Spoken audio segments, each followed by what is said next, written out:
I literally just came through the door and I was like, I gotta turn the camera on.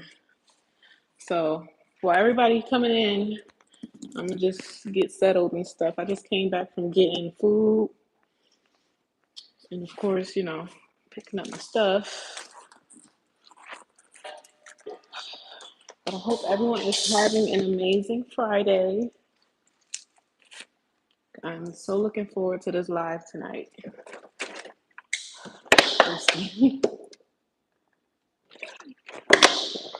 So looking forward to this live. Okay. So y'all can come in here. I'm about to just be getting my stuff together. Yeah. I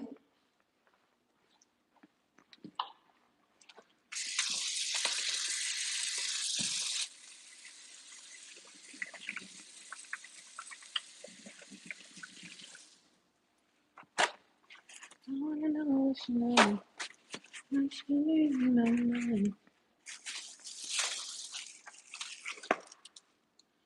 I think it's like it. I like it. You know, I'm other girls.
Anybody in here yet?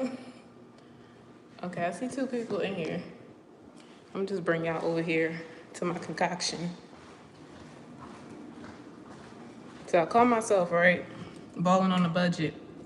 So I went to Subway and I was like, I'm craving a fucking Philly cheese steak. I'm craving a cheesesteak so bad. So, you know, I was like, okay, I got this fucking Subway coupon, $5.99 foot long. So I had them put the cheesesteak on there with the melted pepper jack cheese, and I told them to put the peppers and the onions on the side. So now I'm home and I'm about to fry these peppers and these onions and then add them to the sandwich. Okay. So that's what I'm doing right now. You gotta finesse the system sometimes. So.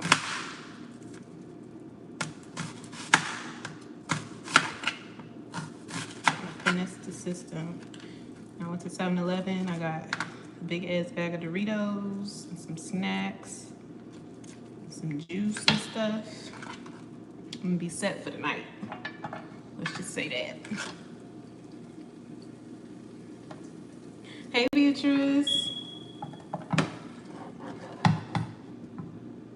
Yes, I love me some peppers and onions. Especially grilled or fried peppers and onions. It's a go for me. So I was like, just put the toppings on the side and, you know, I'll just fry them when I get home. Because you know it's Subway. You're not going to get no real Philly cheesesteak at Subway. You know? We finessing. We finessing. So I was like, I got to have me something good. I got to have me something good. I feel like I'm celebrating. I feel like I'm celebrating. Hold on, let me get the peppers.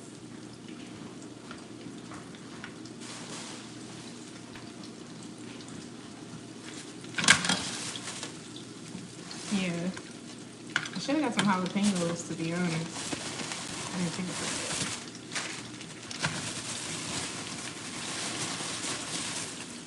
Season it, toppings up real good. You have them put the peppers in the bag.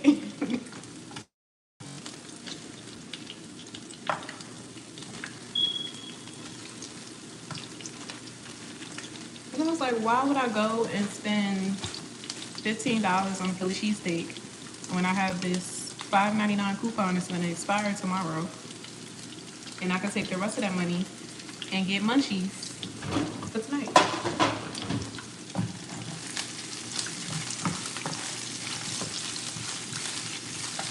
And I went and got me a new grinder. I'm so excited for this. Like, I'm so excited. Like, I haven't smoked in like 3 months because I didn't think it was a way. I didn't think it was a way possible moving out here because it's not decriminalized out here. But apparently they have legal marijuana. It's like a milder version of the THC.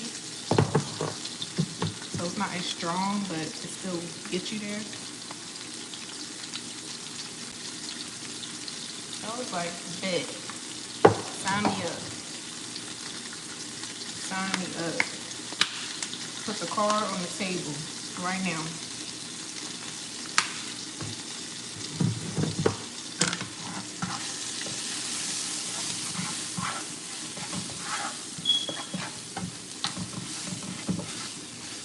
And I'm gonna be doing free readings tonight.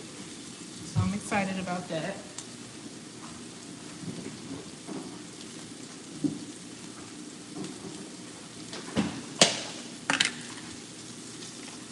But, you know, so to be fair to everyone, I said I'm going to try to keep them to like 5 minutes at a time. I'm going to try between 5 and 10 minutes. And this is going to be first come, first serve. I'm not going to be doing free readings all night. So maybe for like the first hour and a half. And then, yeah, I'm going to chill.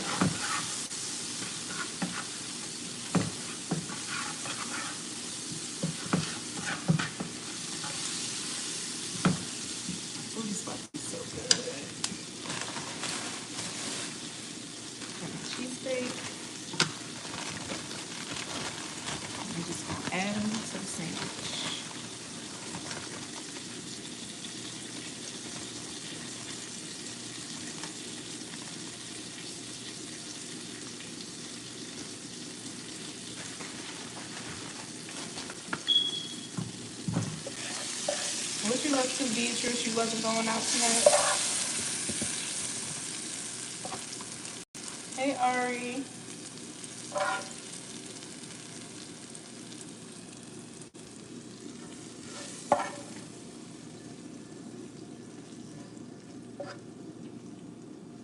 Hey, Light. Where you been? Oh, my gosh. Where have you been? You've been missed.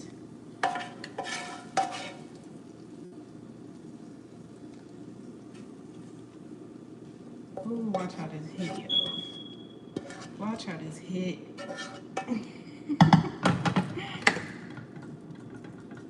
Oh, party Saturday? Okay. All right. Put your priorities first. I know that's right.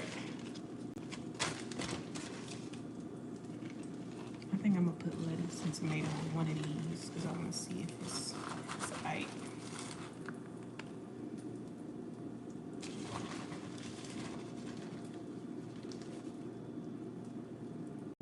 And if I like it, I'll put it on the other one.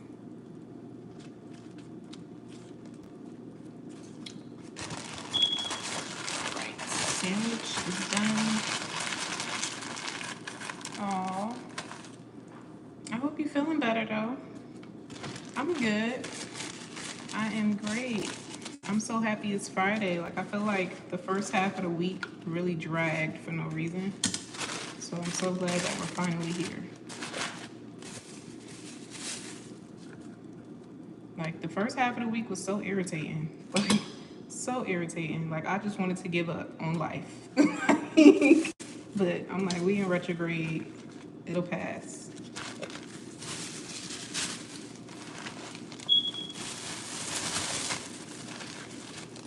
Hey, Bree.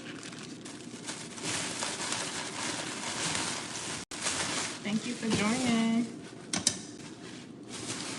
I'm just getting myself together, but when I sit down, I'm gonna roll up and then we're gonna get into the reading.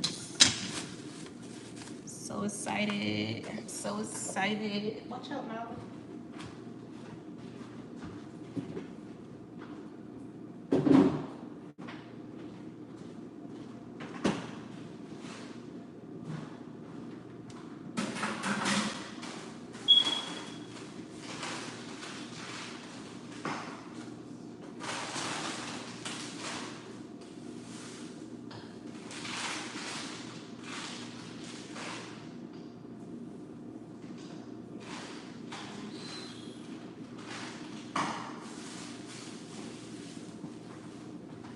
I'm coming, y'all.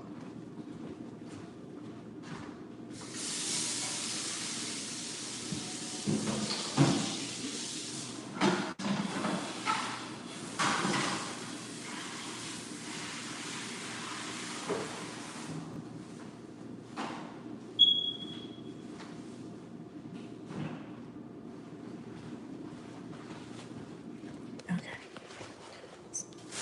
Go back to the office.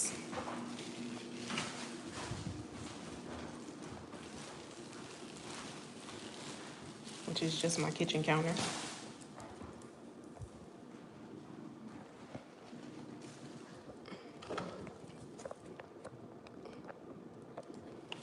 Okay, cool. And I'm keeping the hat on because I don't know how I'm looking up to here. Okay.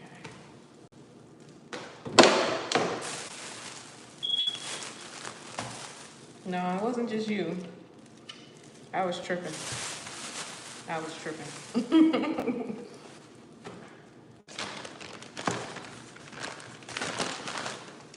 Look at my new grinder I got.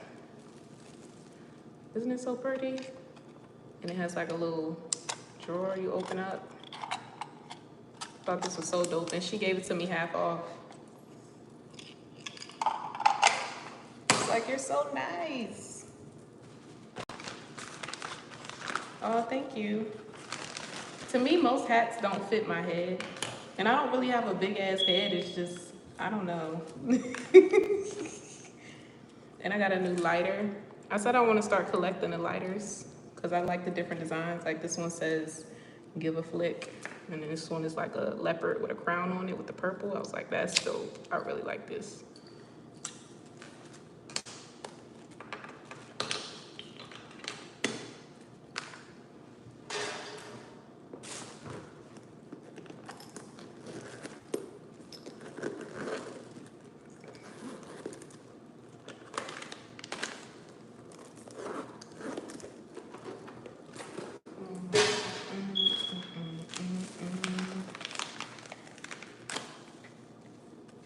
Does anybody in here smoke?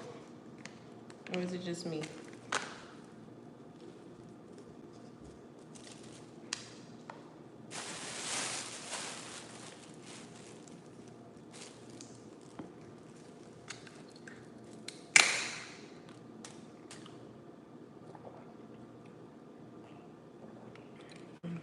Well, I'm an herbalist. Let's just say that I'm an herbalist.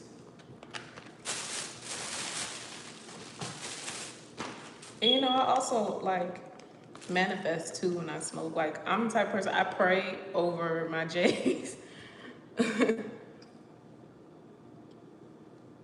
No, I did get Delta 8. Why? Is something wrong with it?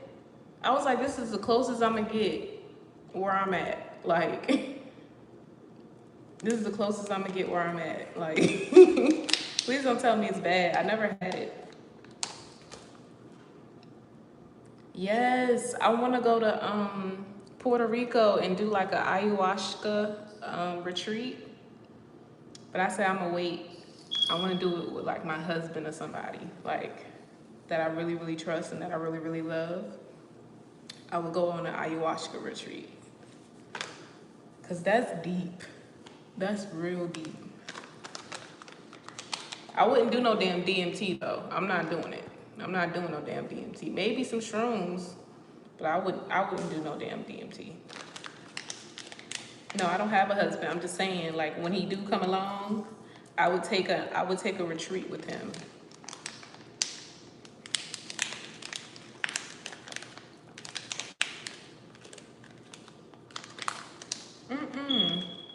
Cause DMT, don't it freaking well, from people that I've heard, it's like it activates the same chemical in your mind that is released when you die. And that's scary. I wouldn't do that. I wouldn't do that. Like you half dead. Like, no, I'm not playing with my life like that.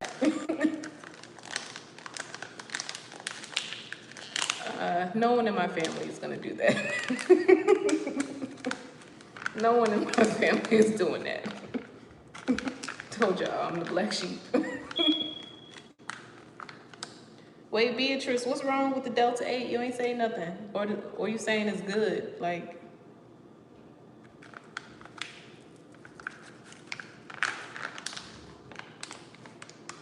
don't have any connections.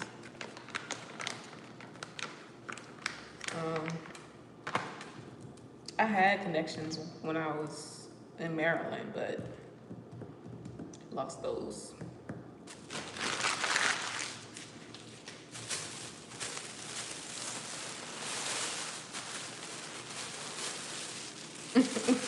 Like, ain't nobody about to go on a retreat in the fucking woods with my ass, no phone, no nothing, and be tripping off no damn teeth. Surrounded by shamans and shit. I think it's cool as fuck. I did my research on it and everything. I was like, yes, I'm doing this. Okay, what am I missing? Am I missing anything? I hate when I sit down and I forget something, I gotta get back up. Am I forgetting anything? No. Okay. Yes, I am. Hold on. Goddamn incense and the candles. Hold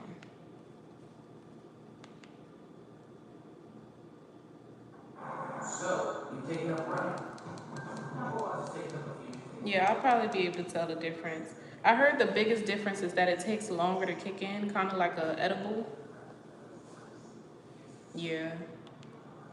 I could already, like, look at it and see that it's different. I could look at it and I'm feeling it and I'm like, yeah, this is slightly off, but we gonna work with it, you know?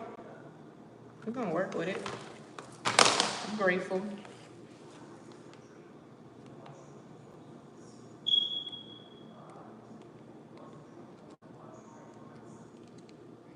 Yeah, it does. I was jamming Chris Brown in the car. It do the job, but we gonna see.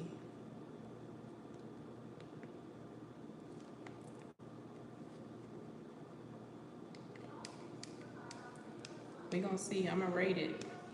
Because I found this shop, and if it's good, then I'm gonna keep ordering from them.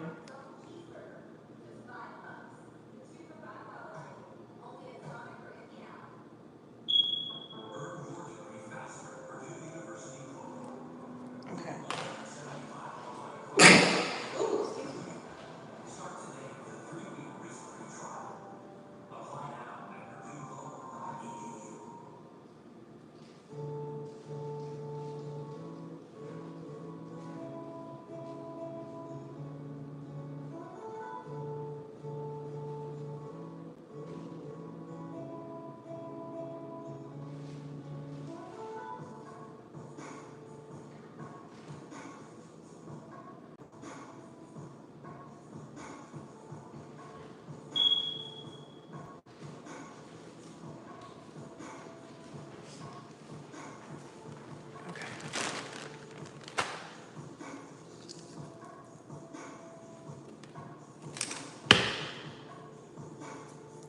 Don't you hate gnats? They're fucking annoying. Like, what is your purpose here? I need to know. What's the purpose of a nap? What's the importance of you being here? Please tell me.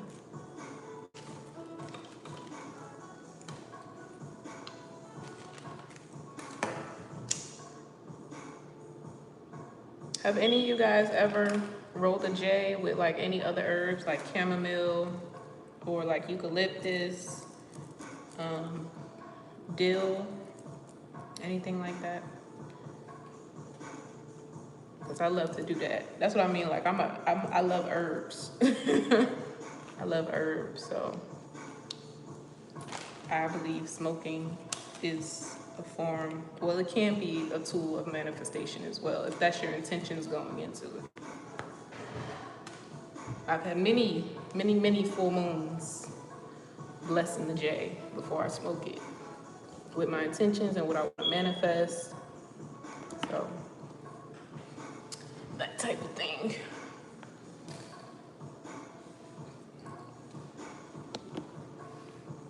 Okay. Cool.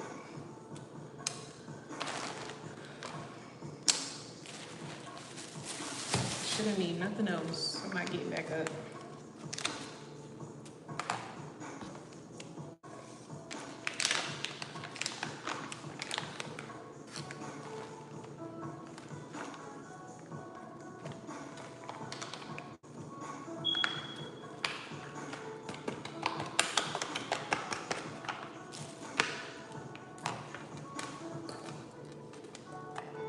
I got my notebook out here.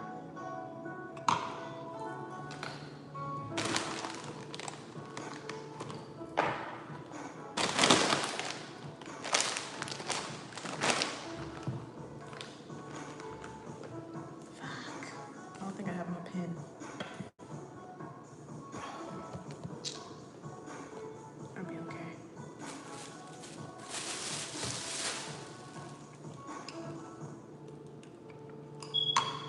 It's my first time using a grinder like this.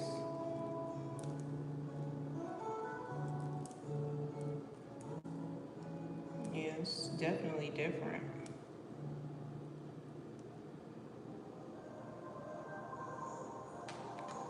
For sure.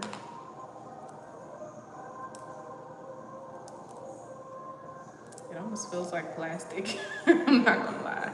But we'll see.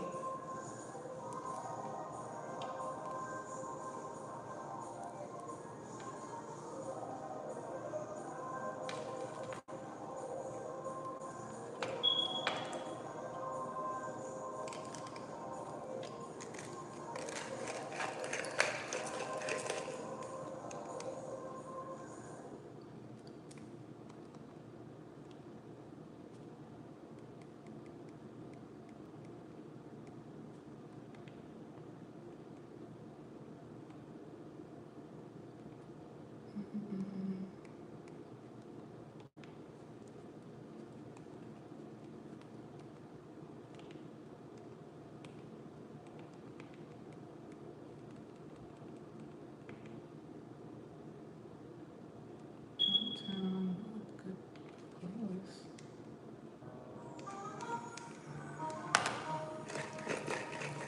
I really wish you could just play music with lyrics on here without them copyrighting.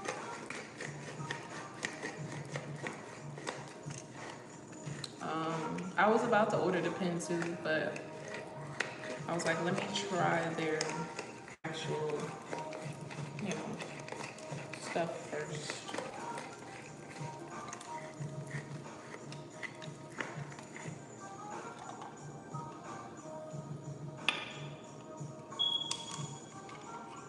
Oh, that is so cool. It came out in a little thing. That is so cute. I never used one of these. That is so cute.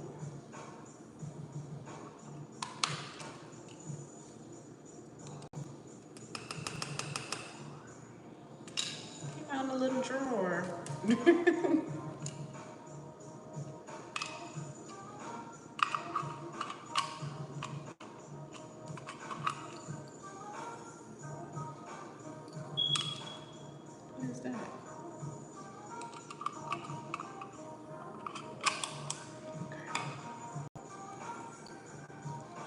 Oh, it come with a little scooper. That is so cute. Like, you see the little baby scooper? I was like, what the hell was this for? And she gave it to me for half off. This was $18. She gave it to me for half off. And it's so cute.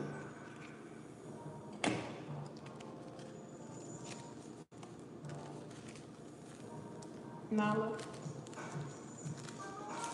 Y'all know how she be getting off the damn hookah. Her ass be acting crazy. And it's just hookah. I don't know.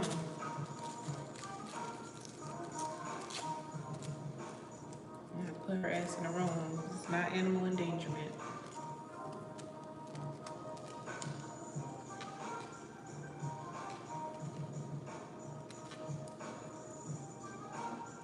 I'm gonna extend this. I'm so glad I got another pack because I just ran out of papers.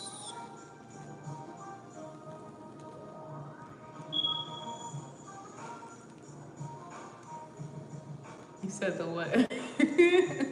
Like I'm a fucking kid. I feel like a kid right now. Doing some shit I shouldn't be doing. I think everyone should do, really. I kind of feel weird, like rolling up on live. Like I would smoke on live, but I feel weird. I feel like I'm rolling up in front of my mom.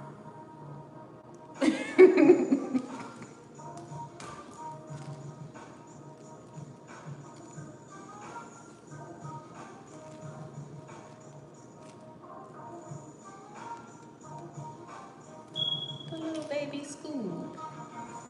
So cute.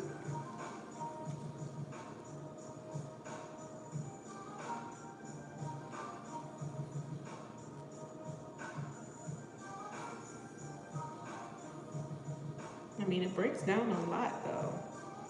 So, definitely worth it. Definitely worth it.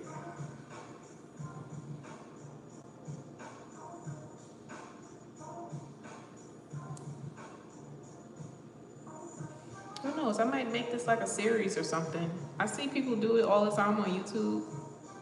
Where they be like, they'll title the video like "Smoke with Me," and they talk about, you know, different topics and shit like that.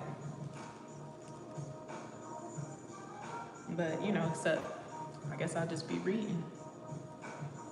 I follow a couple YouTubers that are like big smokers, big pieheads. They be smoking during their readings.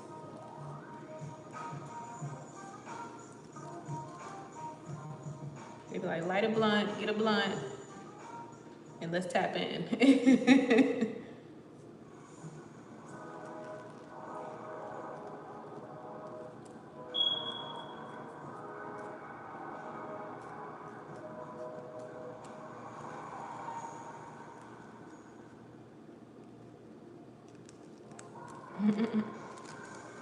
You said this the one?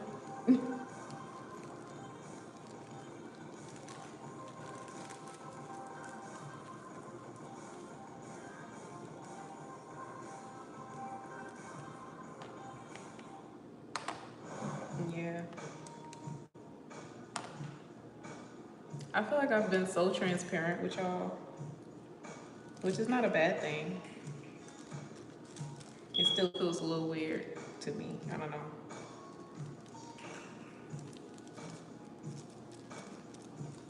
Because I'm not really a very open person. Like, I don't share any of my personal life or anything. So I'm like, damn, I'm talking to people from all over about my shit before I talk to my own damn family. You know what I'm saying? Like,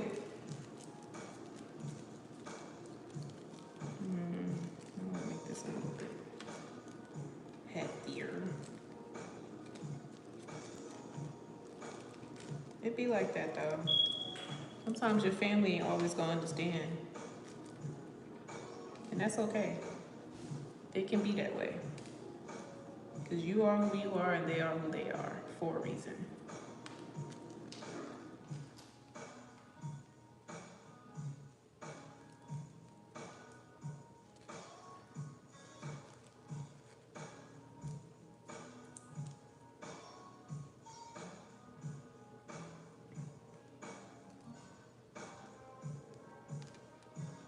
I almost can't wait till Thanksgiving and Christmas time to be in Virginia again.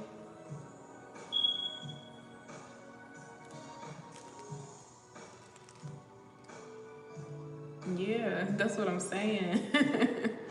Like, people that's raised me, know me my whole life, I don't have the slightest bit connection with. At least not on the level that I do on here, you know? Or with like some of my closest friends.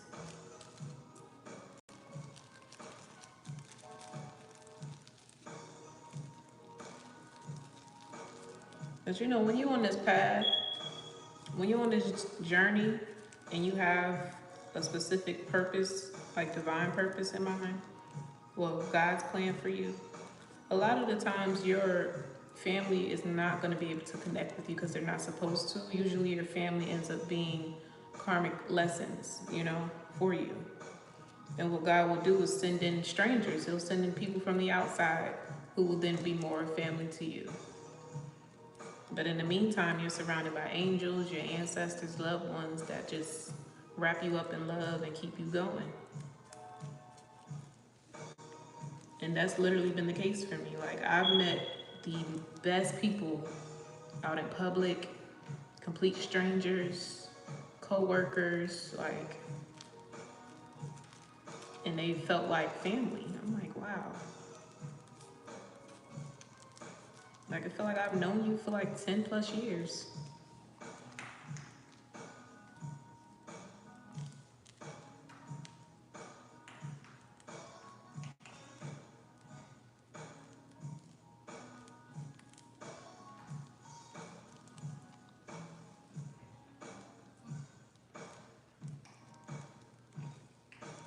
The thing about me though, when I meet people, sometimes I tend to be more of a gift to them than they are to me. Sometimes I literally be feeling like God had me run into certain individuals to like, I don't know, teach them about love or to like give them hope again, you know? And then that's it. Because I've had a lot of connections like that where it's like really, really amazing and then it just falls flat and it's just like we go distant, we don't talk as much. It's still love, it's just I feel like I was only there for the divine purpose in your life. And you know, once you received it, we parted ways.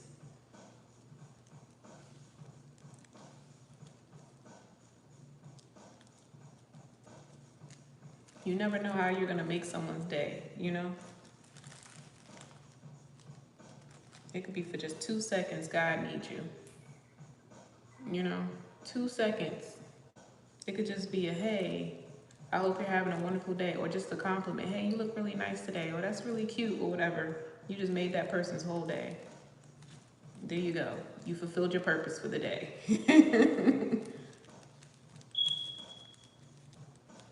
You don't know what that person could have been feeling that day, or what they be thinking behind closed doors. You know, just always try to be kind to people, even if they're not to you. Ari.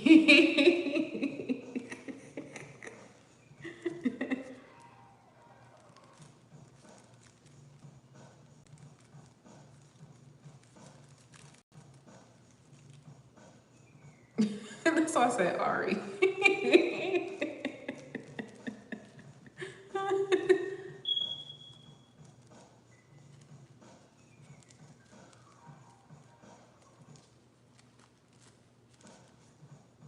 I swear she gonna be a love specialist. She gonna be matching people up and shit.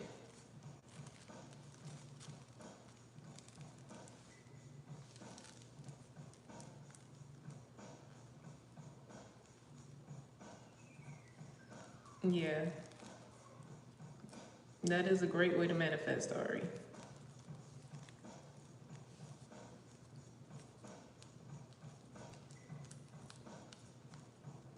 You know, the best manifestors are people who are hopeless romantics. It doesn't take them much to see things from the brighter side of life.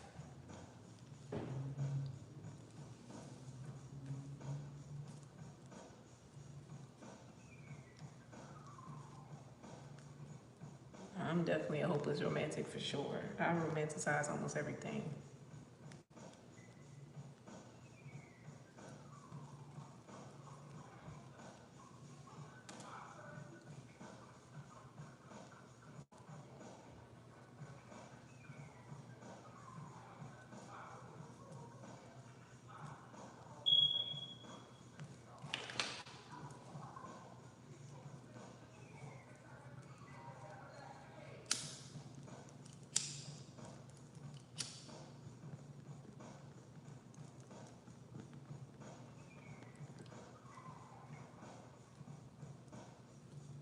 You said Aries. Aries are known. Yeah, but they a little crazy with it. They're a little crazy with it.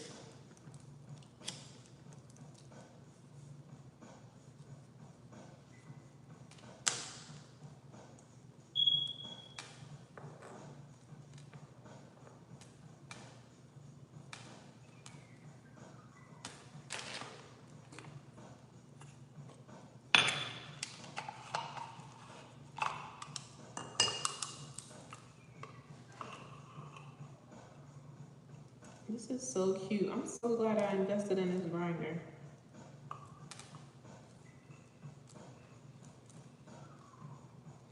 I always get the little cheap plastic ones from 7-Eleven.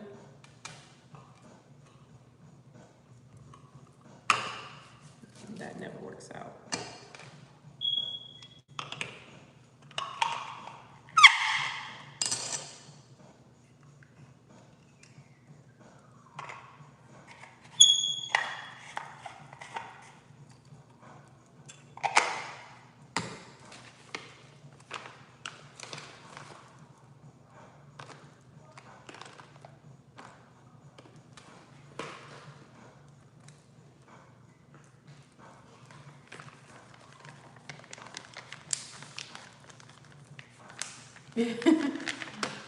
See, crazy. Crazy. But I get what you mean. I get what you mean.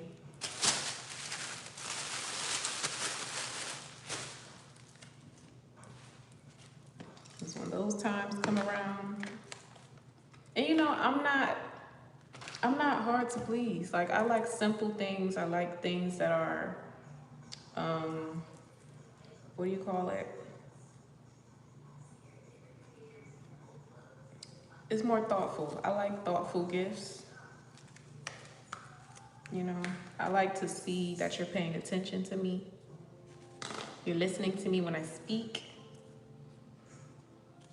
When I see that in the form of a gift, like, that just completely melts my heart. So it's not so much material things or how much you spent on it. It's, you know, your intentions behind it, you know? And I like stuff that's useful too. Like, I like gifts that I know I'm gonna use all the time, you know?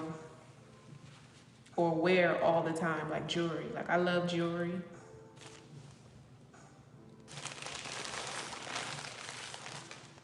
I'm not crazy about the gifts that's just gonna sit in the corner and look pretty, you know, unless they're pillows. I love pillows, you know, or anything decor wise, like that I can decorate my house with.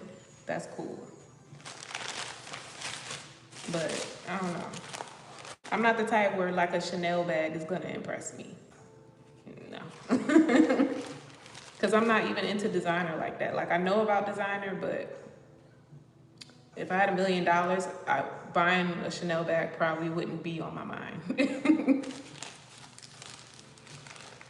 Is my Venus in Virgo? No, my Venus is in Capricorn. My North Node is in Virgo. Oh, my sandwich cold. I gotta heat this up. But before we do that, we're gonna hit the J. I'm so cheesy sometimes.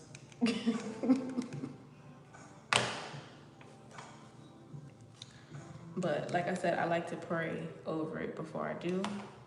So thank you, God. Thank you, Holy Spirit, my angels, ancestors, and spirit guides for today. A blessed day, a better day than yesterday. So grateful for the resources that you've given me to enjoy this wonderful herb that you've planted here on this earth, for us to open our consciousness and to connect with the divine on a deeper level. And I plan to do just that tonight. So thank you, God. You know, I pray for enlightenment, truth, prosperity, wealth, love, balance, and harmony in all areas of my life, as well as for the people who are watching. Amen.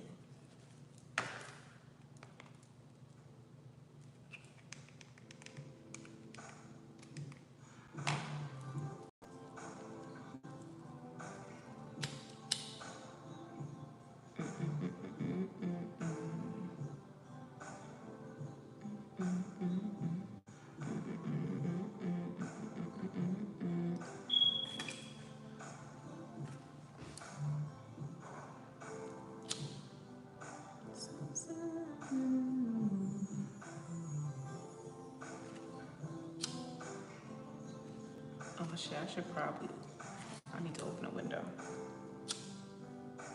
Forgot. No, I got a sensitive ass smoke detector, smoke alarm.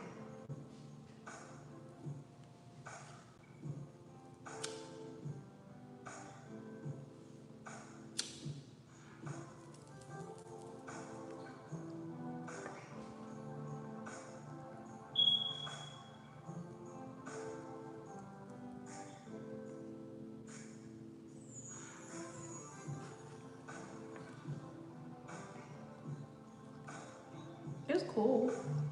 It's cool.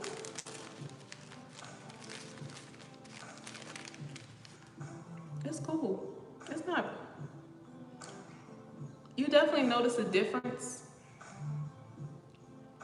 It kind of reminds me, like, if I didn't know what this was, it kind of reminds me of when I do put like herbs in it, like when I add like chamomile, just like the texture of it kind of reminds me of that.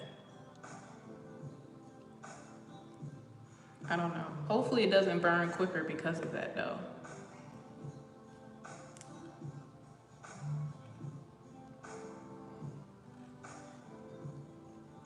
But it's definitely hitting.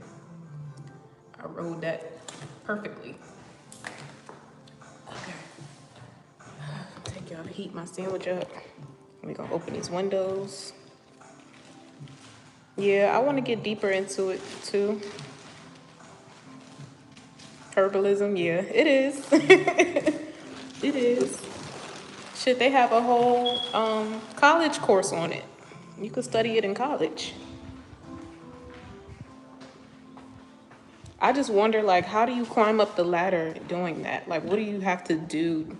Like, do you start off working in like a cannabis or dispensary and you just, or do you start off working in like labs? Like, how do you like make big money with that profession, you know?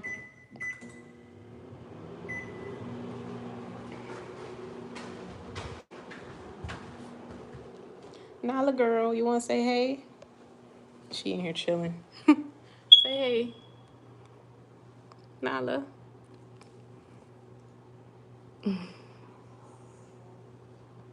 You okay, mama?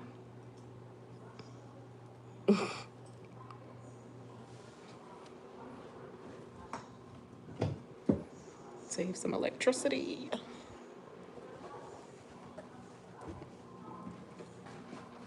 Okay.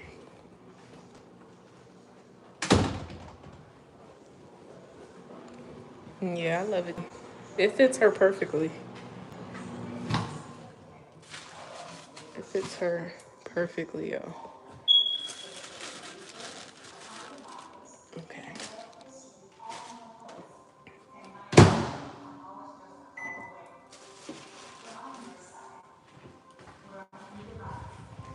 Nationwide is on your side. Okay. Hold on, I'm about to open this window.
don't want a reason to get back again.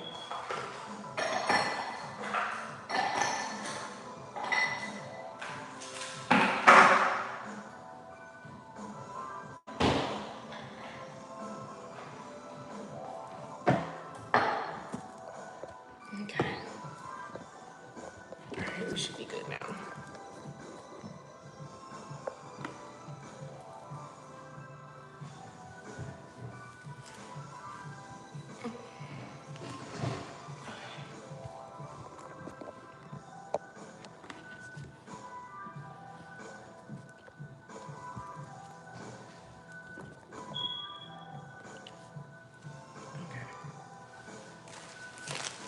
Damn. Robbie just reminded me I didn't have my pen. Hold on, wait. Let me see if I got a pen in my bag. I'm a Leo rising woman, so I wonder how a freaking Leo rising man would be. Oh, I'm so lucky. I had a pen in my bag.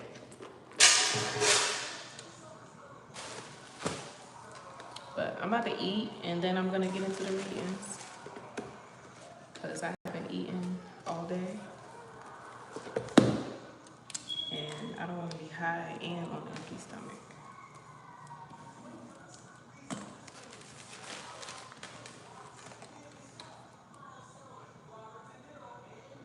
A earth sign rising, really? I don't know. I feel like my Leo definitely comes out.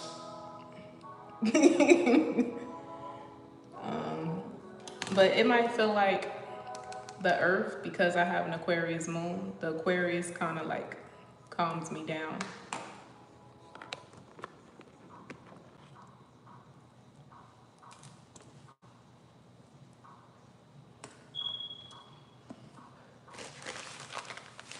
I don't know.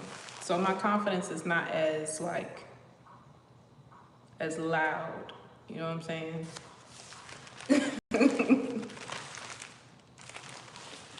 Like I have the confidence, but I'm very like humble about it.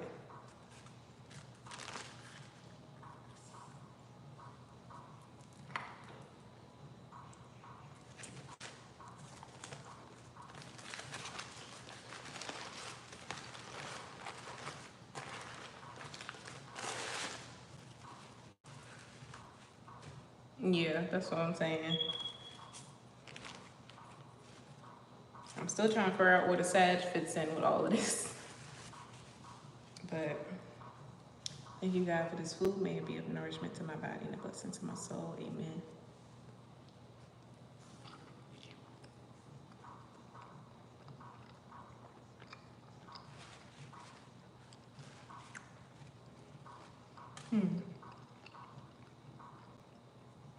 It's missing something.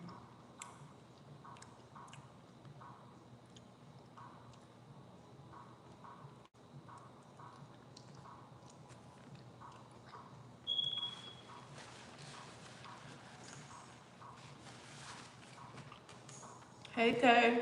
Yes, definitely a smoke sesh. So if you got a blunt, spark it up.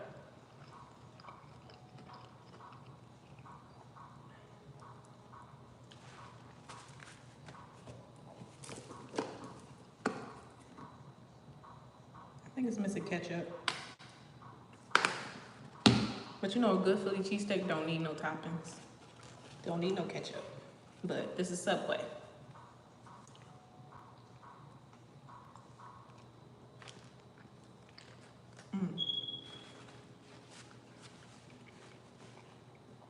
It's hitting now. It's hitting.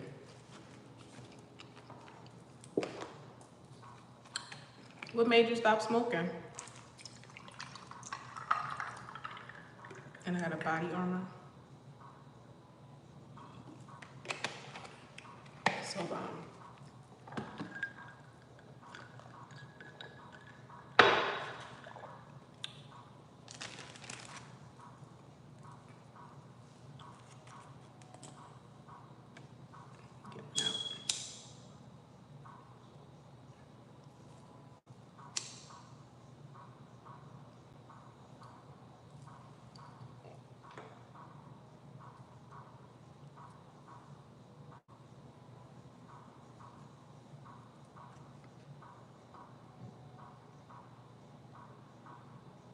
Yeah.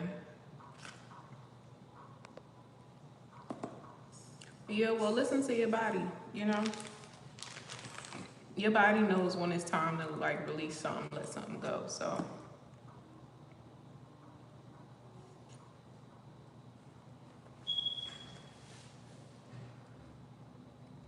yeah, I would say when I like very first started reading, I would smoke a lot, and I realized that I was starting to become dependent on smoking when I did my readings, and I had to detach from it and stop for a while to realize that I don't need anything but just me to channel the messages. But that was in the very beginning, like when I was very first starting. Yeah, meditation for sure. But I'm not a meditating person. I'm not a meditator, let me say that. I'm the one, I just take breaths like throughout the day and I just sit in silence, but it's never really my intention to meditate, if you get what I'm saying. So I'll just shut everything off and just sit in silence. And what I'll do is I'll just start talking out loud, and then I'll start getting the downloads I need or whatever.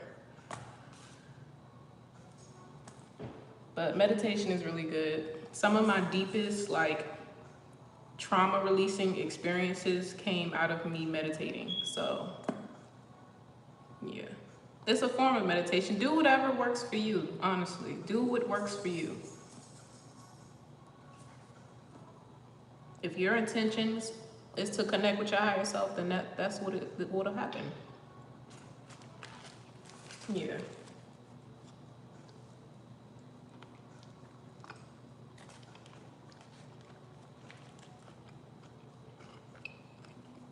I do play a lot of meditation music though. Just to play it, like if I'm doing house chores or something, I'll play like Tibetan bowl sounds and frequency sounds.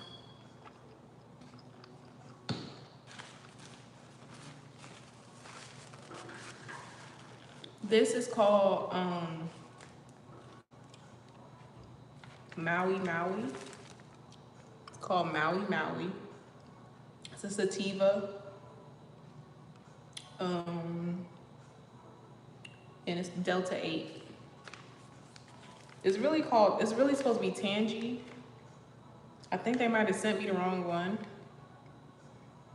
Did I pick? No, I think I picked Tangy, but they sent me Maui Maui. Whatever. It's gonna do the same shit. It tastes really good though. Yes, it is.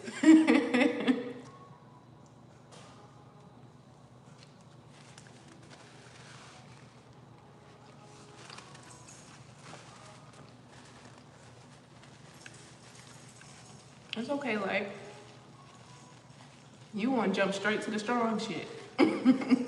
You said DMT, shrooms, ayahuasca. Like, dang, you didn't even get to the weed first. Dang, baby steps, shit. About to hurt yourself.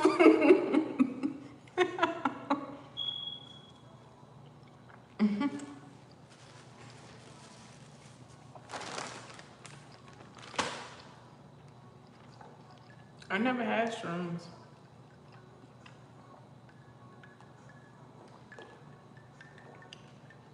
I say I'm gonna try them every year and don't.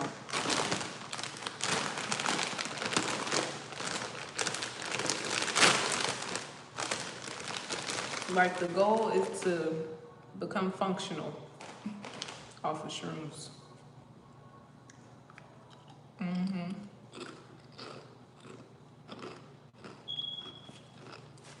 I can't say that we played a part in my spiritual journey, because I have been smoking before I even like had my spiritual awakening.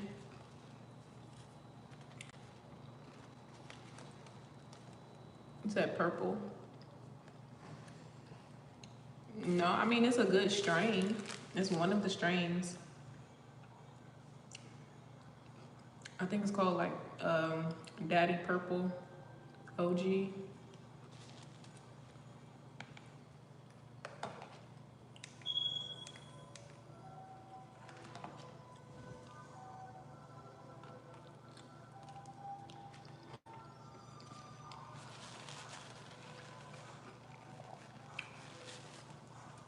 If that's the case, if that's the case, I need me a Leo man. Send him my way.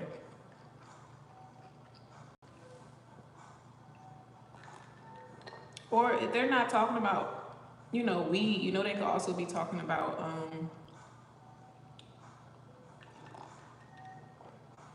drink. Codeine drink and shit.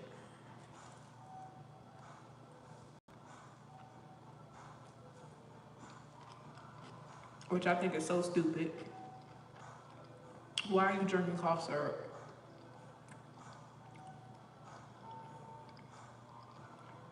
Why are you drinking cough syrup, sir?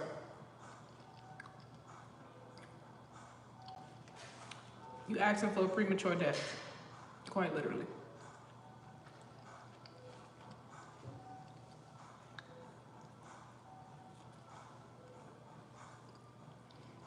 Like, it's pointless.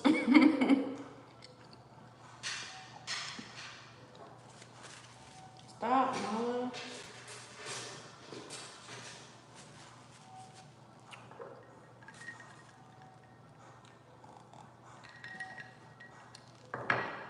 Oh, this is so good. I'm so happy. Oh, why my ear just start ringing?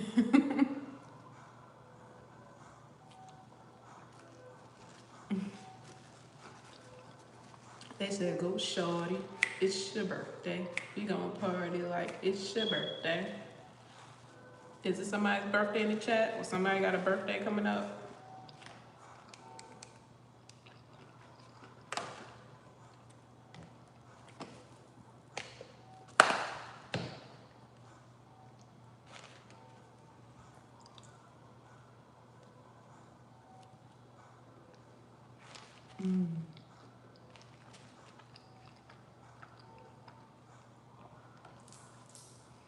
But a lot of the times, my spirit guides, they talk to me through birthday songs, birthday balloons, birthday signs, all of that. So I know that they're like heavy in the room if I see something birthday related. Look, 9:55 on the clock. So that could have just been for me because I said my ear was ringing and then I heard the birthday song.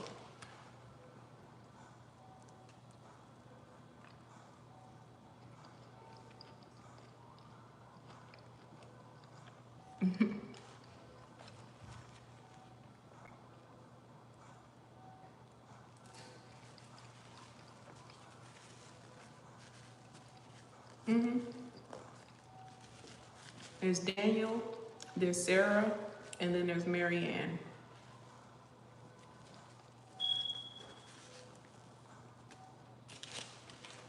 Daniel, Sarah, and Marianne.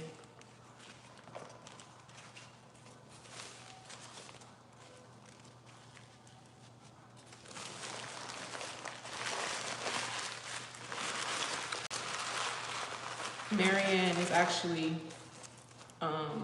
one of my ancestors that I've never met from a long time ago. Sarah has been my guardian angel since I was born. Yeah. Sarah has been there since I was born, and I didn't even realize it.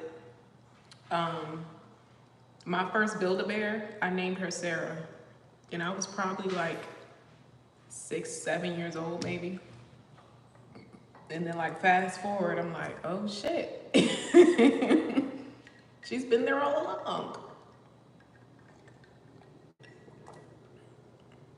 I've had the weirdest experiences with that. When it's been times I've checked into hotel rooms and the maid will leave a note and be like, please enjoy your stay, Sarah.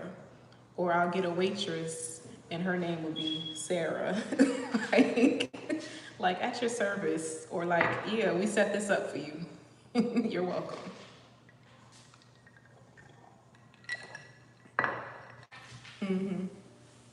Yeah, every day. Every day. All throughout the day.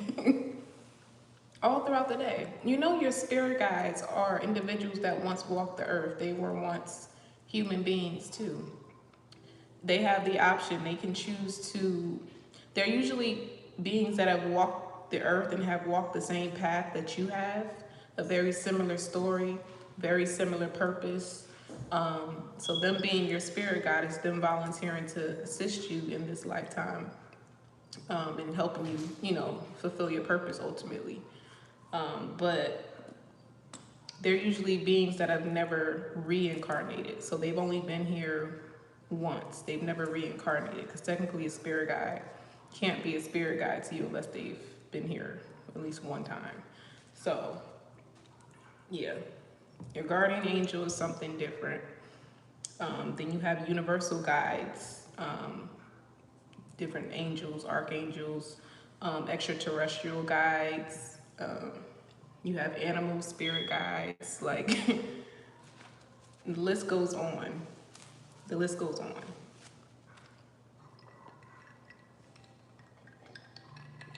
And I've experienced pretty much all of them.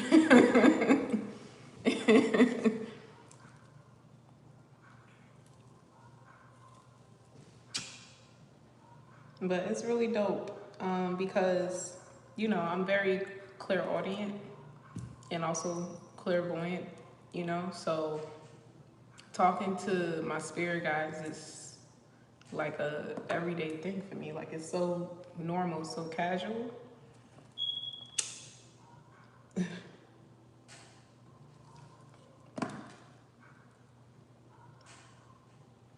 No, don't doubt it. Don't doubt it. I promise you, they are waiting for you to connect with them. They are so happy when you realize that they're communicating with you.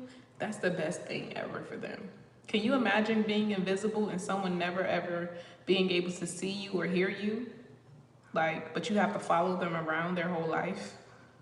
So just imagine the joy they feel when you finally tap into your higher consciousness, your gifts, and you can communicate with them.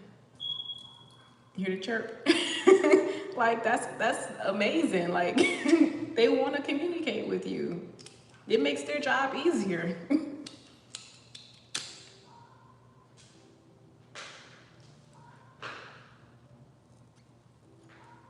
You're literally born with a team of individuals who are here to be of assistance to you. You didn't just come here alone. No. Your ancestors, your loved ones, like, you know how amazing that is? That probably makes them feel.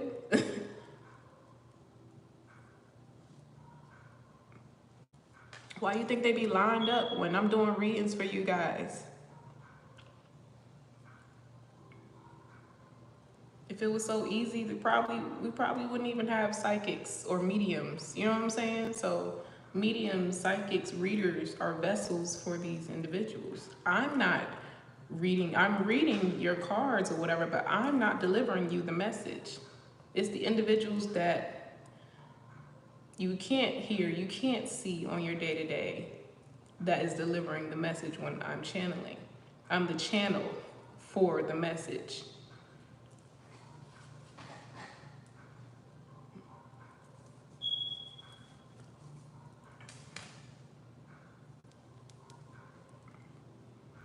It's like one of the coolest things about my job, honestly.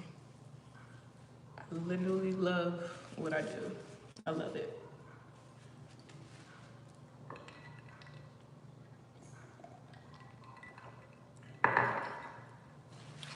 Like I said, it's nothing like feeling the love of God. Like, it's nothing like being able to connect and feel the love of God, or energies, you know, that are there with the intentions to surround you with love and support. Like, what? It's so beautiful.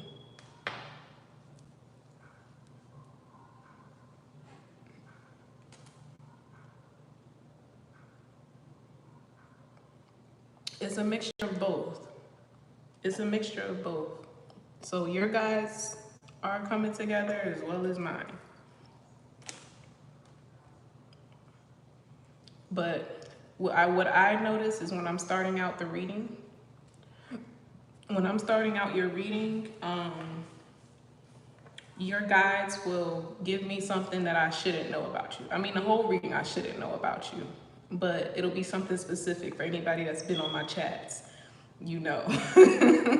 Like the reading will start out and I'll be like, I'm seeing a motherfucking tennis ball, or I'm seeing a fucking, I don't know, 8-ball or some shit. And somebody respond in the chat and be like, oh, I was playing 8-ball and listening to you. I was playing pool on my phone and listening to you. Just an example, like, they'll tell me something that signifies that I've tapped into your energy, or signifies that they are presently with you. You know what I'm saying? Like, I shouldn't know that you're eating a fucking tuna sandwich while you're listening to this reading, but they'll tell me or show me a fucking tuna sandwich, and I'm like, why the fuck am I seeing tuna? And oh my gosh, I'm eating a tuna sandwich. Like, oh, okay, well, your spirit guides are here. You know what I'm saying? So they'll do that to confirm or affirm to me that we in this thing. And to you as well, because how else would I fucking know you eating a tuna sandwich unless they tell me?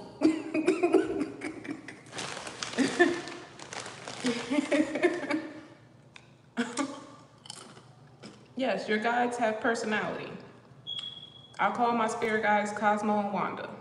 One is more like strict. She's still like feisty and fun, and she has slight dark humor, but she's like, she tightens me up when I need to tighten up, you know, but she's very nurturing. She's like a mother figure.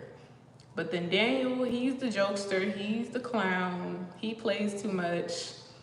He's the reason sometimes I'll be on here cracking the fuck up, and I'm just like, y'all, my spirit guides is talking to me.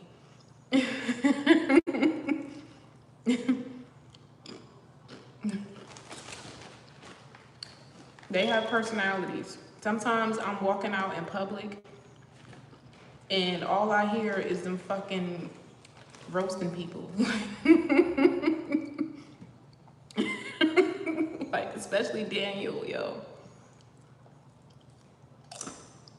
But it's not just my spirit guides, I'm a medium, so it's been times where I've connected with Nipsey. Me and Nipsey done had full conversations.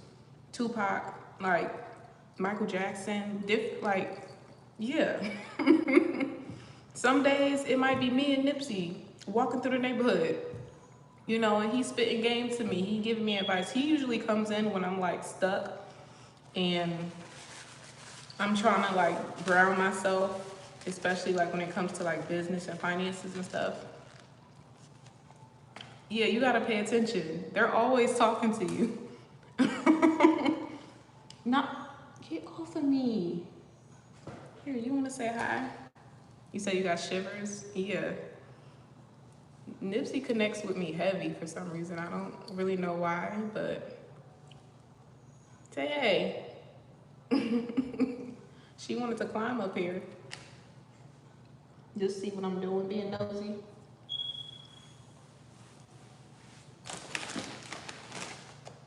Yeah. I was even thinking about doing readings on like celebrities that have passed. I thought about doing PNB Rock, but I don't know. I don't know. I would pray on it. I don't know.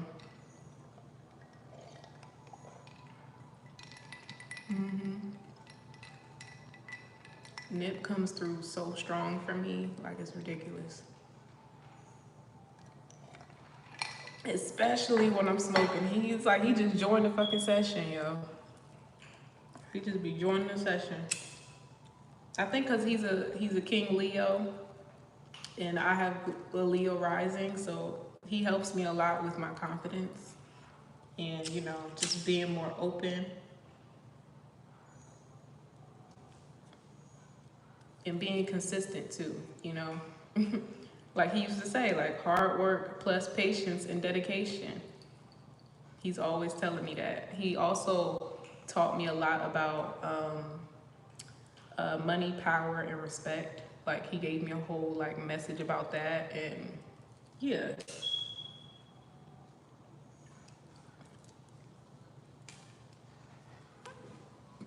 I've come across other channels where readers have connected with Nipsey And they like, Nipsey standing right behind me, like touching on my back.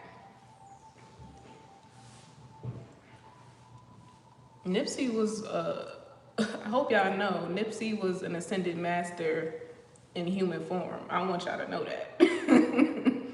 Nipsey is up there in the spiritual rankings. I hope y'all know that. He's a guru.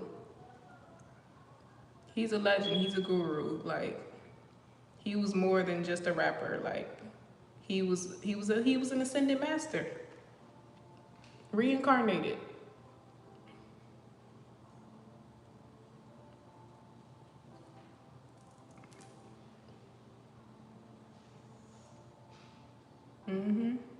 Yeah, for sure. For sure, for sure. Very, very strong. Very strong. And you know what's funny? I think another reason why he connects with me so much is because me and Lala share the same birthday. She's a Sag too. Her birthday is December 5th. We share a birthday.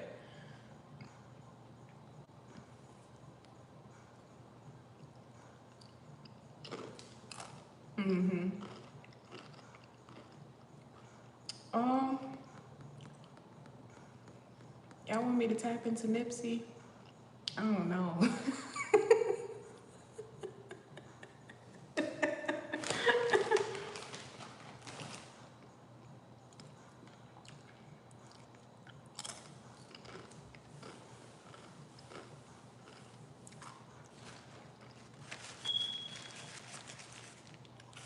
That sandwich was good.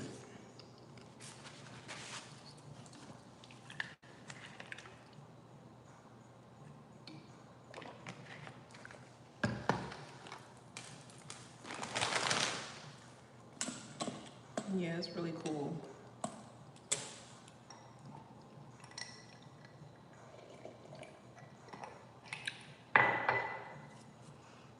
So far, my rating on it, on the Delta 8,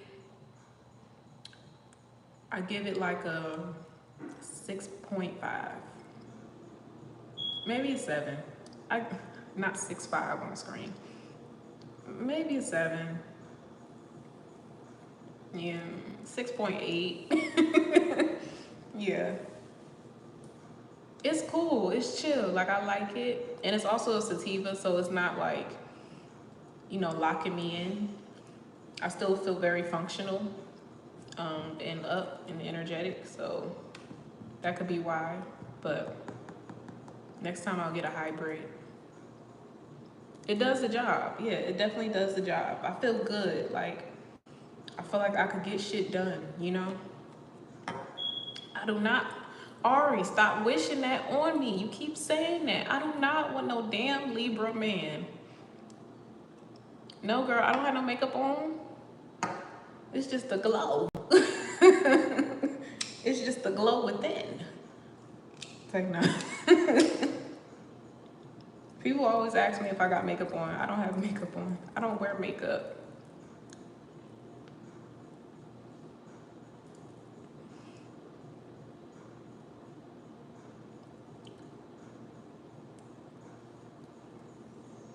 Oh, thank you. I wish that was all the way true. Right now I'm trying to get rid of like some hyperpigmentation on my chin. And it's kind of like a little dark right here because I waxed and I used hot wax. Trying to rush because I was trying to wax my face in between my work break. And so it like left like a little scarring right there. But I've been like putting vitamin E oil on and stuff. It's getting better. But at least you can't see it for real. I just put my mask on when I go outside.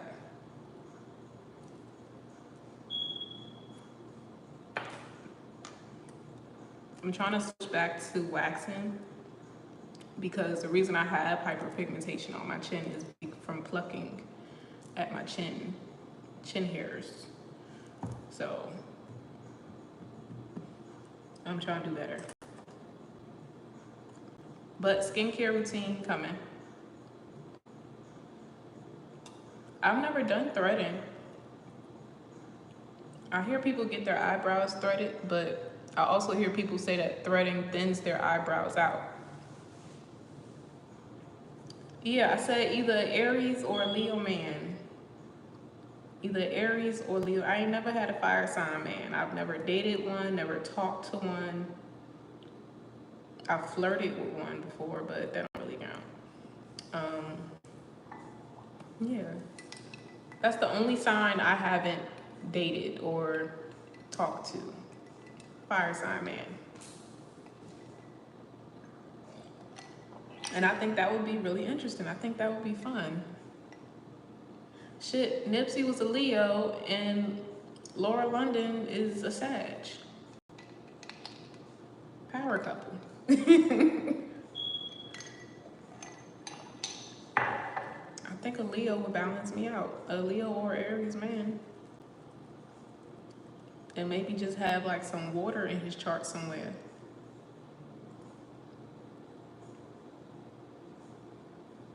Yes, Kay. Like, don't feel crazy. Don't feel ashamed about it. Like, I know it probably sounds crazy or it like looks crazy, but you're not crazy. You're not losing your mind. You're actually hearing what you're hearing.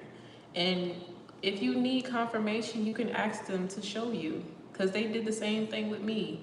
I would play like little games with them. So if I was leaving for the day, I'll go out and be like, all right, you know, if I'm really hearing what I heard, or if y'all are really with me, then bet as I'm driving to the store, let me see a fucking hot pink minivan. And damn sure a fucking hot pink minivan will show up. Like, it be stuff like that. Like, you gotta engage with them in different ways. And then that's when you'll start to feel confident in knowing that you are clairaudient and you are feeling. Because it does seem like, you know, it could be your own thoughts. But when you really tap into it, it's like half feeling, half hearing, if you get what I'm saying. It's like you feel it, and then it's like automatically followed up with what you hear. So that's how I noticed how to like distinguish kind of the difference in a sense. But then I also realized a lot of the times my thoughts are never my thoughts. Yeah, so I don't know. When you realize that maybe about 75% of your thoughts aren't your thoughts, then that's when you start to accept that you're clairaudient.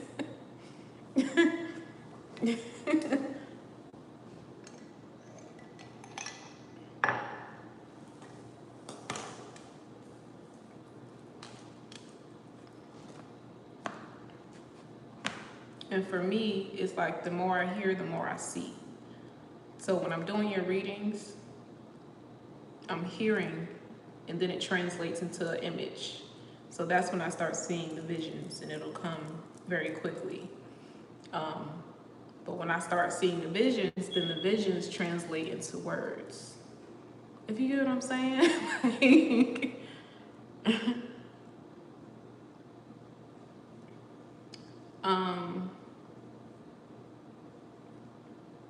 How do I truly know they're my thoughts? Usually when there's ego involved. My thoughts are the thoughts that are usually rebelling against the first thought, if you get what I'm saying. Your first instinct, your first thought, your first gut feeling is your spirit guides and your own higher intuition, higher self guiding you. The thoughts and shit that follow are usually your own. Anytime you're rebelling against your intuition, those are your thoughts.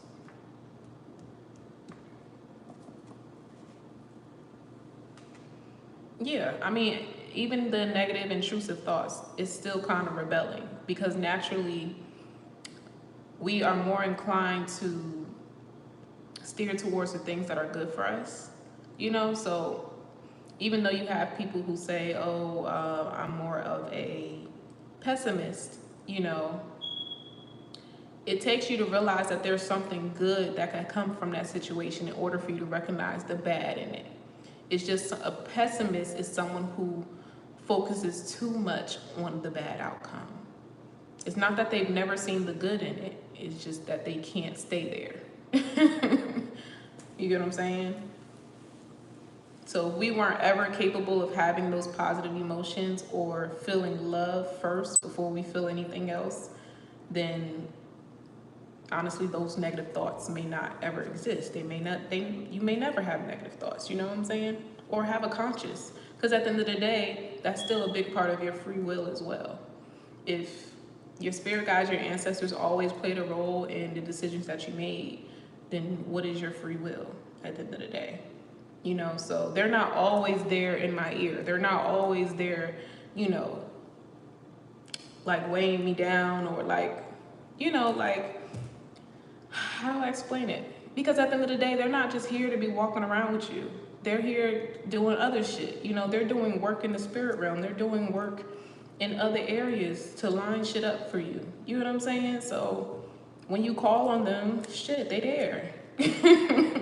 Or, you know, when they know that you need the extra support or whatever, they're there. Now, someone who doesn't leave your side ever, hold on my phone, your guardian angel.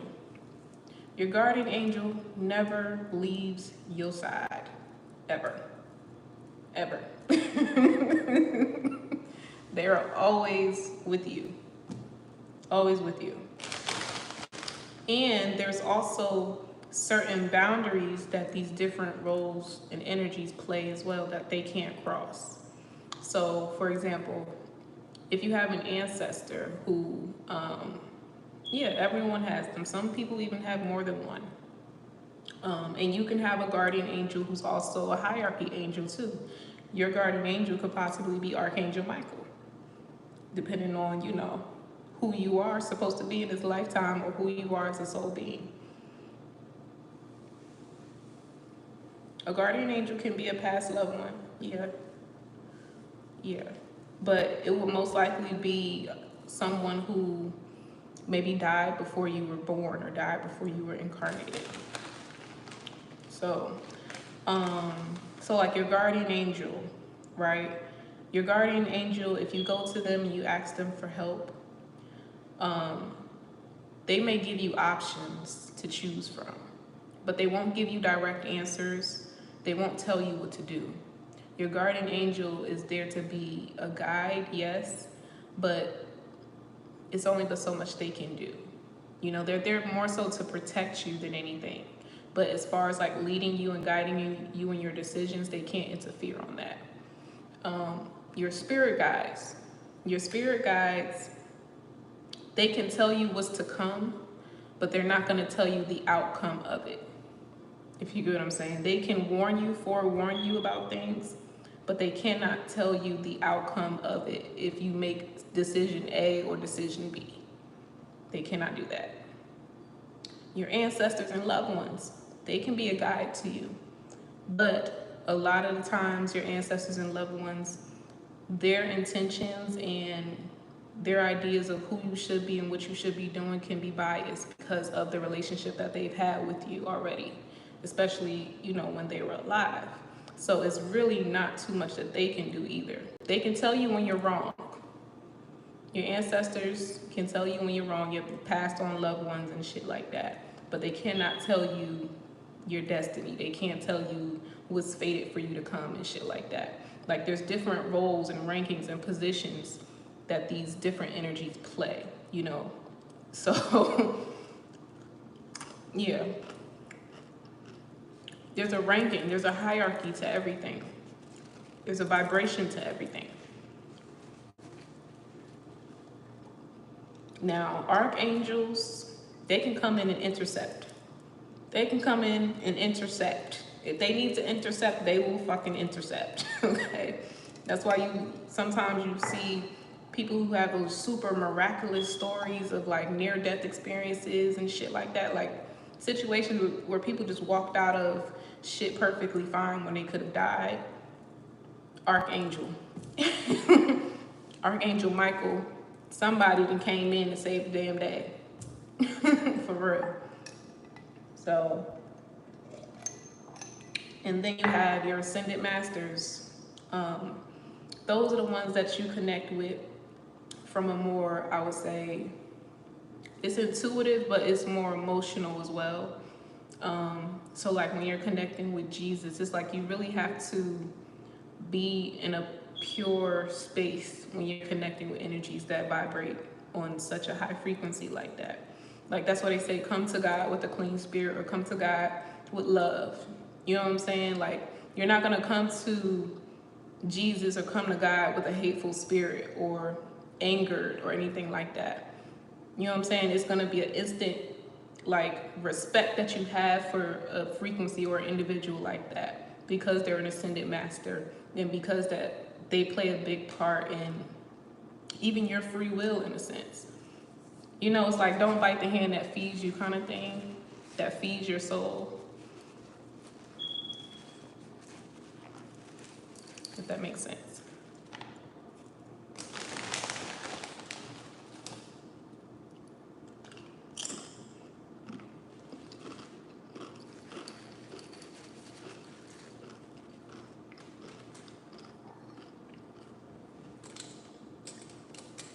So my job as a psychic is not to tell you what to do.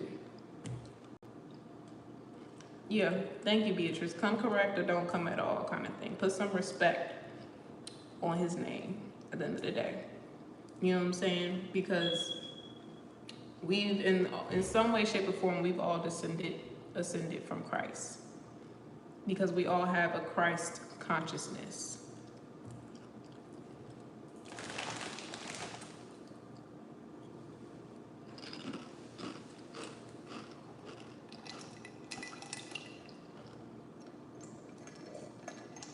And all Christ consciousness is higher knowing, deeper knowing. Being connected to the Akashic, being connected to God and everything that is. You know, so when you're connected to that energy and in that flow, you're in Christ consciousness. You just have some who are more tapped in than others. You have some who have more access to universal knowledge than others. You have some who were ordained, and their purpose is to be a truth speaker, be a gatekeeper of truth, and reveal the secrets of the universe and different things like that. Everyone plays their role, you know, and just because you look one way, it says nothing about who you are as a soul individual, how many times you've been here, and what you've done in those other lifetimes. Like, I may look like this, but I know damn well my soul is old as fucking dirt. So, what I'm doing right now for you guys feels very natural to me because I've done it so many times before.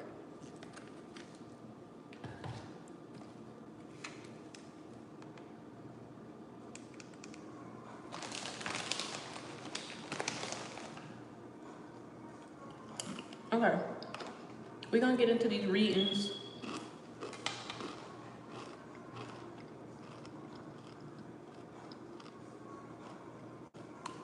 Oh yeah, that's possible too. That's possible too. I'm always tapped the fucking. Always. There's always one thing that leads to the next, that leads to the next, to the next, to the next sign. Even a sign I didn't know was gonna be a sign until I woke up that day.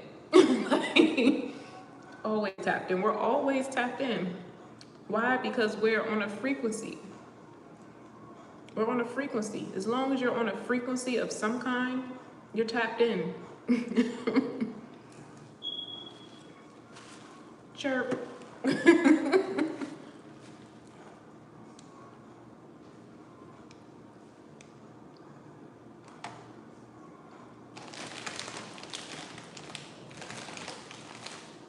It's like fine-tuning a radio. Mm-hmm.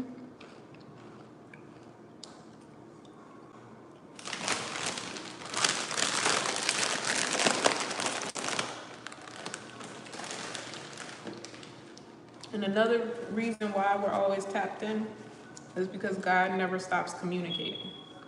Sure. God never stops communicating, ever.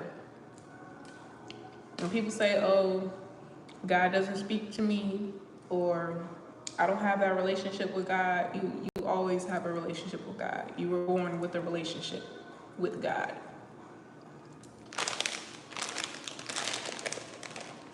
You just don't believe or recognize your power. That's all it is. And also, people tend to stray away from a relationship with God when they wrap him up in fear. When they paint God to be someone who's going to make their life miserable for making simple human mistakes, that's when you tend to stray away from building that relationship with God, because it's like every time you come to him, you're feeling guilty or shameful for something that you did. And that's why I chose to break free of religion. You know, I feel like religion keeps us under control. And it's not necessarily a bad thing because there's light and dark energy. I feel like laws, religion, and, you know, certain structures have been put into place so that we wouldn't be savages walking on this damn earth. You know what I'm saying? So you're not supposed to get stuck in anything, you know? So to me, religion was a mental imprisonment, and it put a cap on how deep I could get into a relationship with God. So when I branched off into spirituality and I realized that we are way bigger than, you know, what they just tell us, you know, you have to kind of seek your own understanding of God and who you are in the universe and all of that. That's when you really have freed yourself. That's the awakening. That's the awakening. When you realize that nothing is by coincidence, ever. Exactly. Exactly.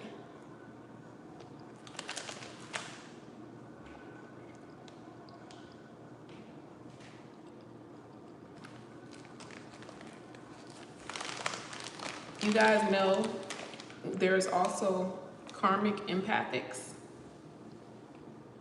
Empathics are not just of the light. You have dark empaths as well.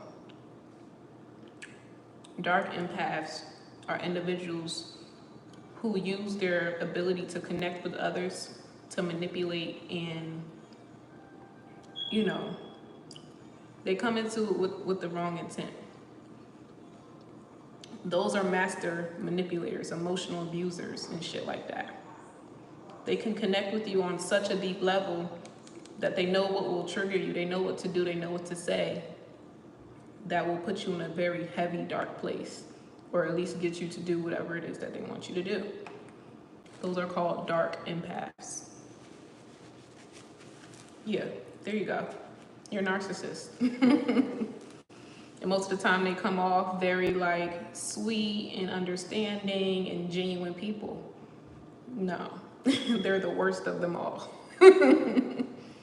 Yeah, they're false empaths, karmics, dark empaths, and empathic energy. They tend to mock and imitate the light. They tend to mock and imitate truly high vibrational beings, you know, with the intentions to love and, you know, do everything from a pure heart.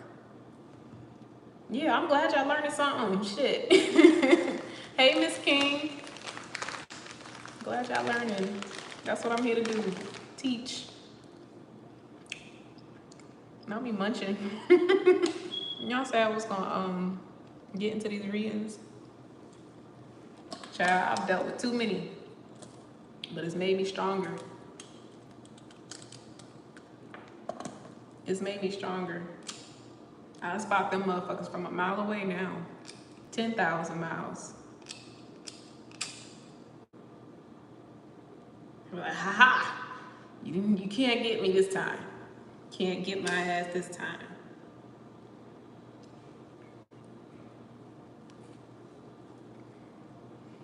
And also, when you around a dark empath, man, it's like you constantly in spiritual warfare with their ass.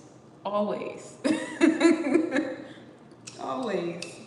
Y'all are fighting tooth and nail in the spirit realm. Even you have that motherfucker sitting right here in front of your face and you having a genuine conversation with them, whatever.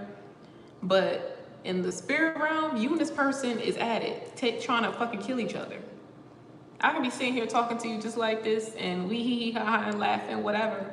But if on a soul level, I'm a karmic or someone who's of a darker energy, it's more than likely I'm probably attacking you spiritually. And that's where the empath is affected deeply, because someone who's a true empath will actually feel it physically, mentally, and spiritually. You'll feel your energy drained around that person. You know what I'm saying?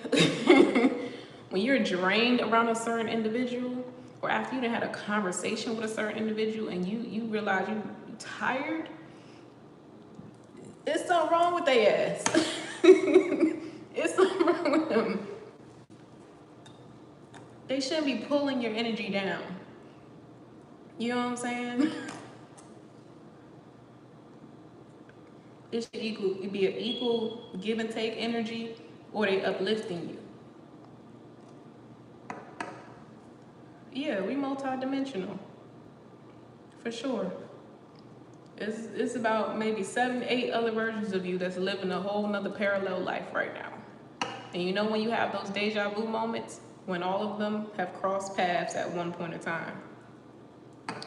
So that moment you have a deja vu moment is because probably a couple other versions of you have just experienced the same thing.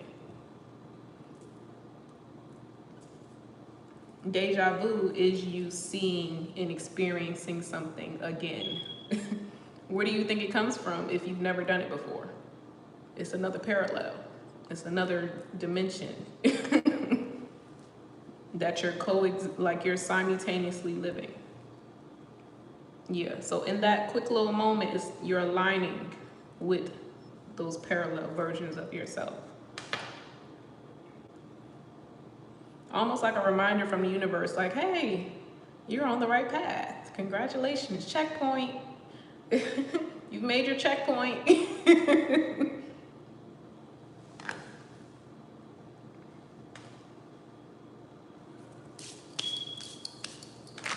These are so good, the little Welch's Juicifuls. I was gonna get some sour candy, but I thought maybe fruit snacks would be a healthier option. I don't know. I'm trying to do better. And I got some cookies. See, now I'm feeling it. I'm about to start the list right now, but now I'm feeling it. I see what people mean when they say it creeps up on you. Like, it takes a good minute for it to kick in. It's not like regular THC where it hits you right away. I'm gonna say it's at about an 8.2 now. Maybe about 15 minutes ago, I said it was about a 6.5. It's graduated to about an 8.2, for sure. So let's get into these readings. So the list starts now.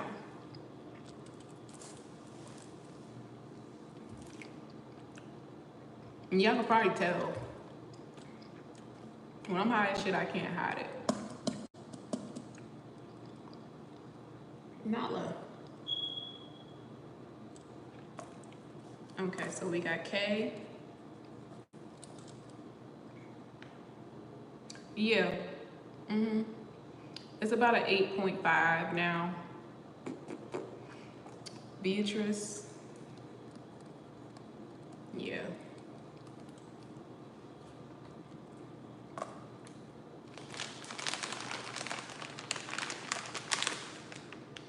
Who else want to read it? Yeah. At least I know now to give it time. Like, probably just smoke half a J and then wait like an hour.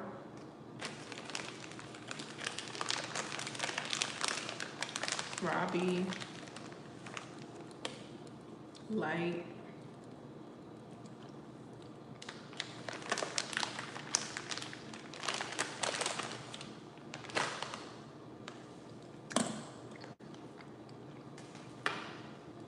scent went out.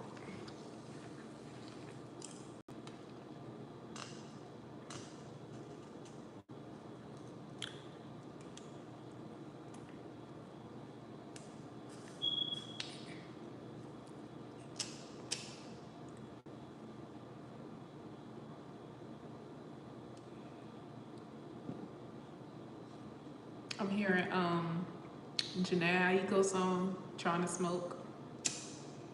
She said, if I could fly, I would probably never come down. When all of the bullshit, confusion's on the ground. I wish I was high, cause I can't live my life when it's loud. So I'm about to roll up. She said, I'm about to call up, bro. Tell him roll up one right now. I'm trying to smoke. Yeah, that's my shit. Life's a fairy tale, I know all too well. Got to plant the seed somehow, and you watch it grow. Inhale, exhale, some heaven in hell. If you know, you know, that shit is beautiful. Just like a paradise moon.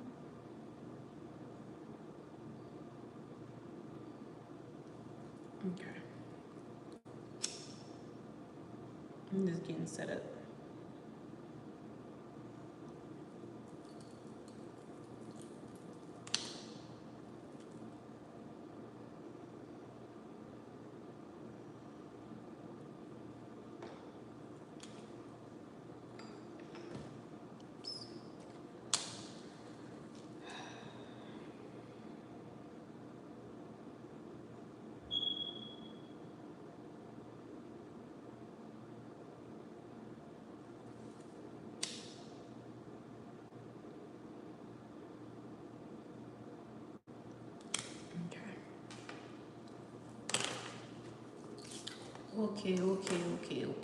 Okay.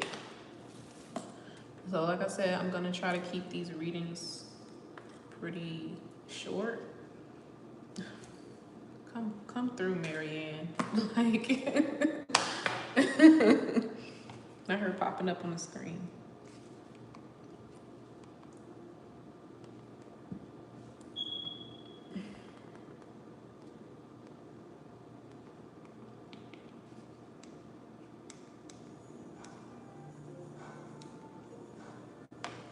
Okay, so first we have K.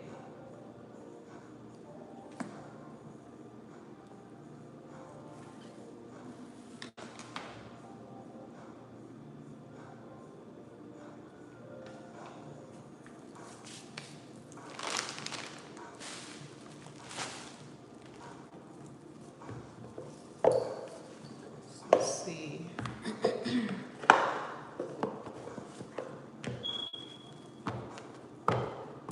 Oh shit, I forgot my phone was dying. Oh my gosh. Wait a minute, okay.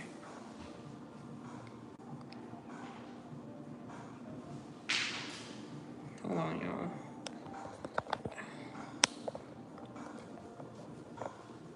Wouldn't it be amazing if Apple made fucking wireless chargers? Like, how I'm gonna do this? Okay. Maybe I could put it down right here. But that's too. Where can I plug this up at?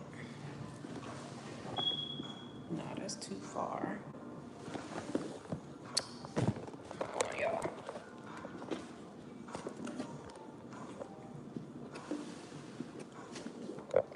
I just gotta keep it on the charger.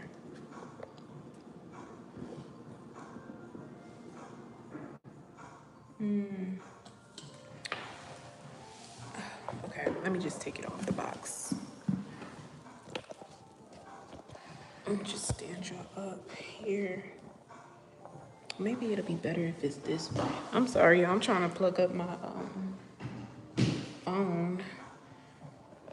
And if this cord was a little longer, but it's not. Okay. I think we good now.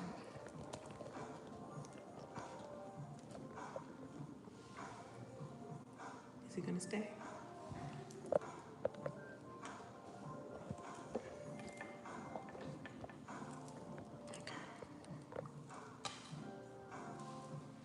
Okay, we just gotta put it like that for now while it's charging.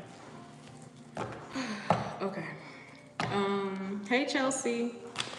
I saw you. I was just setting up my phone.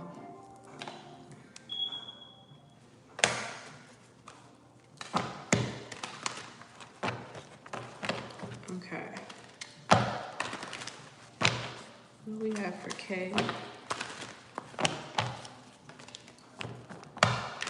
Oh, now she blowing up my Instagram. Thank you for the love, Chelsea. What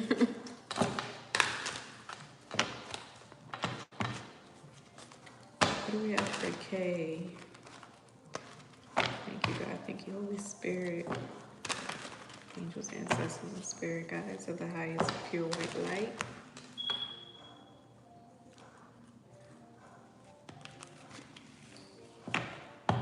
I'm gonna say, where my water at?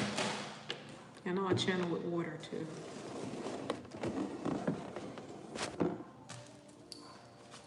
Oh, you never looked at the description box?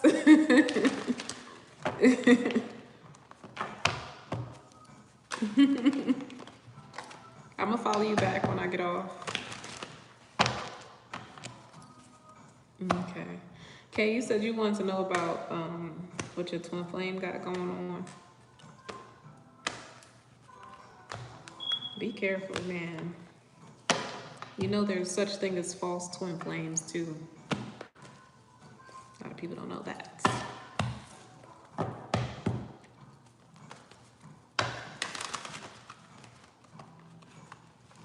They usually come in before your actual twin flame does. It's like a test. It's like a test. Yeah. It's crazy. Yeah.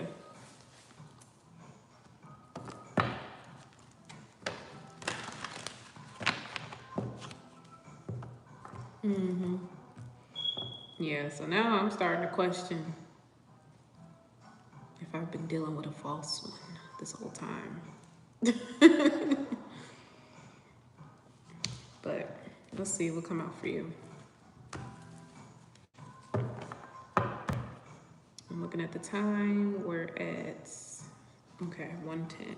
So, what do, now why they do that? Just for the 10 of Wands in reverse to come out. So I don't know. That's starting off your reading. Let me get these cards.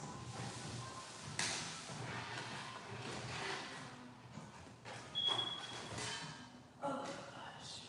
Okay. But we also have the Lovers, the Magician, and the Two of Pentacles that fell on the floor. So it's like, it's almost this energy of not being able to make up your mind when it comes to this person. It's like 1 minute y'all in and 1 minute y'all not. What's the, which I mean is pretty much the energy of the twin flame thing at times, especially when y'all are in separation or separated from each other. There's always one who's more emotionally invested than the other. There's always one that's more cold and detached than the other. There's always one that's more spiritually awakened than the other person, or the other person is not awake at all and needs to learn, needs to grow, needs to be taught. It's always going to be a polar opposite type of energy when it comes to your twin flame. So most of the time is one of the twins that are trying to enlighten the other on what the connection is. Like, hey, this is a twin flame connection, okay? Like, stop fucking around. Like, Nigga, we got shit to do. Ain't nobody got time to be fucking chasing your ass.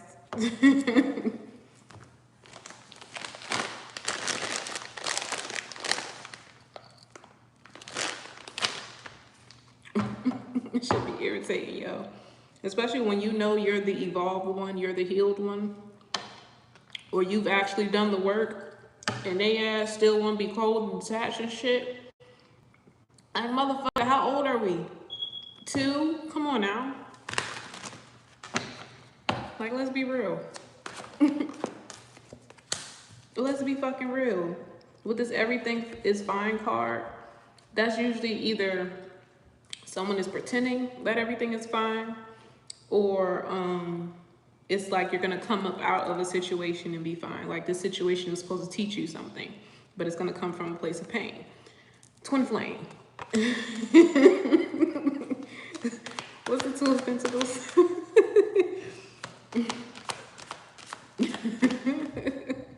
We got Cameron, hey ma.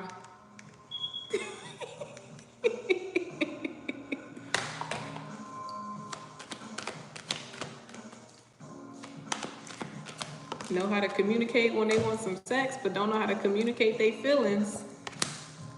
King of Swords. Know how to communicate when they ready to fuck, though. That's easy. Shit, let some motherfucking emotions get involved. What's the Magician? I'm still clarifying your cards right now. What's the Lovers?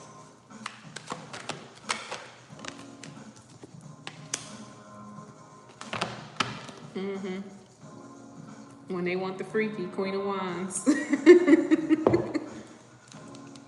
I mean, because it is a very intense sexual chemistry between twin flames. It's very intense. Hard to ignore. Very. Very hard to ignore.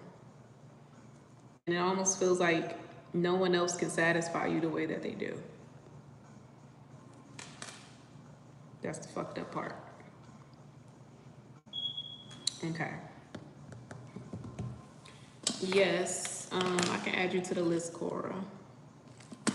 Thank you for joining. Don't forget to like and subscribe. Okay. Let's refocus. 10 of Wands in reverse. Everything is fine. 2 of Pentacles. Everything is intense. You feel everything. Have you ever felt like, have you ever had 6D sex with your twin flame? Or have had conversations or have met with each other in the 6D and have talked? That happens all the time. All the time.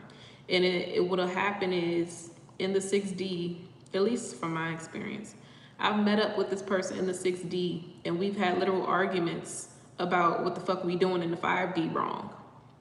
And I'm like, motherfucker, all you had to do was tell me that you fucking love me and blah, blah, blah, blah, blah. And we going back and forth arguing about why the fuck we not doing the shit right in the 5D. Or it'd be some shit like, when we meet with each other in the dream state or in the 6D, it's like we put a timer on it kind of thing. So usually one of us will be like, okay, cool. This is a telepathic dream. So we got this amount of time to say what we need to say before we wake up. So it's very real. It's very fucking real. The big mystery behind it is I don't know if my twin flame is experiencing the same thing as I am, because he's the detached one. So I'm the one that's like, oh, you were in my dreams last night and I had a dream about this and you said this to me, and you know, he's just like more like, okay. Dreams. But anyway, this 10 of Wands.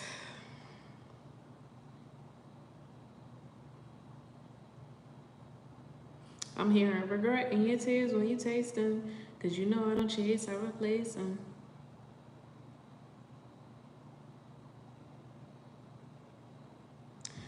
So, with this Lovers and this Nine of Swords energy, someone is definitely in the dark about something.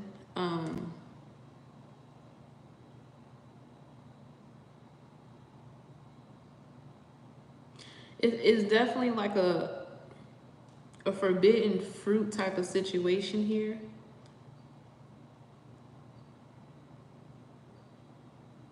It's almost like an energy, and I say an energy because this may not be happening physically, but it's like an energy of someone wanting to be saved or rescued from themselves here with this Nine of Swords energy. And I'm looking at the way that on this Lover's card, this individual's like walking away but reaching out to this person here.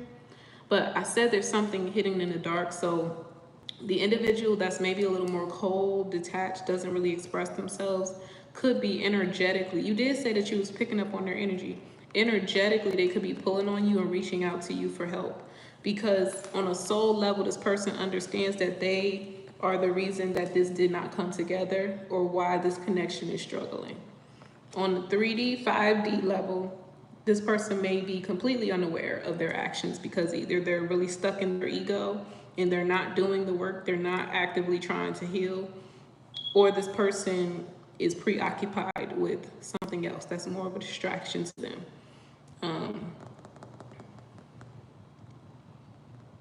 And this could also be self-sabotage here too. It's also like an energy around, you know, I'm gonna hurt you before you hurt me type of thing. It's like there's so much love here, but at the same time, there's so much like, so many trust issues here too. It's like, because I love you so much, I don't trust you. And that's what's been keeping this like stagnant, or what's been slowing this down here. Because I love you and because I'm so attracted to you, I don't trust you. And again, this person's gonna remain stuck in that idea about you until they actually speak on how they feel. Until they express their emotions and opens the floor for that conversation, for there to be an equal exchange and an understanding about how you both feel about one another, then he's gonna always think you're out to get him, or that you're sneaky or you're up to something, because this is your energy here, right? This is your energy. Queen of Wands, Emperor, and the Page of Cups. It's like your energy probably comes off very intimidating and overpowering. One, because you know what the connection is. But two, because because you recognize what the connection is, and all it takes is just one person to recognize what the connection is, and you guys are like tied to the hip. You know, you can't sever that cord once it's connected, and you guys are never disconnected. You may be out of reach, but you're never disconnected. You will always be connected to your twin. That's not a cord that you can cut, unfortunately, because your twin flame is a shared soul, basically. You know what I'm saying? So the same soul, just different bodies, different spirit attached, different experiences attached, different karmic lessons attached. It's the same lesson, but just flipped, you know? So yeah, that's why it's called a twin. It's a twin soul. And that's why a lot of times we get stuck in the twin flame cycle, because we tend to have more sympathy for that person because we know their soul's intentions. No matter what their ego and what their actions are telling you, on a soul level, you love and you trust and you know who this person is. So you tend to give them more passes, or you tend to let them back in. You have a soft spot for this person. No matter how fucked up they do you, how many times they break your heart, you will always have a soft spot for them, because they are you and you are them. Just flip. They highlight the dark in you and you highlight the light in them. Without each other, It's like, I don't know. It's like something just feels off. You know what I'm saying? Like, not saying you can, you know, choose to move on from your twin and, you know, be in a very loving and, you know, great soulmate connection. You always have that option, you know, because sometimes the twin flame journey can be a little hard. It's hard to put up with, you know, and it can kind of feel like a bunch of like wasted time too, depending on the individual that you're dealing with and how far you guys are progressing on your journey. I mean, none of it is wasted time, but if you know that you're waiting on this person to do the work, then to me it becomes wasted time when you're waiting on that individual to change and they're not changing. You know, you can't fix that person. You know what I'm saying? They have to want to change. So until they make that decision to change, you in no way, shape, or form should be blocking off your options or, you know, even ignoring your own needs and desires and wants and shit like that. You know what I'm saying? Like, don't put your life on hold because that individual doesn't recognize the connection or doesn't recognize their own power and what they deserve. So, yeah, everything happens for a reason. You know, a lot of people get tied up in the fact that that person is detaching or leaving or ignoring you, not responding to you, whatever. Separation happens all the time with the twin flame. You guys come together and then separate. That's just what it is.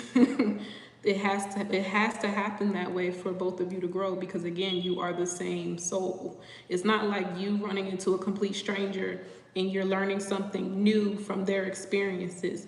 No, you're the same soul that has been through the same karmic lesson, the same experiences. You mirror each other. Your situations, your life situations, the way you were raised, your family, everything, the type of friends you have, the types of jobs you've worked, you mirror each other. So the only way that you're going to learn from that individual is if you pull away. You know what I'm saying? Or if they pull away. And then when you come back, you guys are better and you notice the connection is deeper. It's easier to talk to this person. They're opening up more. Or either you're pulling back, you've set your boundaries, you're not overgiving anymore. So it's just as much importance in you guys coming together as twin flames as it is you guys being apart. If you get what I'm saying. So I don't know if, you know, I needed to say that for your reading specifically, because I feel like I was definitely deep off just now.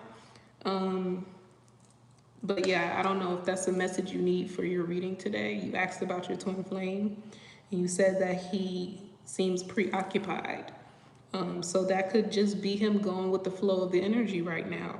You know, you guys may need to be separated right now for this person to kind of realize a few things about himself, realize a few things about the connection, and also handle some responsibilities, you know. So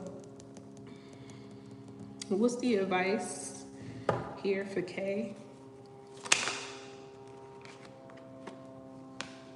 We have the Page of Pentacles, Four of Pentacles, Ten of Swords, and Strength.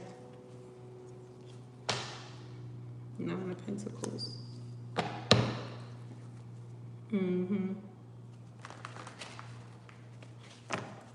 want to see what song is playing right now. Oh, Put That Woman First by Jaheim.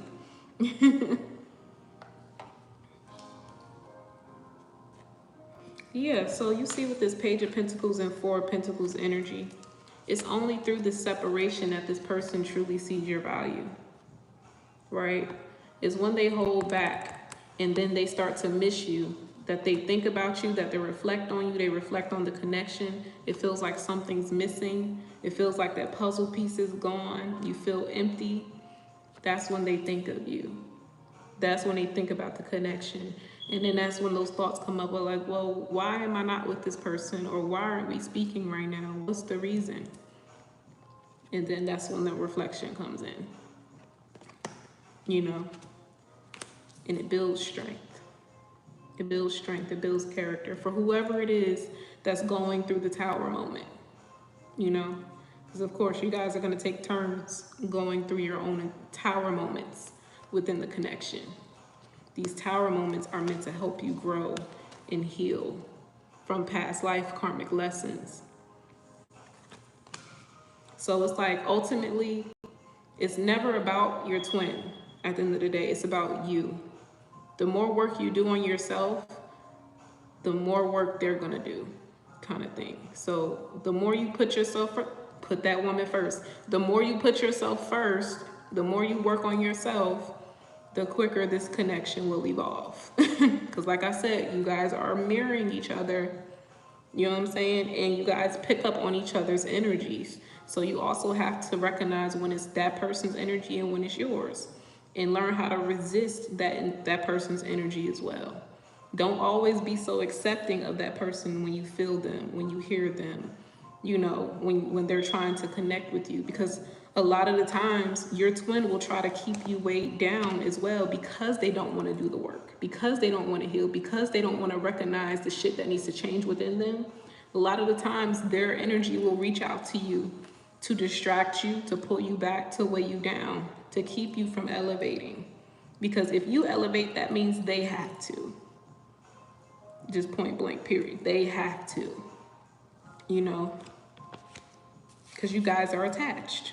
You're attached. You can't cut that cord, you know? So basically by you leveling up, it's like dragging them and it's hurting them more than it's helping them. But they can help themselves if they just allow themselves to feel the connection. So there's that.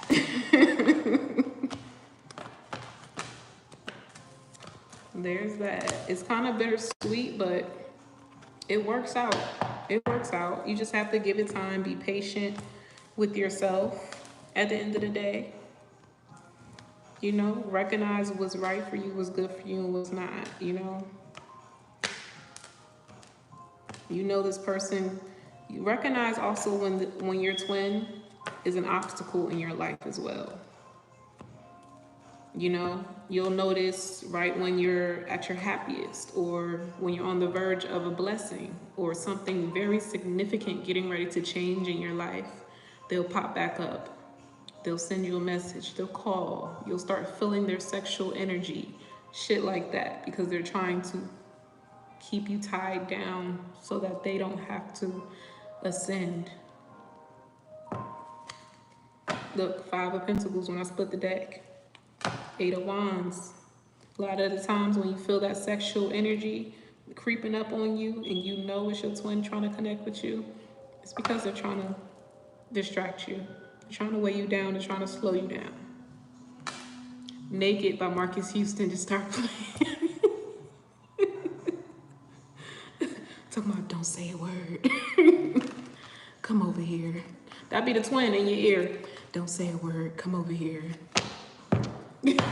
Let's get naked. Like, get the fuck away from me. Shit. You know I ain't seen you in how long. Get the fuck, man. Like, get out of my energy, please. Like, stop pulling on me.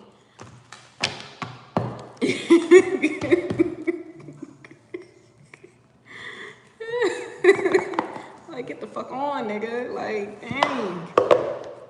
And you know I'm celibate.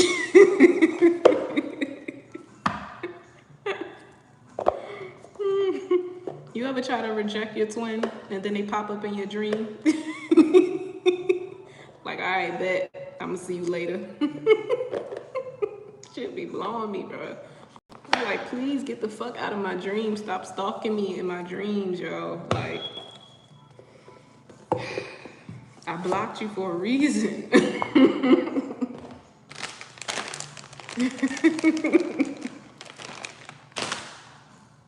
Like, bet. We gonna talk later.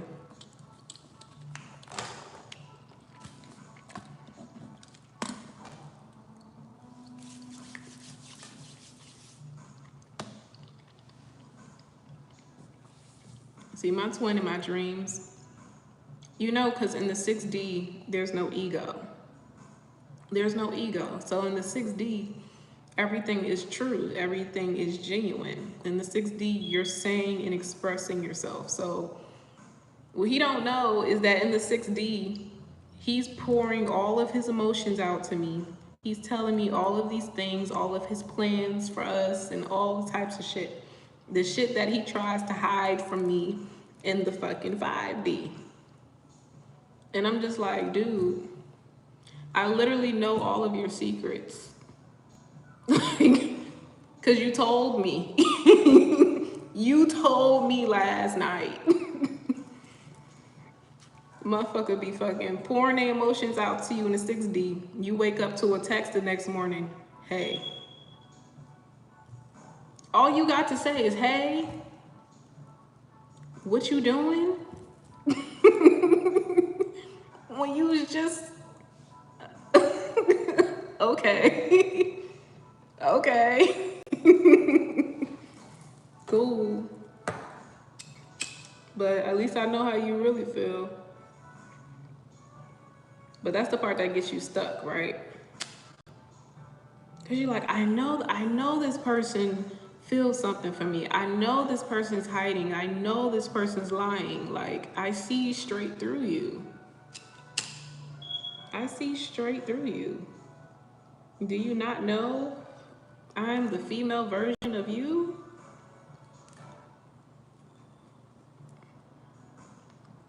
Yeah, mine's mysterious as fuck too. And he always got on all black. All black, head to toe. Every time. And he be fucking niggas up in the 6D. We be having whole conversations, arguing and shit.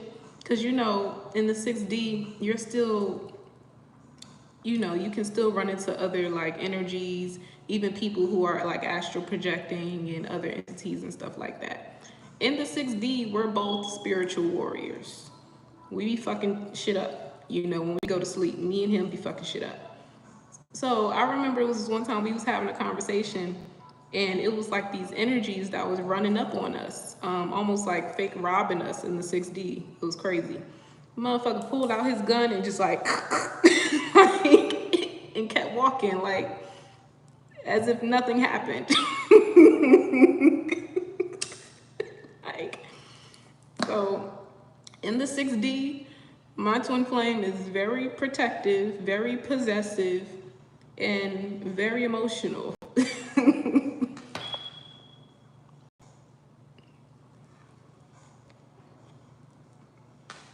And just be like taking niggas out.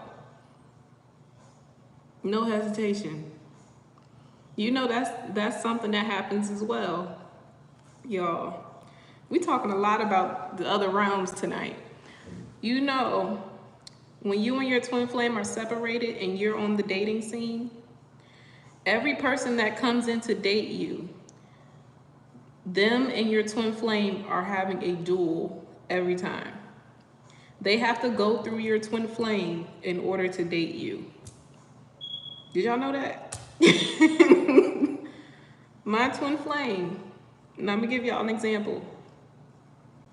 My twin flame, anybody that's tried to come in to like court me or date me, he will follow up. So let me give y'all an example. So I had this Taurus that was trying to take me out, right? This Taurus been crushing on me since I used to work as a bartender. He used to come into the bar and he used to just stare at me and be like, yo, if only you knew how I feel about you, like, I'm just so attracted to you. Like, so when I became single, you know, he hit my DMs like, hey, do you want to go out for drinks? Like, can I take you wherever, blah, blah, blah. So tell me why he invites me out to go out or whatever. And mind you, we had already been on a date. This was the second date. He tries to invite me out on a date. Now, mind you, I'm already pretty much aware of the fact that my twin flame is probably going to try to intercept on this. So I'm basically ready, like up until the point where we're meeting up, like I done got dressed, I'm about to get in my car to go. He texts me talking about, we're gonna have to take a rain check on that. Right after he texts me, my twin texts, what are you doing? And then why did I end up going on a date with my twin the next day? My twin came in and we went on a fucking date the next day. After the guy that was trying to court me canceled on me. For what reason, I don't fucking know. He got his ass whooped in the spiritual realm. My twin whooped his ass in the spiritual realm. And this has happened not just with that situation. Almost every guy that I try to date or who tries to date me, something happens. Something happens. And here comes my twin acting all fucking casual and shit and carrying conversation with me. And I'm like, dude, you just ran off my options here. Like, stop doing that.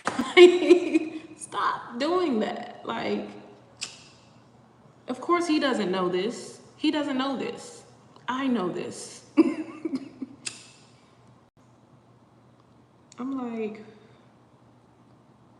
shit. Him and my motherfucking ex done fought plenty of times in the 6D.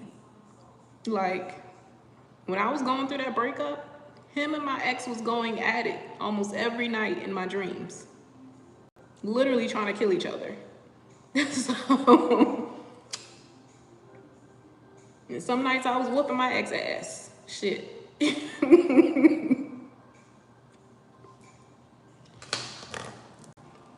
It's a couple nights my ancestors and let me get at his ass. Had a whole dream I was beating his ass with a baseball bat after I broke up with him. I was beating his ass. I was mad when I woke up. I was like, can y'all give me a little bit longer? Shit, I'm not done. I can't do this in real life.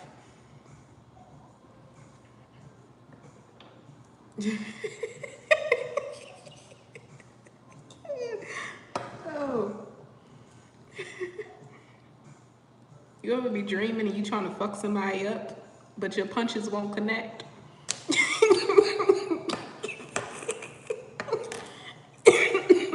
And it's somebody that you really don't fucking like. Man, trying to fight in your dreams is the worst. Oh my goodness. Okay, who was next? Beatrice. It's like the energy just won't allow it.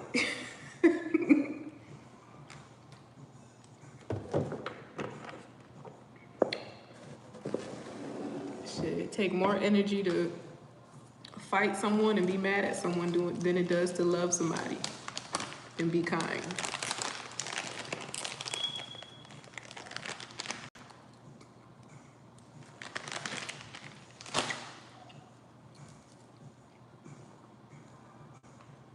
They slow, like, exactly, they be slow and they never fucking connect. Not the way you want them to.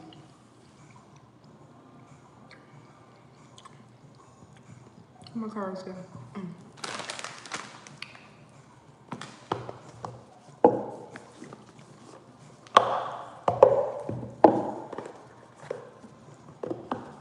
No.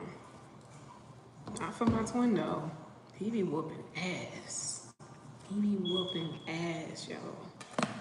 It's like I can't talk to nobody. Like, only way I can like successfully date someone without any interference from him is if I made it up in my mind that I don't want to pursue him or deal with him. That's the only way. Other than that, there's going to be an energetic interference some way, somehow. And honestly, I probably do the same thing with him and don't even realize it. I probably do the same thing.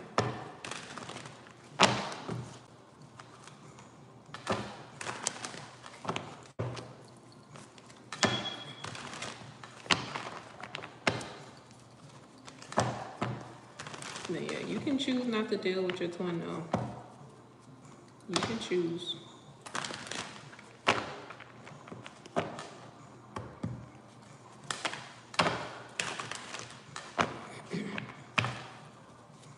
Okay, what do we have for Beatrice?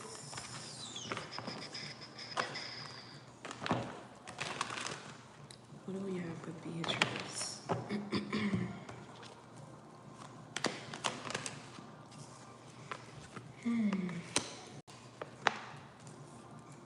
This air from outside feels good.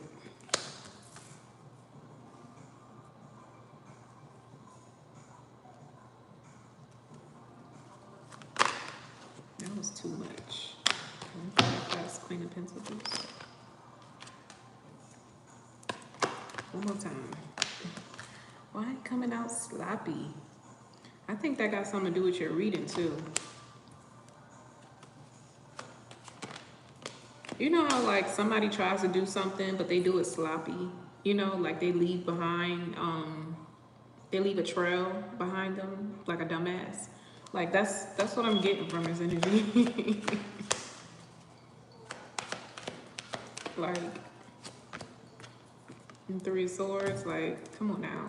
You gotta be quicker than that. Like how are you trying to be sneaky and conniving and shit and you leaving a whole trail that leads straight to you? Like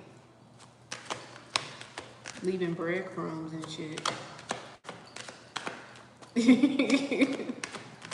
What's this Queen of Pentacles? Light year after Robbie. Why are these on the screen? Right now the song playing is Love Don't Cost a Thing by Jennifer Lopez.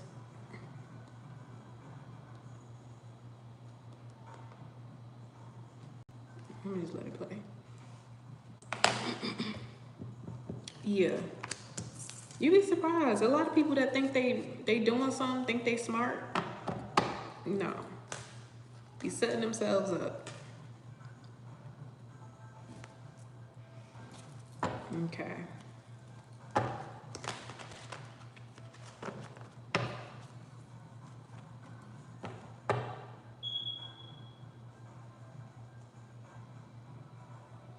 This Hermit, this Queen of Pentacles, and this Three of Swords.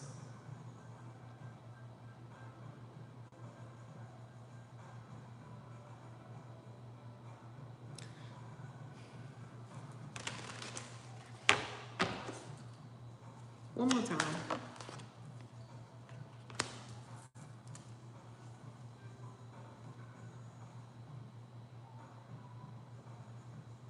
Okay, so with this daggone Queen of Pentacles, Three of Swords, and a Hermit, I'm getting, it's somebody who's been fully invested in trying to slow you down here. This Seven of Swords, Nine of Cups, then we have the Ten of Pentacles, Two of Wands, Sun, and the Nine of Wands. But this is only after this person has Seven of Swords, this Ten of Pentacles situation. Remember I said it's like that energy of like thinking you got away with something, but then it biting you in the ass because you left evidence behind. So now they're having me separate this reading. Can we clarify the Seven of Swords here? Because this is two different energies. Ace of Cups. Yeah, it's like somebody's getting so much satisfaction out of betraying you in some way. But they don't realize that betraying you is betraying themselves, or that they're only hurting themselves. Now, this could be spiritually and this could be literally. I mean, either way, this person is getting their ass whooped for whatever they're doing. And they're losing everything here with this Nine of Pentacles in reverse. The Hangman in reverse. Six of Pentacles in reverse. Yep, somebody's realizing they fucked up. Somebody's realizing that they fucked up. It was what was once a very great idea. Now somebody's realizing they missed the loophole. They missed something. They didn't check all the facts before they did this. Now it's coming back to them. What the hell was that? Oh, I think that's the water upstairs. I'm like, what the fuck? Hangman, Six of Pentacles, Ace of Wands here. Yeah, they're realizing their idea wasn't so bright. Okay. 10% reverse. They're realizing their idea wasn't such a smart one. What was it though? What did they do? Is what I'm trying to understand. 5 of Cups, Knight of Wands in reverse. So 2 people. Look, the screen just said no one lays a finger on you. It was a Butterfinger commercial, but it said no one lays a finger on you. Didn't I say they getting their ass whooped, whether this is like in real life or spiritually? Like they going through some type of spiritual attack, or they're losing everything right now because they tried to betray you. So this is either an energy of them realizing that they fucked up and they left the paper trail that leads right back to them, or this is them realizing that this shit has backfired on them. It's backfired on them, and they're realizing that they're losing everything. Everything that they tried to do to you is happening to them. And it's like the most freakiest, scariest wake-up call of their fucking life. 4 Wands in reverse. Is them maybe even realizing how powerful you are. Chirp.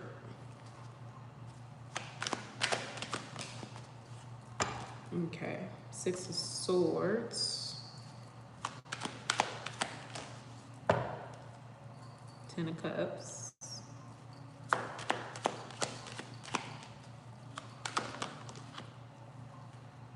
Someone could have done something. I don't know if you've like recently like cut someone off or you've moved away, but someone could have taken action or done this to you when you moved away, or like when you weren't in sight here. The Star in reverse, the High Priestess in reverse, 5 of Swords, 6 of Cups in reverse. Yeah, it's almost like an energy like they waited until you were like out of reach, or at a point where you couldn't like pick up intuitively on what this person was doing. Like you wouldn't get any ideas about what they were doing behind the scenes with this 5 of Swords, 6 of Cups in reverse. Whatever this was, it was the intentions to take from you. And this could have come from a place of envy or jealousy, because this is you over here. This reading has been separated. This is you over here. This 2 of Wands, 9 of Wands energy. You're healing and moving forward. And also this 10 of Pentacles and this Sun energy. This is you basking in the blessings that God is bringing into you. You know? You said your baby dad left the state. I'm not seeing or feeling any masculine energy out here right now. I'm not even feeling any type of masculine energy here. I just heard a friend. So this could be a friend of yours. Yeah, Page. Page in reverse. This could be a friend. Justice in reverse. That's what I heard.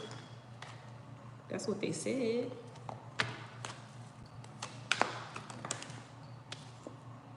Emperor in reverse. But even that Emperor card coming out. Yeah, I was just going to say, even that Emperor card coming out feels like a feminine energy. It could just be a feminine that's like mean as fuck and like controlling. 4 of Pentacles in reverse. We have the Page of Pentacles and the 8 of Wands.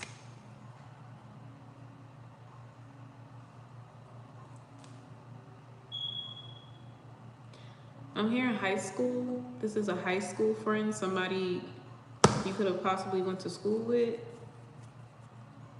Or you've just known this person since high school, since you were a teenager.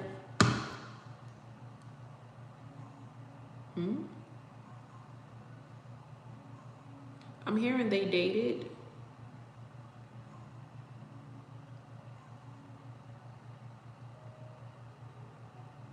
They're saying they dated. So there's someone from the past that you've dated? Maybe you knew them when you were a teenager or in high school. You dated someone in high school. This person's watching you. or they did something to you in the past that you're not aware of.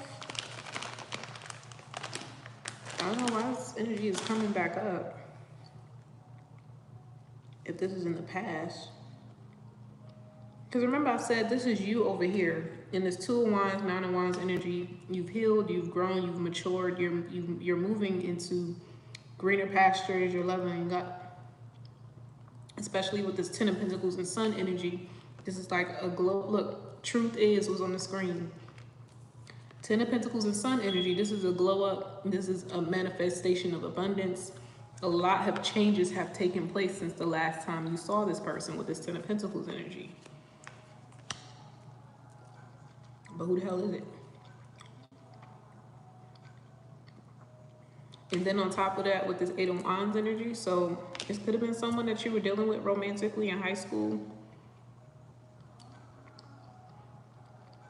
But what this got to do with shit now?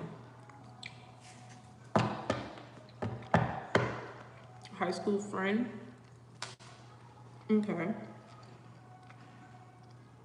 So maybe they were saying you guys were supposed to go on like a friend date or something. Because I kept hearing they dated. They dated.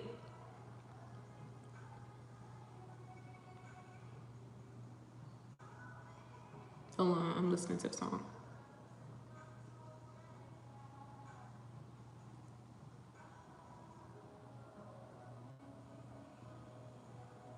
I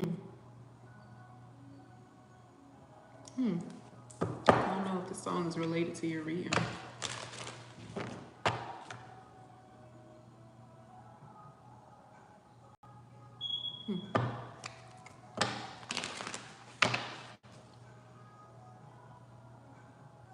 Maybe it's something else though.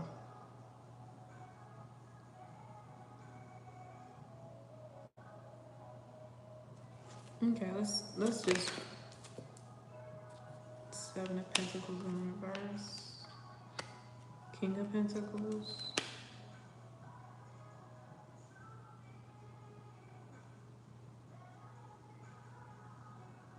Remember I said in the beginning, I said this is somebody deeply invested in sabotaging you, making things harder for you, slowing something down for you, and then that Ace of Cups came out. So I don't know if this is a friend that you used to go to school with, slowing something down for you, that you went to school with, that was maybe trying to interfere in this relationship. Wasn't we just talking about that before I started your reading? I was like, my twin, every time I try to date someone, they try to interfere. Because we have the Knight of Pentacles, Seven of Wands, and the Magician. That's someone finding out about something and trying to block it from coming together.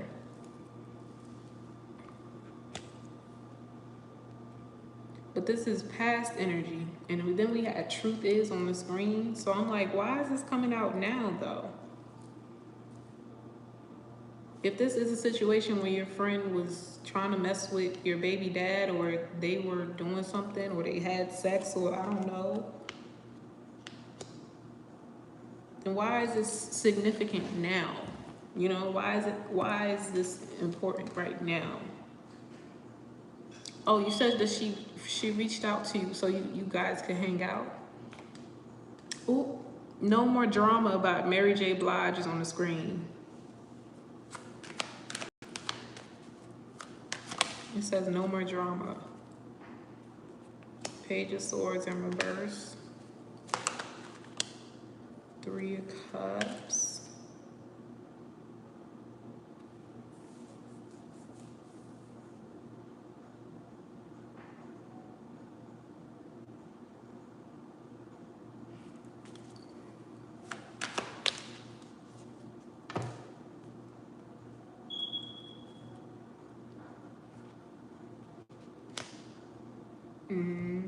I was just getting ready to say, she was getting in contact with you. She was getting in contact with you to play victim here. what really happened is these two were sexually or dealing with each other. Could have been very casual here with this daggone 3 of Cups energy out here. Could have just been one time or some shit like that. Probably a long time ago or in the past. This person was coming in to bring, you hear that, no drama? They're coming in to bring drama to you and make it sound like your baby dad suddenly trying to come on to her, or like, I just want to let you know that he did this or said this or whatever. I didn't bring it up to you at this time because I know you guys were going through it and I just didn't want to add fire to the, it's some bullshit that's coming out her motherfucking mouth. When, bitch, all you gotta say is you fucked my nigga. Like, why are you beating around the bush? Why are you trying to put it all on him? The part you don't want to say or tell the truth about is the fact that we were friends when you fucked my nigga. This wasn't after we stopped talking or after we detached or after we grew up. No. This was way back then. Yeah, no. 10 of Wands, like, this is the fucking secret. This shit heavy with her ass now, like, coming to drop this shit on you. And she looking for ways how she gonna break it down to you, how she gonna explain it to you, how she gonna word this, how she gonna say this. So it doesn't sound like this was a mutual agreement. Oh, he came on to me, or, oh no, this was after high school, you know, you guys weren't even together. It was a drunk night. I just wanted to let you know because I just didn't want it to come off like that was the intention. Like, it's weird as hell. It's weird. It's a weird ass energy. Like, even, okay, so I'm not gonna say or try to, or assume that based off of this energy that she is the individual who slept with your baby daddy. She also could possibly be an individual that knows of someone else who slept with your baby daddy. And that could be what's weighing on her. Like, okay, I have to say something. I have to tell her this information. Like, it's like someone knowing a heavy secret here about some type of friend group, or knowing a heavy secret about someone that you know. If this is not her who did this, then she knows of someone. What are they doing upstairs, y'all? Then she knows of someone who did this, and this someone is close to you. Then I said it's like she's bringing drama to you.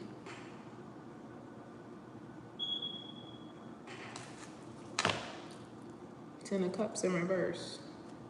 So this might not necessarily be her, like, oh, she like fucked your baby daddy, but it might be someone you guys know mutually.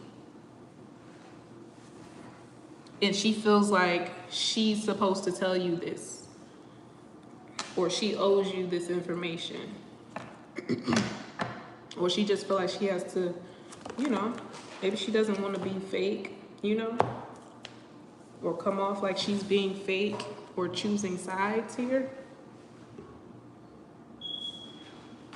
Yeah, Hierophant. This is about a situation coming together.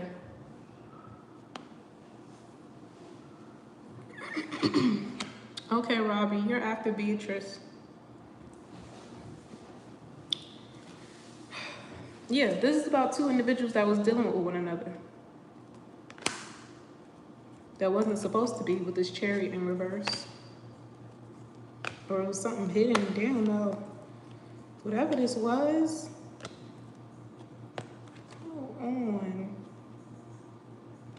Hold on.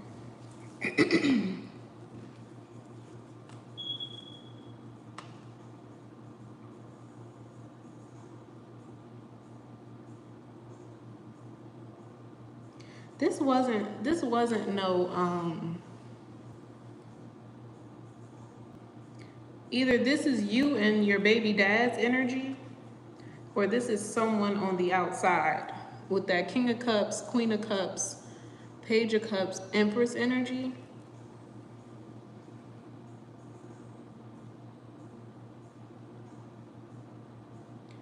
This King and Queen of Cups with this Page of Wands energy, these are two individuals that it really gives me the energy of someone who had a child. Like these two came together and had a child. So I'm like, this could be you and them. Or this is the energy of someone else bringing two individuals together.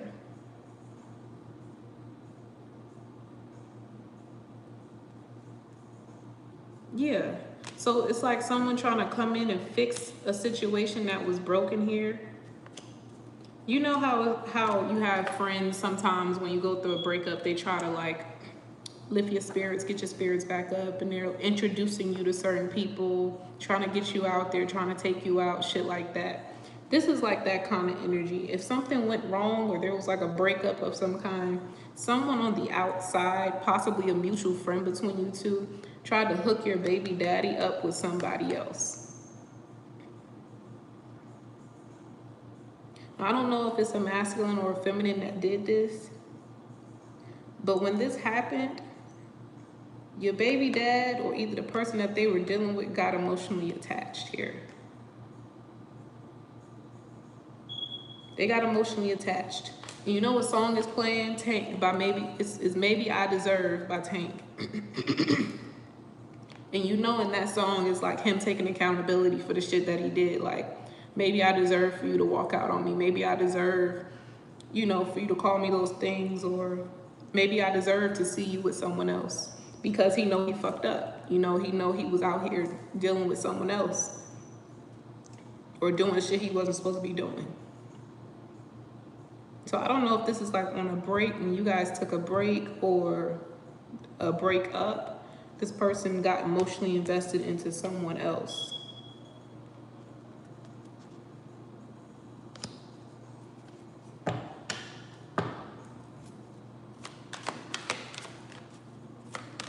But it was at the hands of someone else, if you get what I'm saying. We have the King of Wands in reverse and the Page of Cups.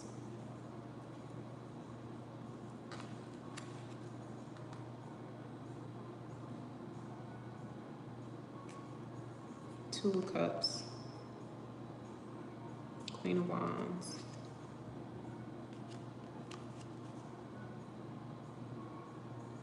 Does he have other children?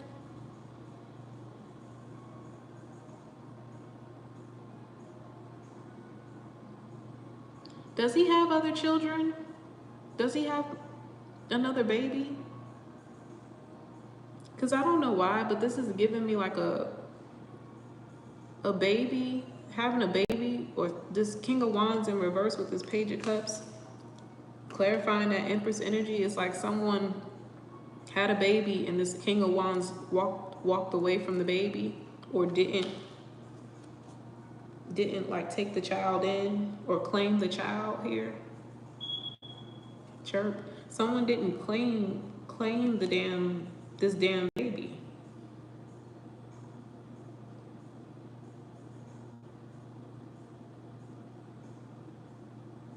Clarify that Page of Cups. Look, the Moon card. Someone in the Devil in reverse, yo. Four of Pentacles. Someone didn't claim a child here. Someone got pregnant and walked away. I don't know if this person had the baby. I feel like this is someone who had a baby already with that Page of Wands following that situation. But this masculine didn't claim that child or abandoned that child, abandoned the mother and the child.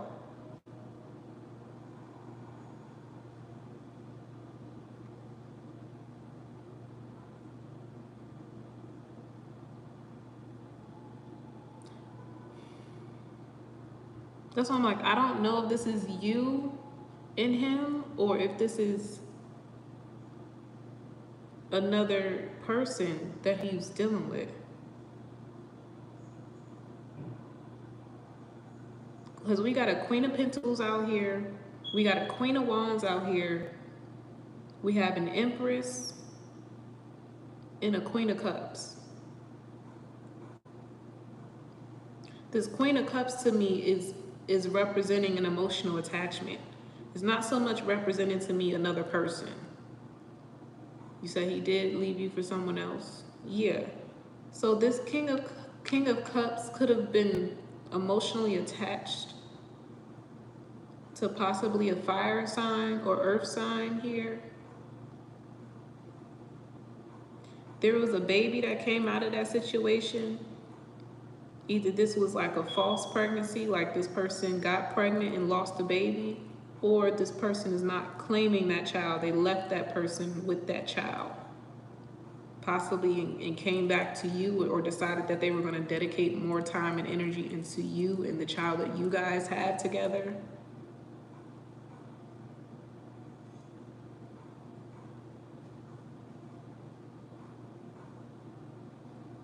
They didn't want to take on the burden. They didn't want to take on the guilt of that situation, because it was some shit that they wasn't supposed to do anyway. But like I said earlier, that friend that came back around to you played a part in this some way, somehow. So again, I don't know if this is that friend playing matchmaker, or either the person that he was emotionally attached to, that he could have walked away from you with, is friends with that friend. I said there's a mutual friend in the mix somewhere here. It's linked up here. You're friends with this person's old lover. You're friends with the friend of your baby dad's, the person that your baby dad left your situation for.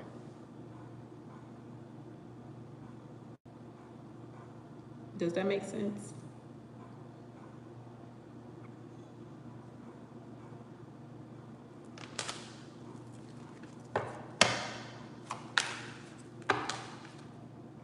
Ace of Swords. Your friends, the one who came and invited you out or was talking to you, they're friends with the person that he slept with. That's why I said it feels like a matchmaker kind of vibe. It feels like hooking two people up, or like, hey, check so-and-so out, this is whatever. Or it's like, the thing is, what I'm getting from this though, it's not so much of a, yeah, didn't I say she doesn't want to come off fake? There's almost an energy like she was the last to know. And I know it's like, how the fuck would she not know? But it's a possibility. You know what I'm saying? There's a possibility. It's almost like when you're having conversation with your girlfriends about a particular guy, right? You may not off the bat give all the details or show pictures and all this other shit. You're just talking about this person. You're just, you know, venting.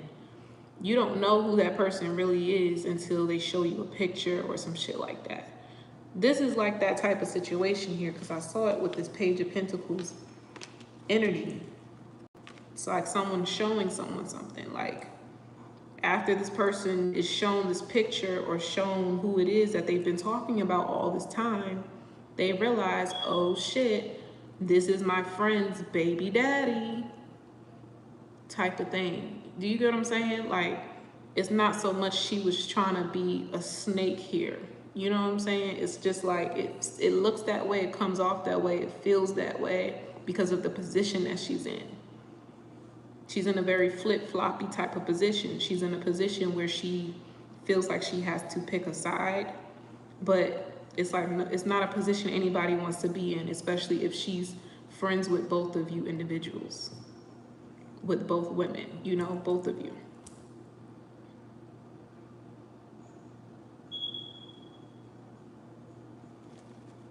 Okay, now this is making sense.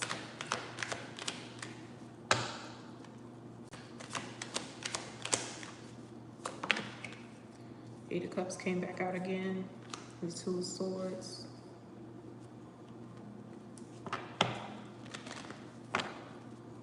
And she could have tried, you know, she could have tried not to, look, it says Before Dark by Monica.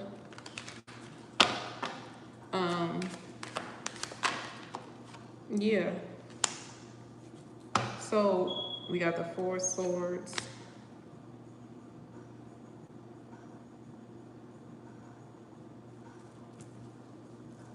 And it's funny, they got a picture of Monica on the front with all her girlfriends. It's three fucking women on the front of the damn album. There's a middle woman here. She's in between two women. She's friends with both of these women. One of these women slept with the other woman's baby daddy.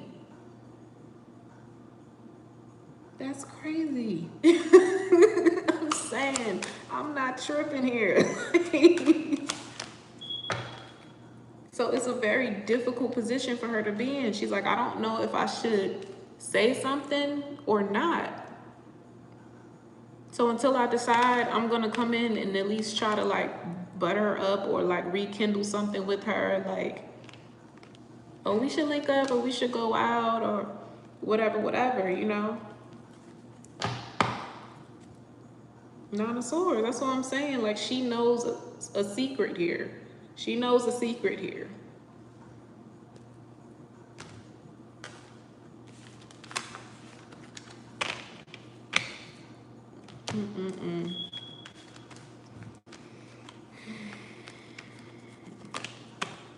That is tough.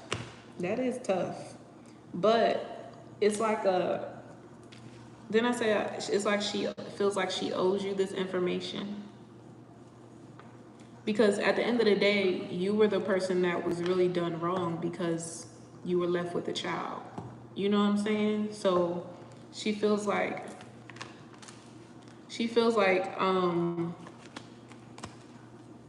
if anything, she owes you the truth. She feels like that's the right thing to do. To tell you, you know, that there's a mutual connection here.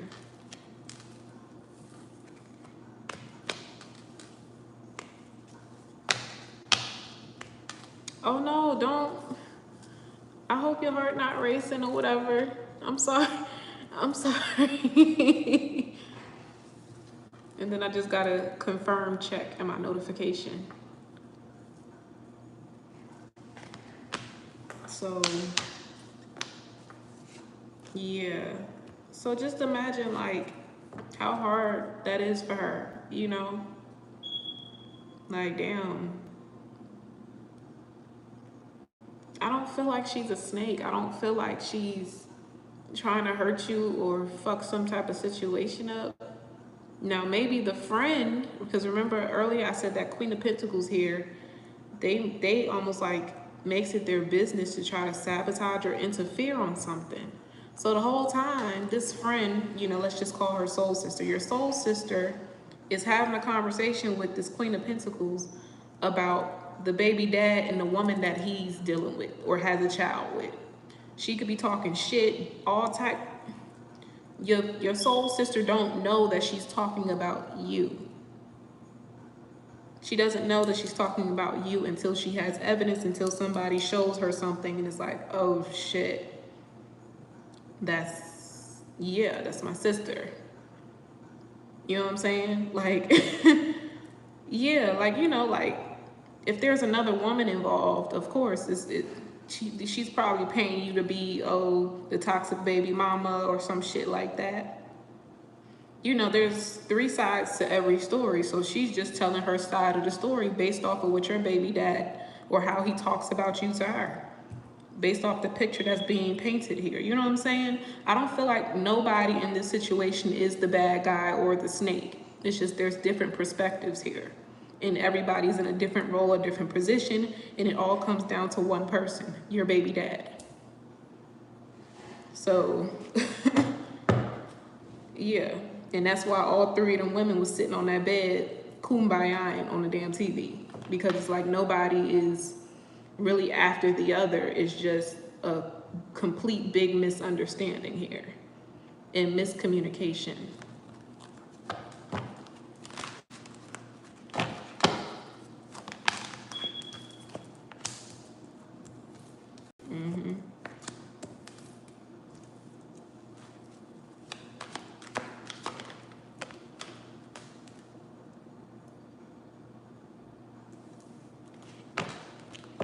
But you know, of course, when there's two women involved, when one man is dealing with two women, they're gonna.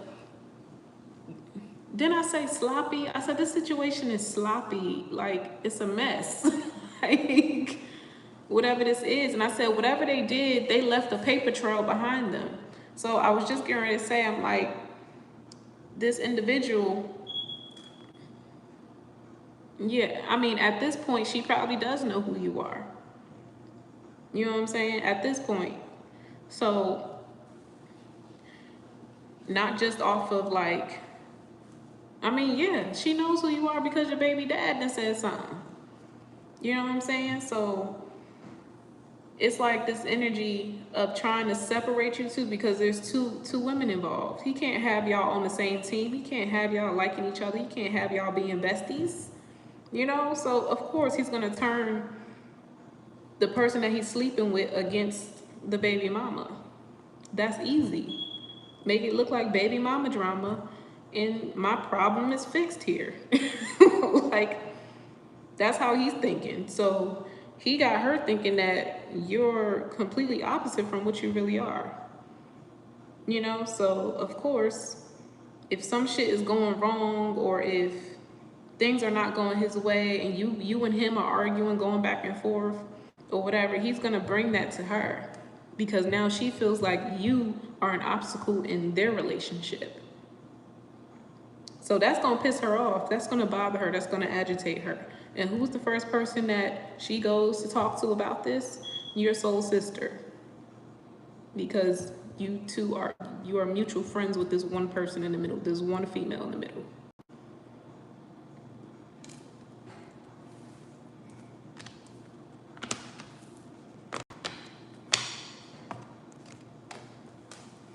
Wow.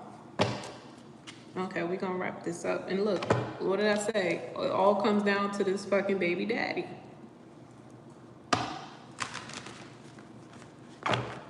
So, I mean, just be mindful. 10 of Wands. Just be mindful. This energy comes out. 3 of Pentacles, that's what I'm saying. Y'all are not against each other. Y'all are just painted that way. If you get what I'm saying. Even the way that she's painting here, she's painting an image based off of what she's perceiving here. Based off of what this person is telling her. That's the image that she's painting of this person. Because she's not looking at this person. She's just taking in the information. Ace of Cups. So this soul sister is not necessarily wrong. She's not. She just put in a fucked up position here. And so was the other woman. Because your baby dad is like twisting words and all types of shit.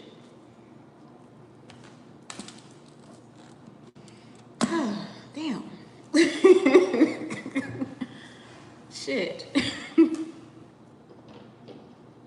Niggas, man.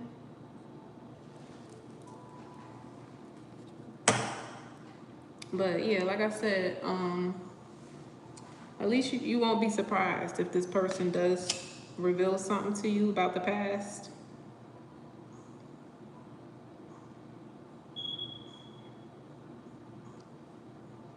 Yeah. Yeah, so it's like something on her mind that she feels like you're not going to forgive her for, you're going to judge her for, you know, it's going to affect your friendship or something, you know?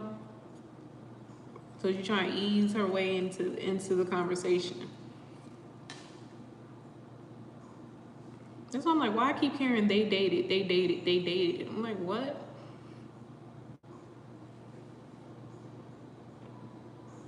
They were talking about how your friend knows that they dated. Your baby dad and this Queen of Pentacles, they dated.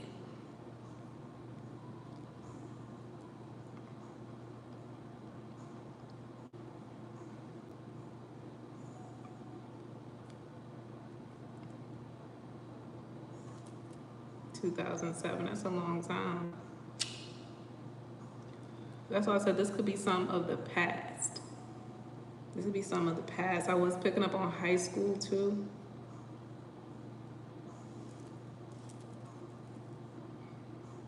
This could have happened in the past.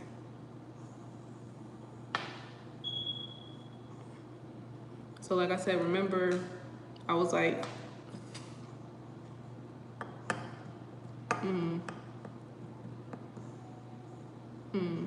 wow. I still wonder if that energy I was picking up on was if she had like a pregnancy scare or something. Said stabbed him.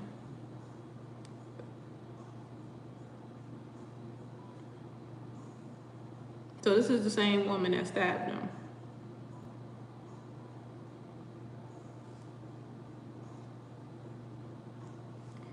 Acting crazy and shit. But that's his fault though. That's his fault. That's his fault. Cause he's trying to paint this fucking picture of you to her, but still making it his business to like try to be involved with you and the kids and shit like that. So imagine how that looks. You know what I'm saying? Okay, you said someone different. Even still, even still, no matter who he deals with, he's gonna paint you in a negative light. But then still fucking it up for himself, because at some point in time you guys are gonna have to co-parent. You know, so it comes off like, oh, I mess with you, but I might still mess with my baby mama because she got my kids. So it leaves these women feeling very insecure. You know, now if he was painting it out to be like, okay, me and my baby mama not together, but we have a good co-parenting relationship. You know, then maybe it would ease the tension a little bit.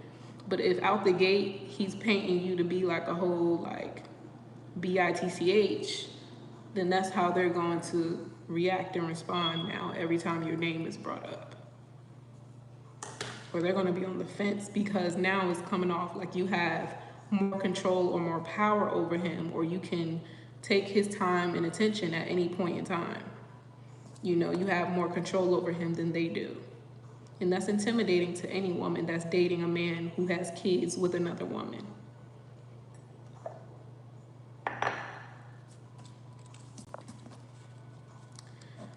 Okay. So he needs to stop being the drama queen. He's the one starting the drama.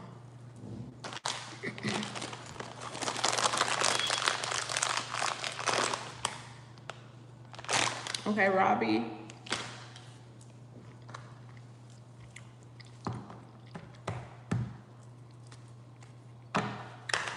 Well, then that's different.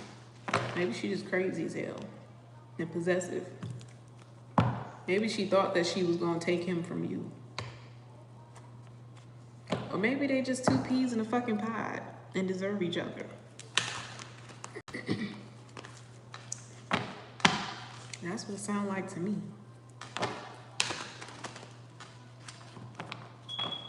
You're welcome. What your guys have to tell you. Thank you for being patient. I know I said these readings was gonna be 5 minutes. That was a lie from the gate.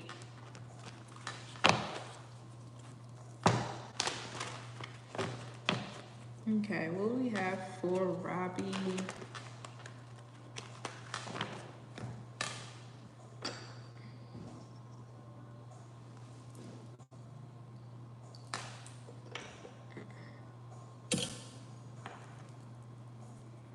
Lighter. Thank you, I appreciate it. I told her it's so hard for me to do short readings. It's so hard. Because I be in it. I be in it mentally, physically, emotionally.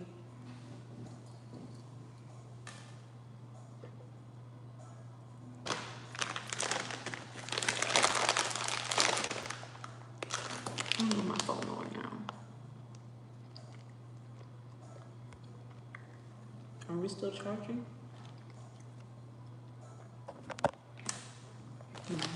Maybe I could, I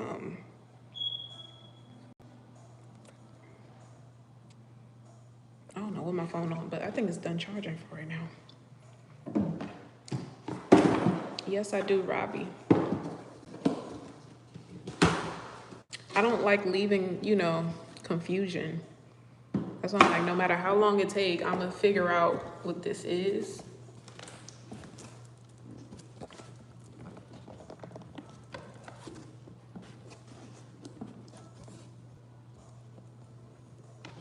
And that's the big reason why I don't read tarot for the meaning. I read it for what I'm intuitively feeling and picking up from the images. I read the storyline. I don't read the meaning of the cards. Okay.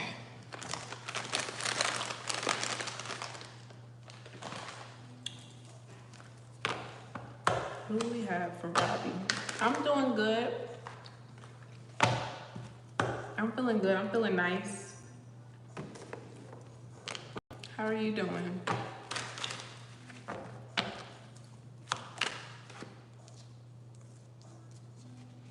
Shuffle it again. What do we have for Robbie? Any messages from his spirit guides, please? And thank you. Any messages for Robbie?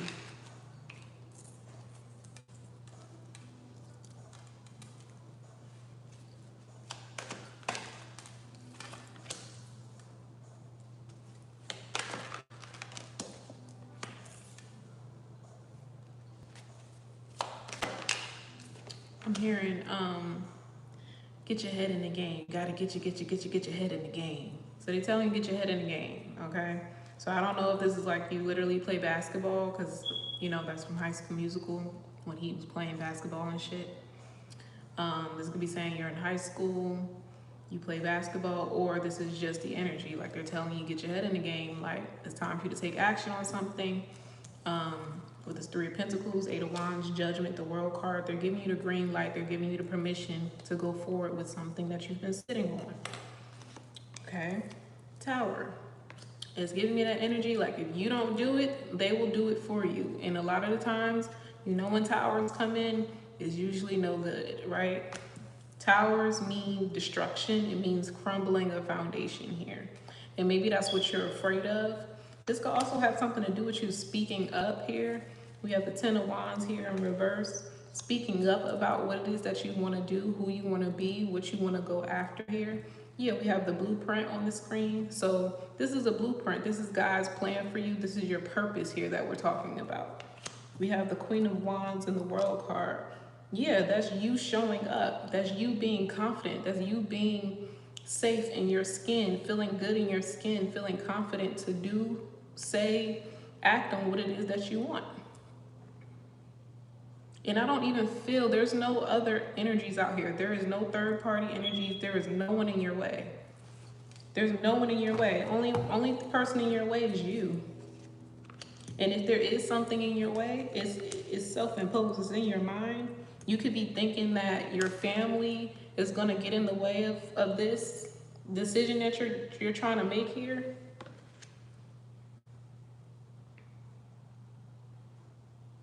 I'm also picking up some energy around somebody wanting a family maybe one day, or that's like an aspiration or a goal for someone. Like someone really wants to settle down, wants to get married, wants to have kids, but they know there's something that they need to fulfill, or they need to make a certain amount of money, they need to be in a certain position before they can do that.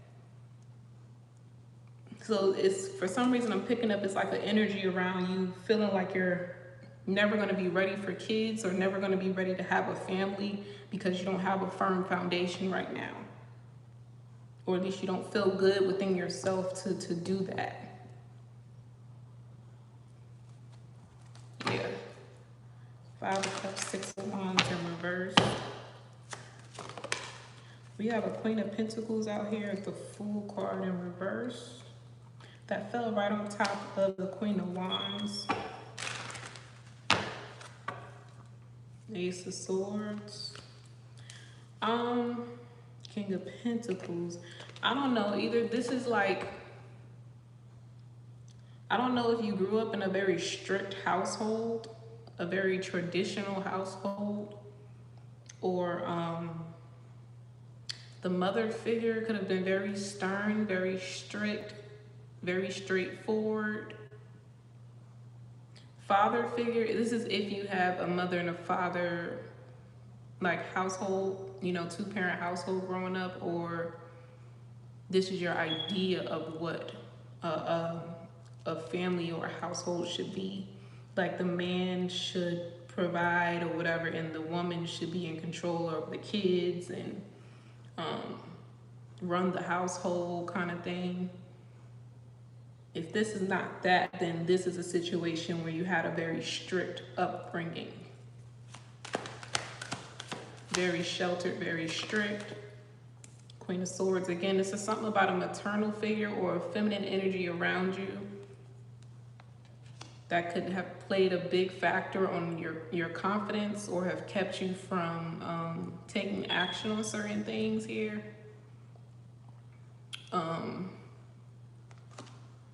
Yeah, Temperance in reverse. It's like they didn't want you to recognize your power. They didn't want you to find out how much they actually needed you. They need you more than you need them here. And I don't know if this has something to do with money. I don't know if you're owed some money or if you're going to be in position of having a lot of money at some point in time. But this person may think that you're stupid or that you're gullible or that you're naive, that you don't know what you're doing with your money. This person could be very controlling, trying to tell you what type of job to get, how to invest your money, what you should and shouldn't be doing. They could even be talking down on you about your age and where you should be at a certain age or how you look.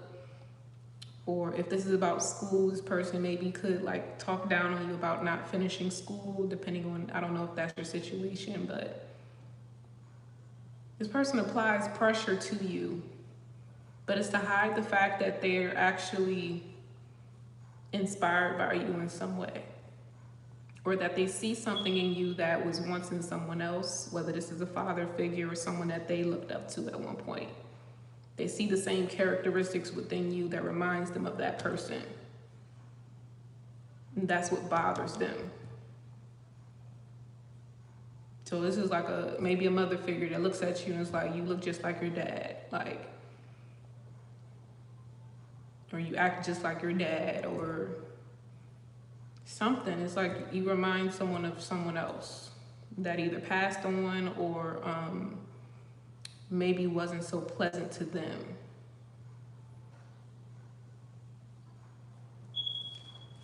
Maybe even their father when they were growing up. It's something about you.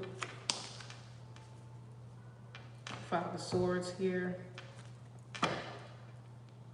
But I was really picking up on that dependent energy here.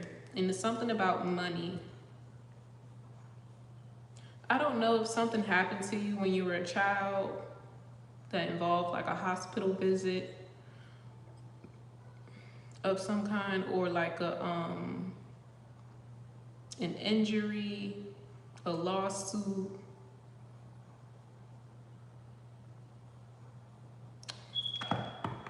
It's like in a weird way, just your existence, just you being alive is helping this person out financially. But they'll never tell you this though.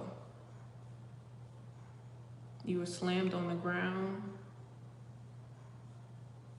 as a kid.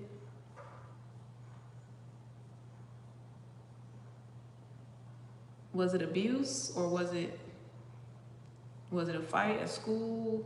Like, what was the context of it?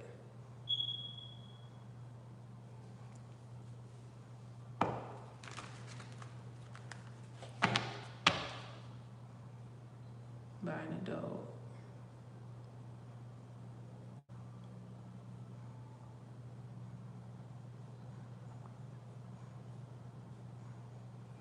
It's something about an injury.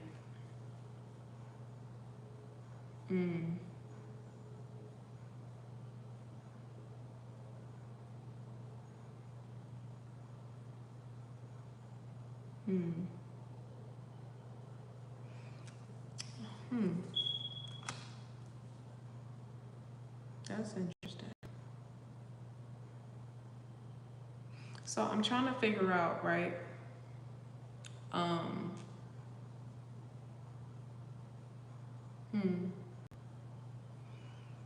So with this, I keep picking up though that everything was blurry.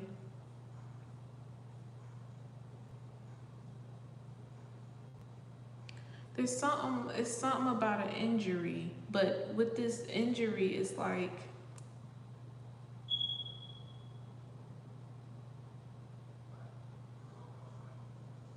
either I was picking up on that situation and it's almost like surrounding the fact that you could have saved her from getting hurt, or this is you literally, you got hurt and there's some type of money that was supposed to come out of that situation here that you're unaware of, or money that did come out of that situation.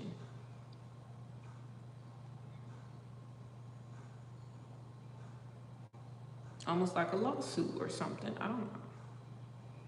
If that justice card come out, then I'm on to something here. But this Queen of Swords still comes off like very aggressive to me for some reason. Yeah, and then the Knight of Swords comes out.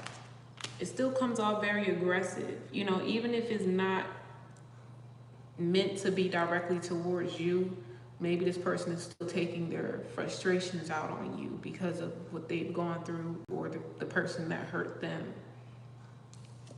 You know, Nine of Swords.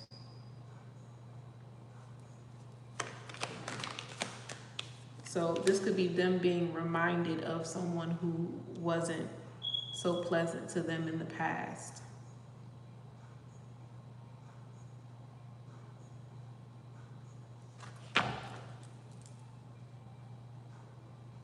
This could even be a woman who hates depending on men.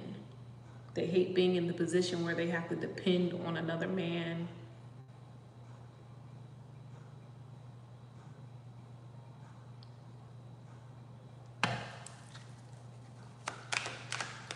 But they're never really in the position to depend on themselves either. And that could be what's the frustrating part for them. They could end up in these really toxic, messed up situations because it's really hard for them to get themselves out of it. Like they don't have the willpower, the strength to get out of a situation that's really painful. We have the Hermit card here, the Star in reverse, Hangman in reverse, and the Wheel of Fortune. So it's like, in a sense, you may have become this person's like emotional punching bag, or either this is you taking on the trauma of whatever happened to you growing up, or whatever you witnessed growing up.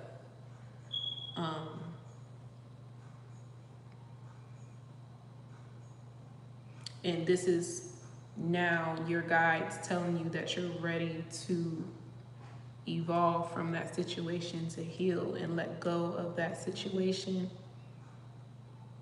It's time for you to rise to the occasion is what I'm hearing. To detach yourself from that energy because you're not associated with that energy anymore. You said punching bag? Oh, yeah. You're not associated with that energy, or they're telling you to disassociate yourself with this person. Because that Ace of Swords did come up in reverse. King of Wands.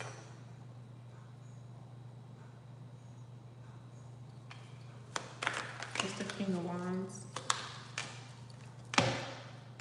Knight of Cups.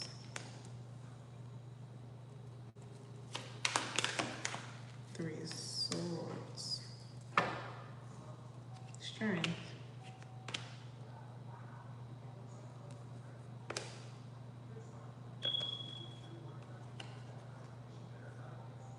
It's like a situation like no matter how hard you try, this person is always going to go back to the past. No matter how hard you try, this person is always going to go back to their old ways or go back to what's comfortable. Even if it's bad for them, they will continue to go back to that energy.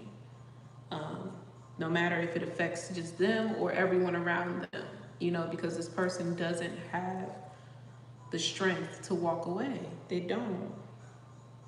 They want to really, really bad. They do. But it's like someone who has some type of control over this person. Literally.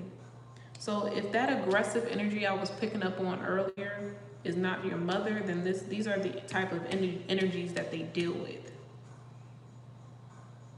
Very strict, very stern, very cutthroat, very controlling, very demeaning, insulting, maybe even abusive.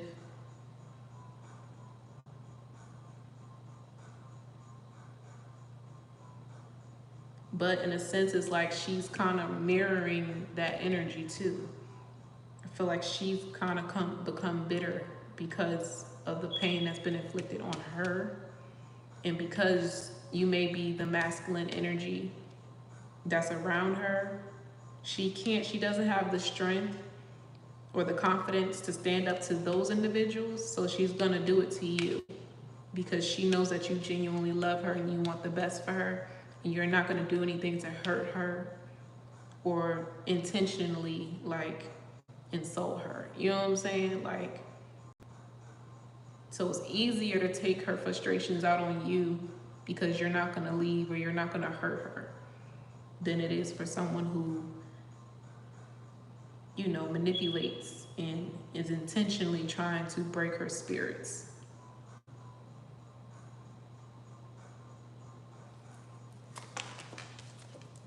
King of Cups. Yeah, too nice. For sure, too nice. King of Cups came out with that 4 of Wands in reverse. 6 of Pentacles.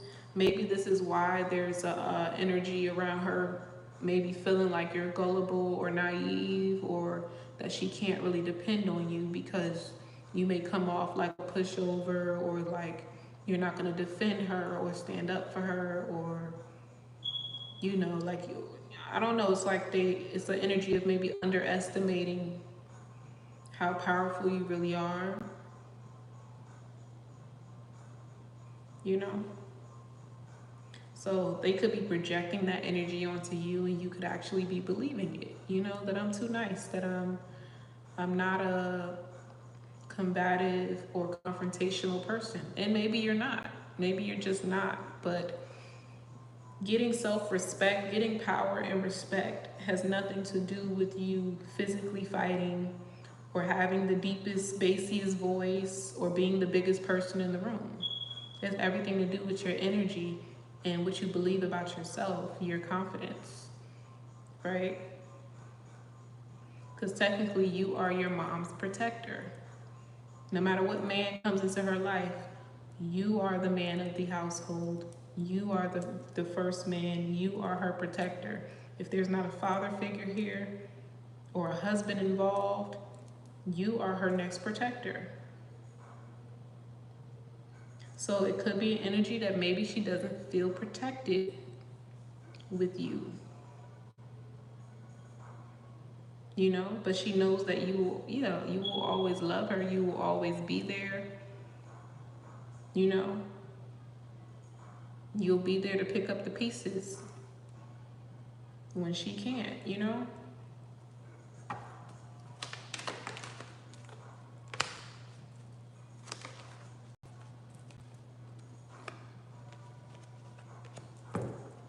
So I honestly feel like the energy with your mom, because I was also feeling that energy about the injury and all of that was the past. This energy right now about your mom, if she's trying to spend more time with you or have more conversations with you and stuff like that, is because she recognizes that you have changed. There's been a shift in your energy. There's been a shift in your confidence. Even if you don't see it or believe it just yet, your energy has changed, right? And this is your spirit guide saying, okay, you're ready to fully embody this new healed version of yourself, you know? where you can walk in a room and people instantly respect you and admire you, because of the strength that's within your spirit. People can feel it. People can feel your testimony. People can feel the pain that you've been through and the pain that you've overcome. So you've overcome something very traumatic. This individual may not have, so it's like an energy of feeling you pulling away. So they may pick fights with you, or either this is them being super nice to you now and wanting you to come around more often and things like that, because there's a fear of you leaving her behind and leaving her to now stand up for herself and now have to heal and release these toxic patterns that keep putting her and you in the position to be hurt again, time and time again. She doesn't want to constantly put you in a position to have to save her.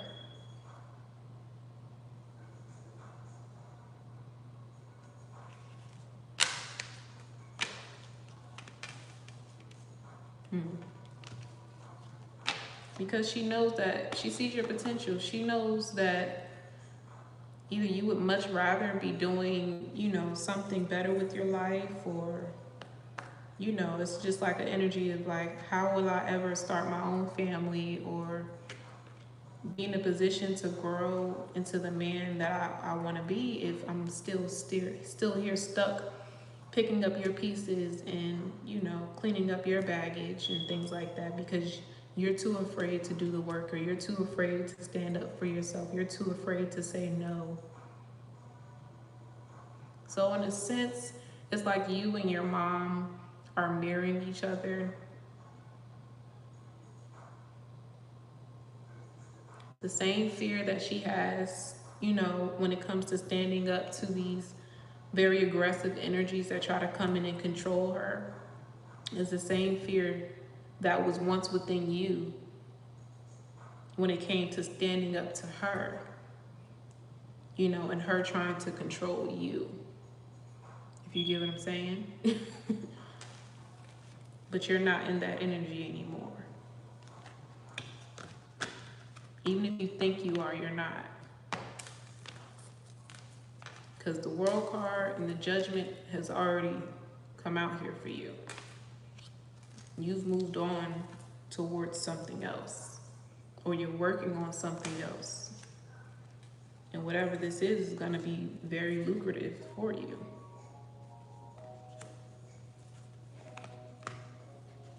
Maybe this is even you meeting an individual that will play a part in your healing here.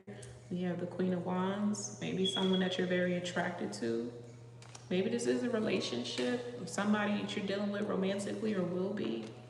But, this person, you becoming super protective now over this feminine energy who you maybe see a family with one day, is going to push you into that position to like set those boundaries with your mother, start to say no, because what's going to end up happening, this could either turn into your mother deliberately trying to interfere or get in the way of you and this person being together because she's afraid to be alone, or this is you having to separate your time with your family and your time with your relationship. You know what I'm saying? Like it becoming too overwhelming for you to juggle both. So it's you having to learn how to say no,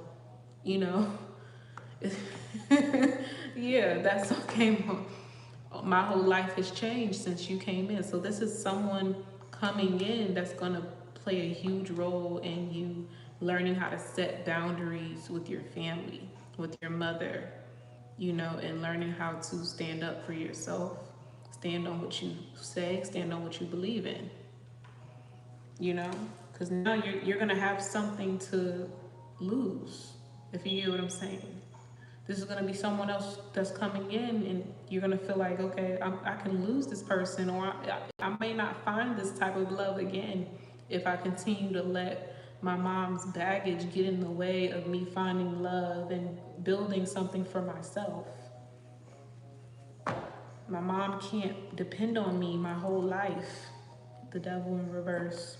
My mom can't drag me down or hold me back my whole life. You know what I'm saying? Yeah, Five of Swords, because it's sabotage. It's sabotage from you healing. So that's why I said you may not want to completely detach from your mom, but it's an energy of you needing to like disassociate, you know?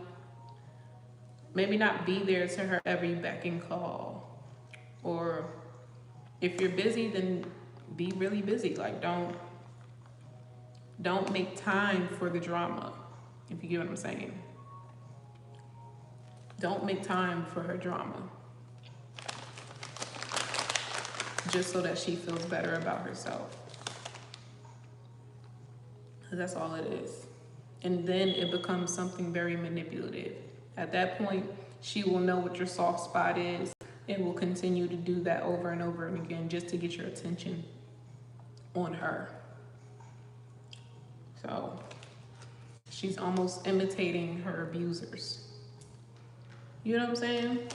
So just be mindful. I do feel like there's a soulmate energy coming in. They're going to be very patient with you.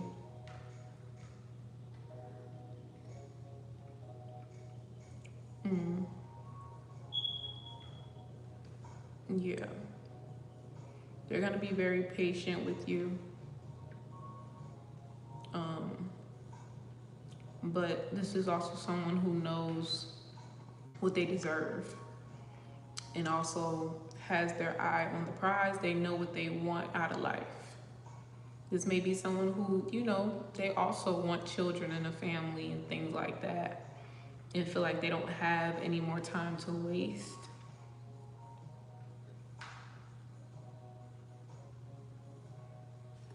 Yeah, so, yeah, you deserve to fall in love and take time to build a relationship with someone. You know, you deserve time to be fully wrapped in romance. You know what I'm saying? Like, you deserve that.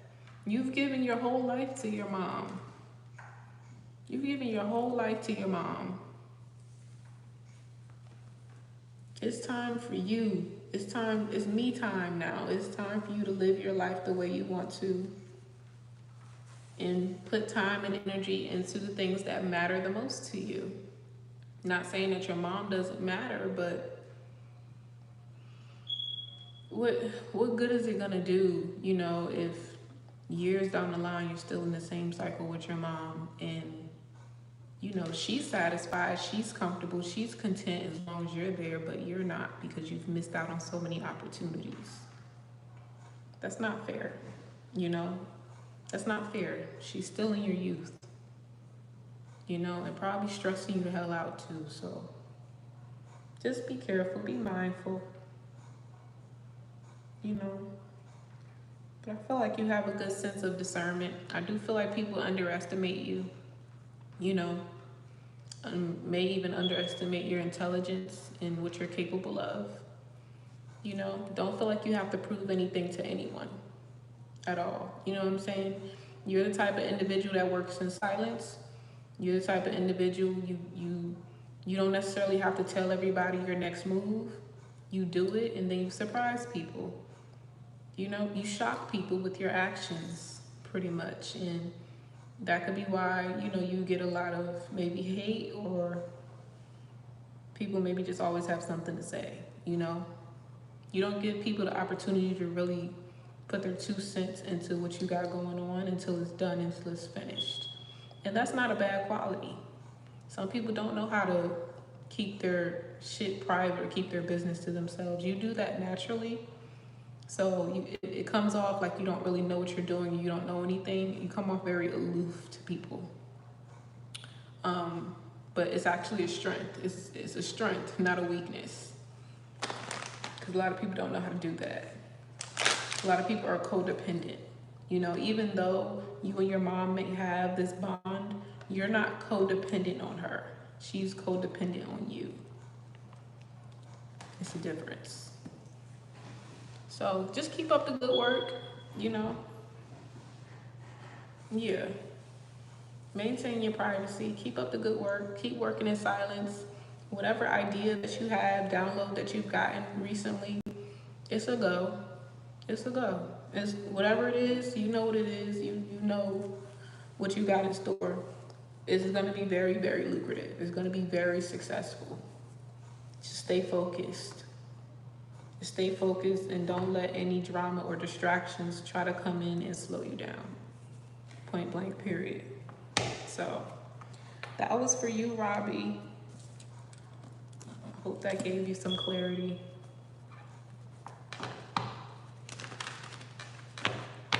It's your green light, 12:33 on the clock. So you're on the right path, for sure. You're welcome.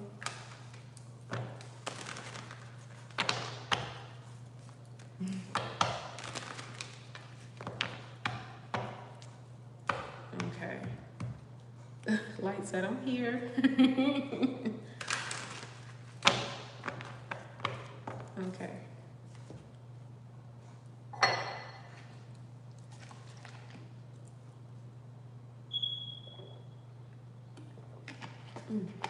That juice good. Hey, baby love.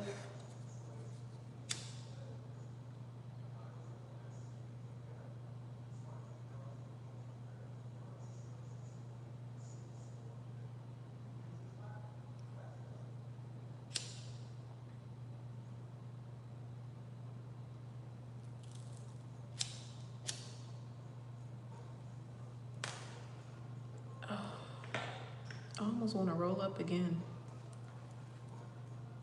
I know I should have rolled too.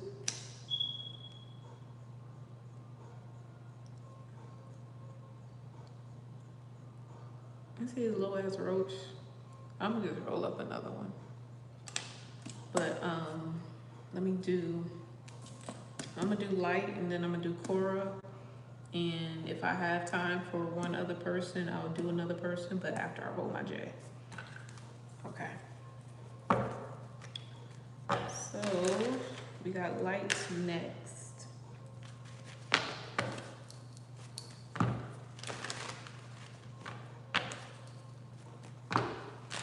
What do we have for light?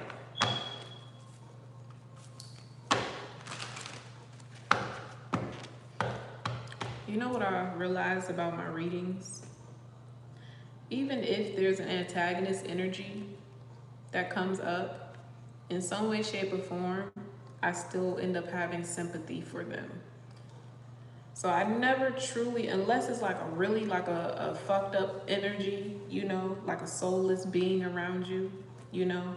Most of the time I won't even read the energy if it's that type of energy around you. I won't even read your cards.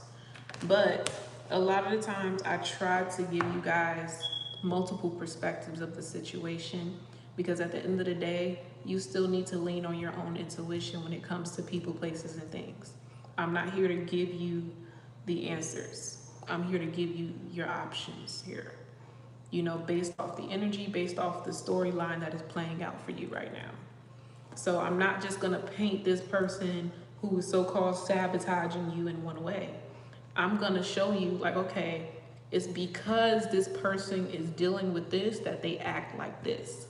So you can either move this way or that way with this person. So it's not my intentions to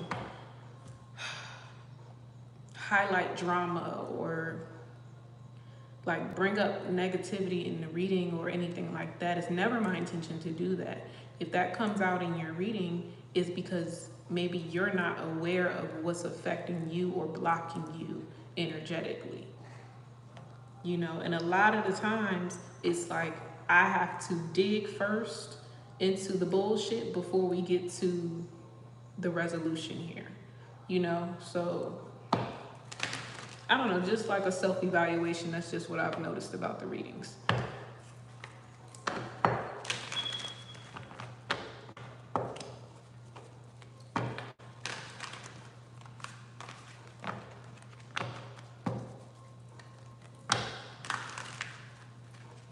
I don't ever want anyone to walk away from my readings in fear, you know? I don't ever want that. Okay. I don't know, does that have something to do with your reading? Light? I don't know where, you know, where that came from, but I feel like I needed to speak on it.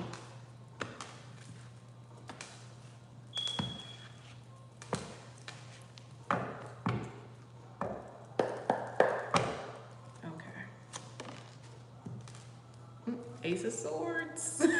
Your first card. Okay. So, is somebody speaking some kind of truth here? Or somebody finding out some kind of truth? Okay, what else? The Death card. Something could have come to an end here. Very abruptly. Suddenly. Maybe receiving some sudden news here. This news could have maybe put someone in fear here with this Eight of Swords energy. This could be past, present, or future energy. Devil energy and the Chariot. Yeah, somebody's concerned about someone's intentions towards them. We have the Magician card and the Three of Wands.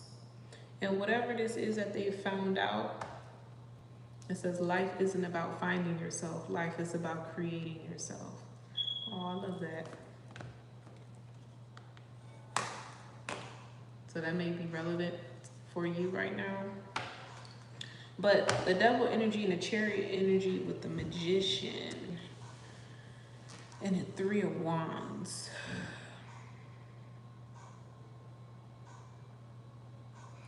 For some reason, this is like someone getting the courage to confront something, take action on something, move forward from something that has ended, but fear keeps creeping back in. Fear keeps putting someone back in the same position that they started. Even though the situation is ended, it's been dried up, it's dead, it's gone, something keeps making someone paranoid. There's a thought that keeps resurfacing to the front of someone's mind, and it has them paranoid as fuck for no reason. No reason at all. There's no reason this person should be afraid of anything. This person is capable of releasing themselves of this at any point in time, but it's like they're comfortable sitting in this fear. And all it's doing is hurting them and slowing them down.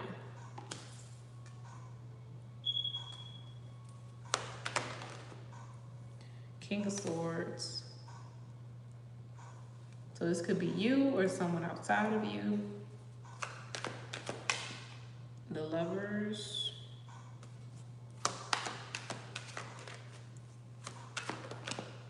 Justice. Emperor. This is like almost like worrying if someone is going to come back around with bad intentions here, or worrying if someone is coming back in with bad intentions, if they're coming in to do the same thing they did before. This could even be worried if someone's watching you, stalking you. And it's like, no, no, no, none of that is going on at all. Or either you're more protected than you know from a certain situation here. You just need to get like come on now, like you're fighting air at this point. Like you're fighting air, like this is not, it's someone being defensive about something, but it's in their head, it's in their mind. They're fearful of something. This could even be someone fearful of like showing their emotions or offering something to someone. I said this could be you or outside of you.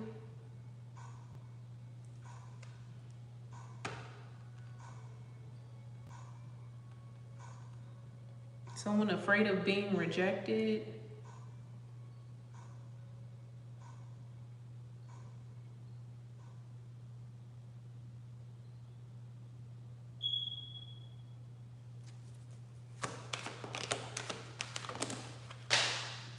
Who's that fell on the deck? Looks, Justice on top of the Lovers, the Devil, and the Five of Swords. Like, this is like somebody that already received the blessing here and they don't even see it. Or they're running from their blessing. They're avoiding a blessing here because they keep falling back into fear. They're worried that this individual's going to hurt them. Someone's going to sabotage this. You're going to sabotage this. It's too good to be true. You haven't healed from this. They haven't changed. It's an illusion.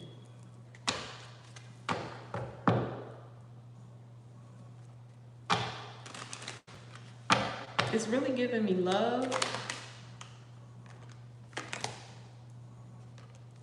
It's giving love. This could be about friendship as well. Or this could just be about relationships, period. It's like someone always in the position of thinking that someone is out to get them or has like a vendetta against them. And it's like it's time for you to just drop your guard and let people in, let people love you. Because that quote kept coming on, and then Justin Timberlake, like, I love you. That quote kept coming on the screen. It's like, it's not about finding yourself, it's about creating yourself, right?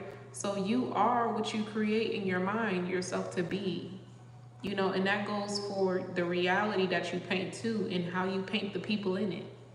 If you're painting everyone to be negative and to be out to get you and coming in with bad intentions, that's all you're going to attract. And that's how you're going to perceive these people. And then in turn, they're going to act that way towards you. Or it's going to be a fake energy all the time. Because it's like, okay, why are you being weird? No, why are you being weird to me? You know, like, these energies are like, why are you being weird to me? I didn't do anything to you.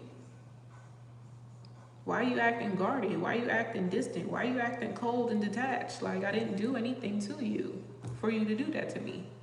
So, okay, bet. You want to act like that? I'm going to act like that. Like, you literally have people around you who are mimicking your every move. They do what you do. Monkey see, monkey do. But it's not an energy like, oh, I'm trying to copy this person. It's just like, I'm going to match your energy. You have people in your life that match your energy.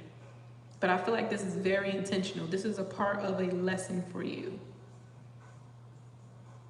Because you literally have nothing to worry about. Like, you're so protected, it's not even funny.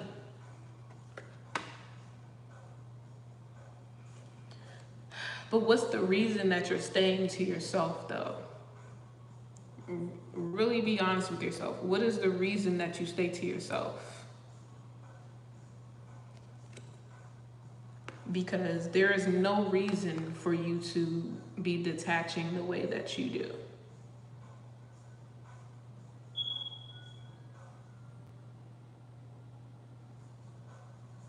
Like, you've outgrown this energy. Time and time again is what I'm picking up. You've outgrown this energy. What did that quote say? It came up on the screen 2 times. Like,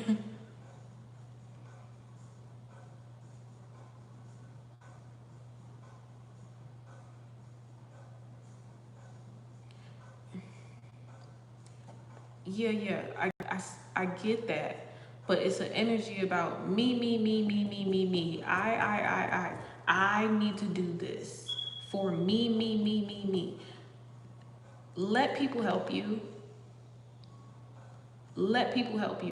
If there is anyone new coming into your life to be of assistance, even if it's just for 2 seconds, 2 seconds, let people love you. Let people help you. Don't be afraid to share your story with people. Like, and then with the Ace of Swords coming out first, you're going to be sharing your story anyway. Whatever you got going on is supposed to be a testimony of some kind. This King of Swords energy here, you could possibly, you might be a speaker or a teacher or something like that here with this daggone Justice and the Magician. Or a political figure, whatever it is, you're supposed to be speaking. It's too much air energy out here. You're not supposed to be closing yourself off from people. The reason why people match your energy is because you're supposed to be a mirror of inspiration to people. You're not supposed to do the opposite.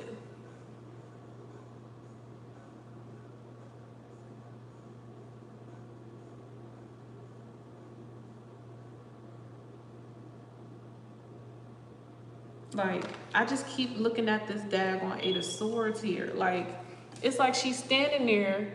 She thinks that she's tied up and she's roped up, but she's not. Like, and that quote came up again. You're creating this reality for yourself and you don't even realize it. You're guarded because you've told yourself you had to be. You have to be guarded. You have to protect yourself. What are you really protecting yourself from? At this point, it's just your own negative thoughts. That's it. It's just you. It's just you. Like, then what is this song playing? It says Going In for Life by Drake. Like, it's just you in the way of you. We have the Wheel of Fortune, Eight of Wands, and Judgment here. With the Seven of Swords. If there was anybody in your life that did you wrong, did you dirty, that shit already been taken care of. That karma has already been dealt here. With the Eight of Wands and the Judgment here.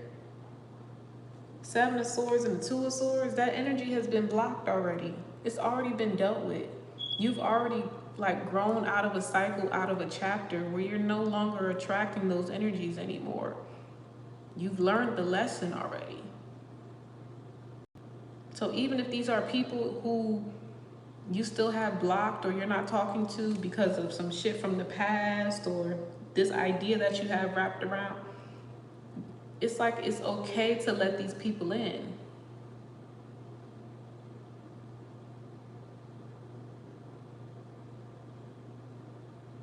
I'm not getting that. I'm not getting that at all. I'm getting that you think someone is going to hurt you, but they're not. You think someone's going to hurt you, but they are not. You're holding an image. The point that I'm trying to make here is you're safe. You're safe.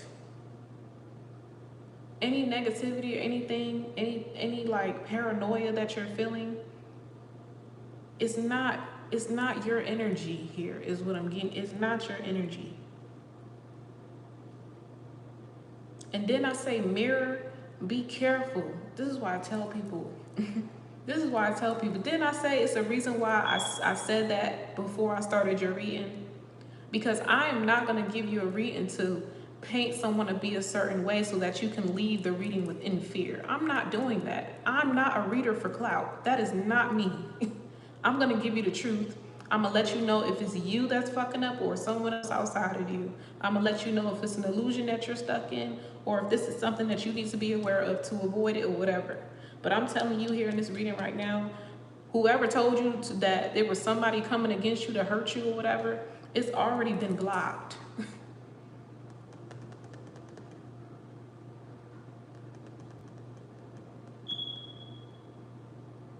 I'm sorry, it went too fast. What did it say? All I saw was court and bed hopper. I'm sorry, like if I'm coming off like, you know, kind of irritated, because it is a little irritating here. It's like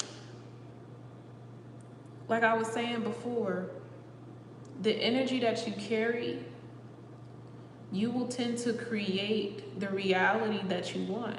So even if you are going to readers, what are readers? We pick up on energy. We pick up on your fears. We pick up on your subconscious thoughts and things like that. And I said the people who are coming into your life or people of the past, whatever, they're just matching your energy. They're mirroring your energy.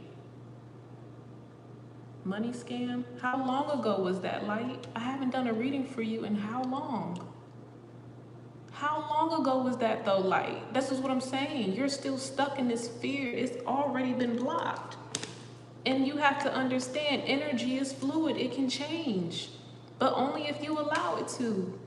We create our realities. You cannot tell me you were still thinking about that reading that I did for you that long ago. There's nothing for you to fear here.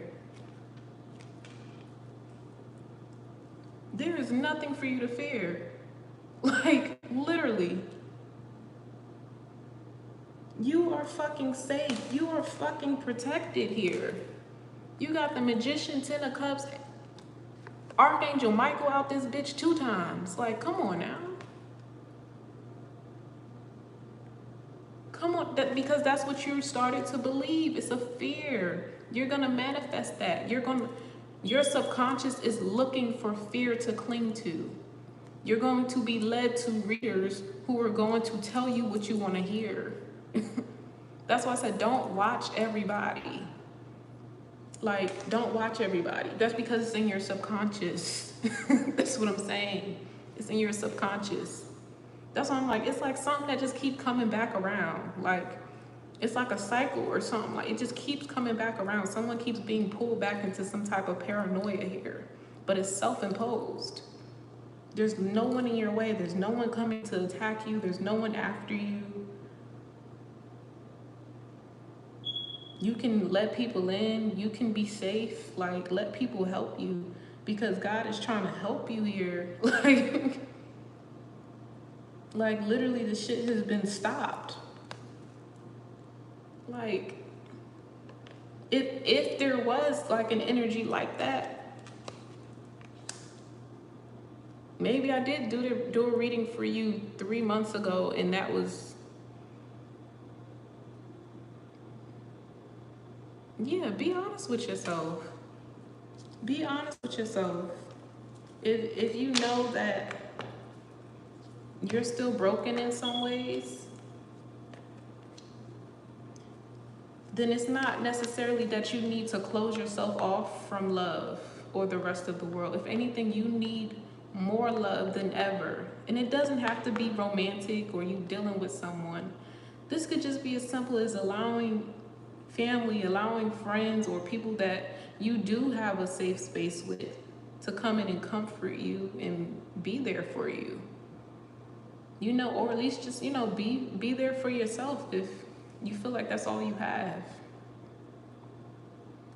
Do something different with your energy, you know, switch it up a little bit. Find things that you enjoy, things that you love to do, things that bring you happiness. The simple things in life, find simple things to enjoy, you know. Try to get close to your family and friends right now. It's getting close to the holidays. Like, I was picking up, I'm like, look, Justified on the screen. I was picking up, I'm like, even if these are friends or family that may have hurt you, they don't have to understand you. What did I say earlier? I said, sometimes they're not meant to understand you. That's the way it's supposed to be. That's just the way it's supposed to be. They're not supposed to understand you, and they never will, because you were meant to be different. You were meant to stand out. A lot of the times, the karma that we come into this lifetime with is the karma and the weight of all the bullshit that our family and our lineage and our ancestry before us went through. You know what I'm saying? Like, as a chosen one, as the black sheep in the family, you carry the burden of all the karmic energy that your family never broke out of. You're the light in the world. You're the light within your family. So yes, it feels heavy, but you're more than capable of handling this shit, and you have been handling it. Stop looking for them to validate you. Stop looking for them to understand you, because they never will, and they're not supposed to. Otherwise, you wouldn't be who you are today. So embrace yourself, embrace your differences, embrace that you are different from them. And it's okay, because that makes you stronger than them. You literally are stronger than them. I don't care what you're going through physically in your body. Yeah, thank you, Monet. You've already defeated these tests.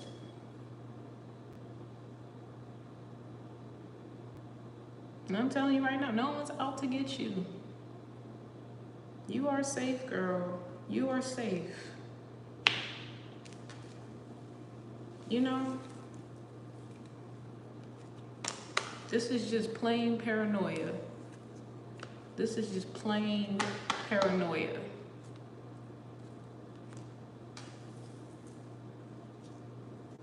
And what did I say? I said if it was some karmic ass, dark ass, fucked up energy, I wouldn't even read your cards.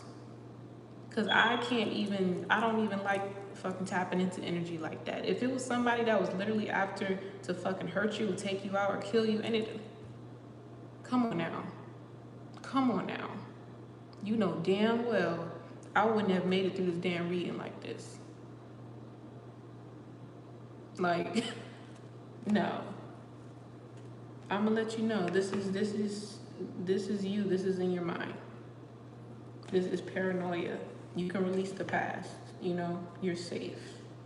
I promise you, you're safe.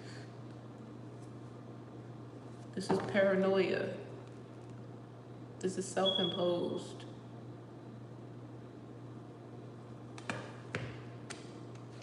Release it. Release it. So that new energy can come in for you.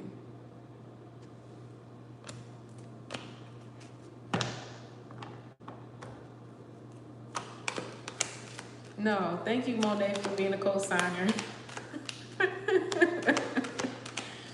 Because I feel like I just be talking sometimes. I'm like, you know, I'm not gonna tell you nothing wrong. I promise you, I would not set you up like that. I promise you. Like, if it was some shit that you needed to, I would tell you. Like, yeah, this shit is already, how many times is this gonna come out in the same order, yo? How many times is gonna come out in the same order? Judgment, Seven of Swords. This shit has already been dealt with. The damn Eight of Swords and the Ace of Swords. This is all mental. Like, this is all mental here. You are manifesting from a scared space. Chirp.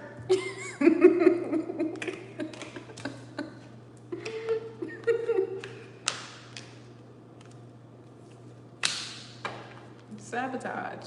I mean, I don't have to keep going in circles or repeating it, you know? I just want you to know that you're good, you're safe, you're okay, okay? You're good. You know, you should be proud of yourself, honestly. Don't be so hard on yourself.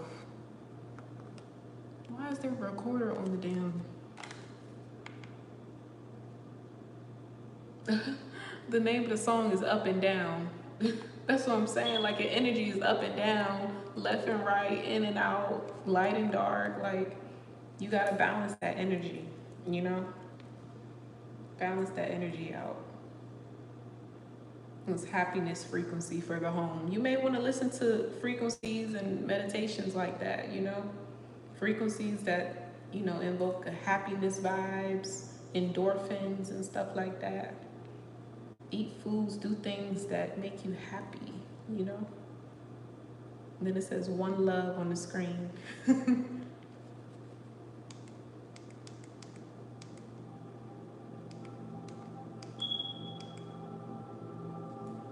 Shit.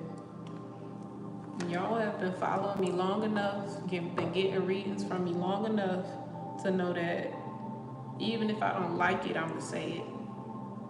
Even if I don't like the energy, I'm gonna say something. I may not read into it, but I'm gonna be like, look, this is what's going on, but I'm gonna back out of this one because that's fucked up. And you need to X, Y, and Z. Like, I'm not going to steer you wrong or leave you hanging, you know? Shit, I wouldn't want that. I wouldn't want somebody to tell me, like, girl, you tripping. Like, you're tripping.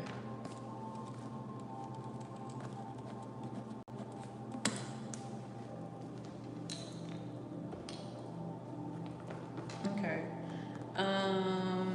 Next we have Cora. Cora's still in here. If Cora not in here, then I got you, Monet. And then I'm gonna go to bed.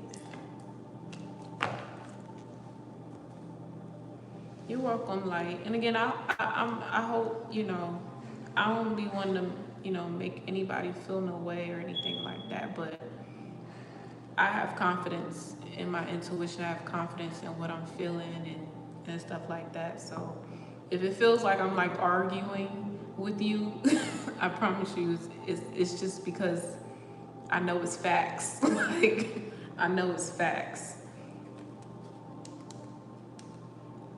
Oh, this is a meditation that's playing.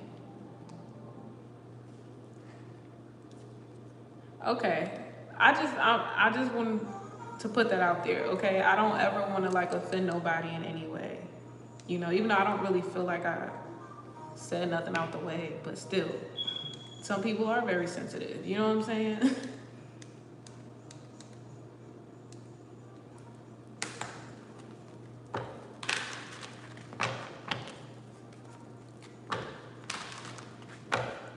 Okay. Cora, did you have a specific question, or did you just want me to see what come out for you?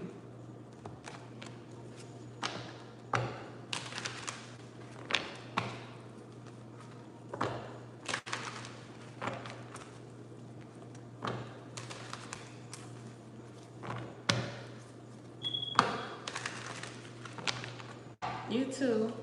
Get some rest. Rest easy, you know, relax. If you can, take you a nice hot bubble bath, or, you know, a nice long hot shower. Cleanse all of that negative energy, you know. Imagine the water purifying your body, you know, and say a prayer under the water, okay? There's also a new moon coming up, so it'll be good for you to do a cleansing ritual and, you know, stay in a very positive energy over the next couple days. Well, every day, you know, but especially over the next couple days, okay?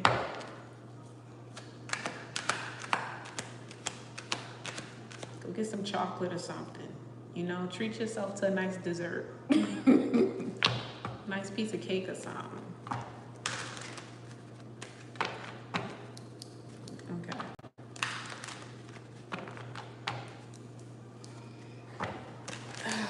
Cora.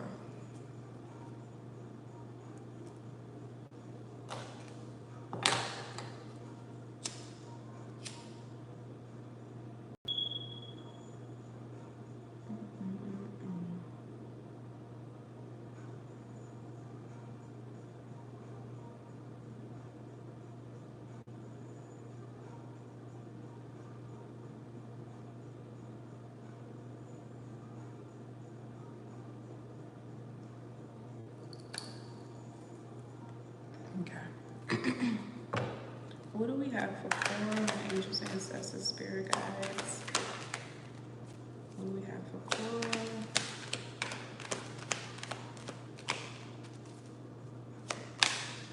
I don't know why I'm hearing something about acrobats. Something about acrobats. Someone's an acrobat, or does gymnastics, or used to do gymnastics, or is very flexible, does yoga, works out, or is very like athletic, very talented, does different things, talented in different things, or whatever the job that they have, it has them multitasking, or they have their hands in a lot of things here. It's like someone who's multifaceted, multi-layered. You say you used to be interested as a child? Okay. Nice swords here.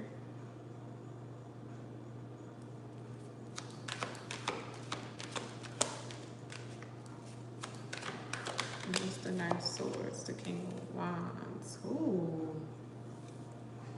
Who this is? Nah. Hey, Jess. Hey, you haven't been on here in a minute. Yes, I did. Yes, I did. Welcome back.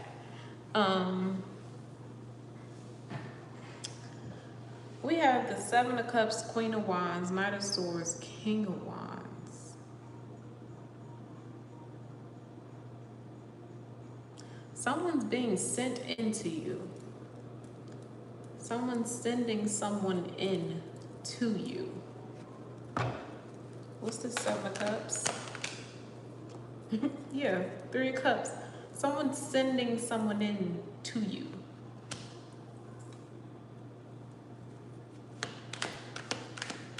Now, this could be literally like someone, Two of Cups. Someone's sending someone in. This could be either, you know, the universe, you're getting ready to be sent in, literally like your match here, King and Queen of Wands. Or this is a King of Wands energy that is interested in you, that is sending someone else in, that is sending someone else in to figure you out. What's this song playing? Talking to me. This is what I'm saying. Someone is sending someone in to get some information about you because they're interested in you. And this is the Two of Cups and the Three of Cups here. So someone could be using mutual friends. This could be a work situation. Maybe someone at work who likes you. We're gonna see more about that. But there's a King and a Queen of Wands out here. There's a match out here. Eight of Wands. That's what I'm saying. Someone's coming in with communication here. So that's clarifying the Knight of Swords. Now I'm also picking up, this could be an argument as well. Yep. Five of Wands on the bottom. This could be an argument between you and this individual. Or I'm also picking up, this is like someone starting an argument intentionally to get some type of information out of you. I'm also picking up, this could be a situation that happens at an event or after an event or outing or a party or going out to dinner, going out to eat after being with friends or family. There's an argument that breaks out between two individuals. Two very strong-minded individuals. This could be you and someone else, but both of you act just the fucking like. Y'all just never agree with anything. Like, y'all never agree on anything, but y'all do the same thing. Y'all do the same exact thing here. We have the Justice.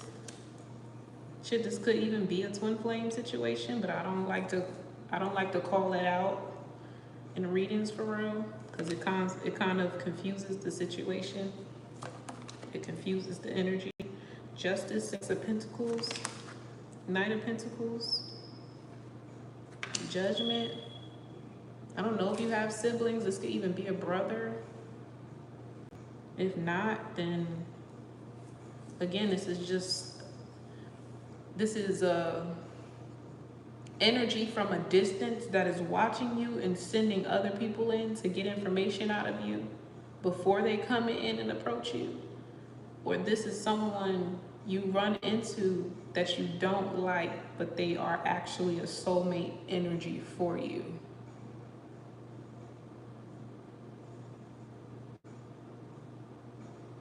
It's almost like it's giving me like getting into an altercation with someone and only remembering that person because of that altercation. Like every time you see them, you only remember them for that because that was the first time that you met them. So the first time that you met them, you had a horrible impression of them. So now every time you see them, you have an attitude. Or every time you see them, you two are bickering or arguing because that was the only impression that you got of that person the first time meeting them. But not realizing that this was planned to happen that way. This was divinely guided here. This was orchestrated. This was fated to happen this way. This was the only way that you were going to meet this person. Chirp. Okay, let's clarify the Judgment. Eight Pentacles in reverse. High Priestess in reverse. I'm getting an energy here about like, it's an energy of someone not being so open to love. Yeah, Page of Wands and the King of Cups. And the Ace of Swords and Hermit. Yeah, Five of Pentacles. Someone's not as open to the idea of love, or they're not open to the idea of dating, or they could really just have, literally, it's like a stick in their ass. Like they're very stiff. They're so serious about everything. Everything has to have an order, have to have a structure. If things don't happen the way that they envision, then they're either not going to do it at all, or they're going to be upset about it. Someone's just too stiff when it comes to love, when it comes to life, period. They're too in control. So this is like, because you're in that energy, the universe has manifested for you to meet this person through a chaotic energy, through chaos, through an energy that is aggressive. Is what I'm getting here. I don't know what this is. This could even be road rage. You having road rage, and with this King of Wands, or this could be after a drunk night and you run into this person at a bar or something like that. There's an exchange of words here. I'm even feeling like this could be someone sitting between you and them. So it's like you guys are talking over someone in the middle. This could be in between a car or in between a person. You guys are arguing over one person that is sitting in the middle. Like, so you're like leaning over to like argue with each other.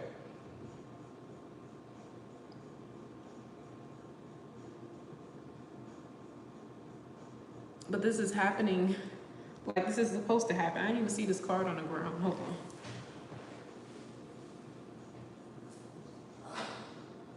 on. Look, Ten of Swords. Looks like I'm giving you a personal reading here. Well, it is a personal, but one-on-one. What is this Three of Cups situation?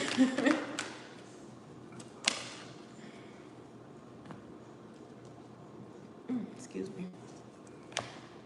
Ace of Cups.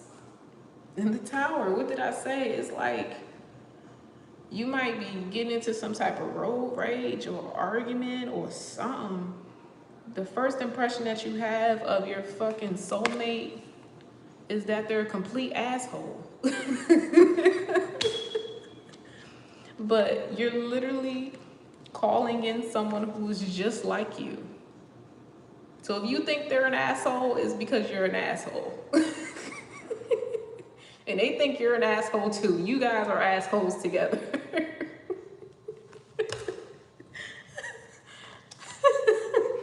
Like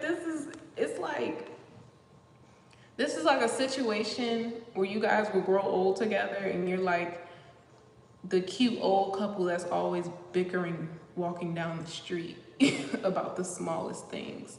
But you guys love each other to fucking death. But you guys never agree on anything. Like, ever agree on anything, because you two you're both very stubborn and strong-minded and stuck in your ways. And you both carry very masculine energies here. You know, both of you want to be in control. Both of you want to take the lead. You know, it's just like a power struggle here in this relationship. But it's like once you guys get it all out, once you guys argue or whatever, you know, the energy kind of settles and then you guys come back together, or there's always a need for some type of mediator between you two. So this is the type of relationship where you guys would have to have really good, trustworthy friends around you that can mediate this love situation between you two. And I know that's like, why would I want to deal with something like that?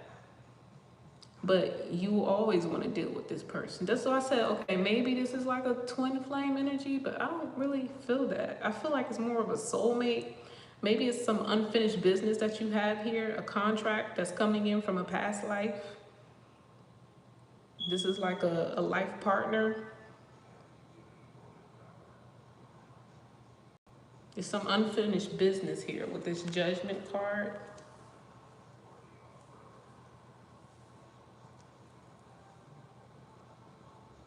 So if this is not like, okay, when you guys meet, there's one person in between you two, this is a situation where it's like, because you guys met on such bad terms, that this King of Wands is getting information through a mutual friend,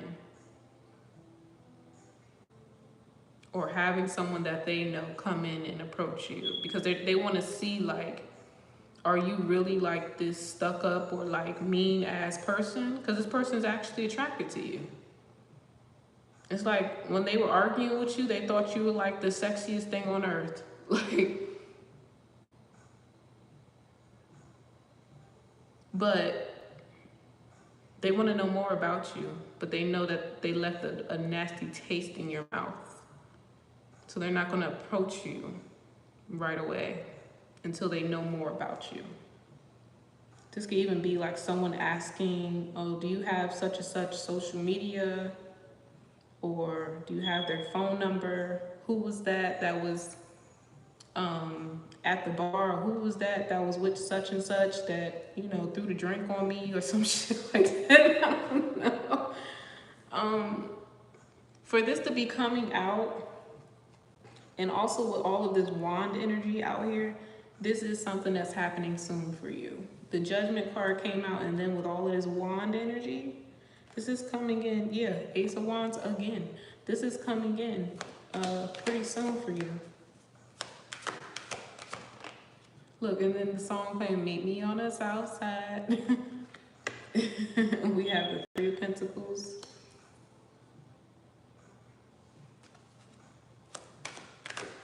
I don't know what this is about.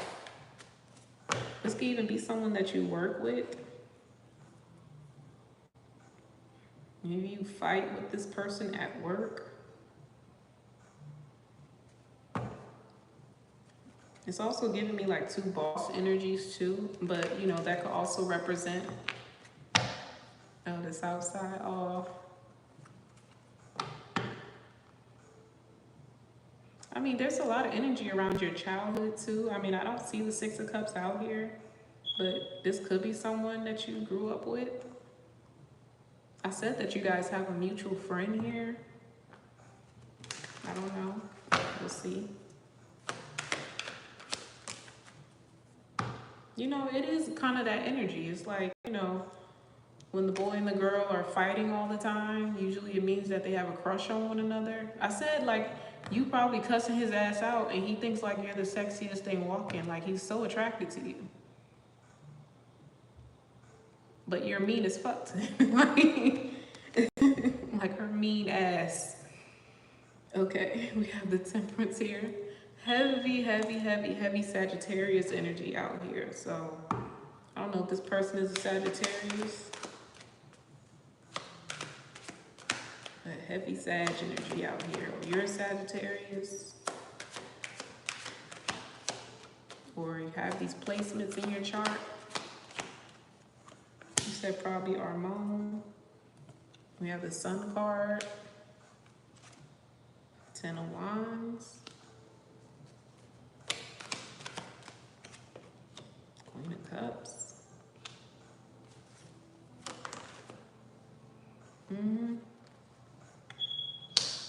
This is either both people resisting the urge to come towards each other because of some history here.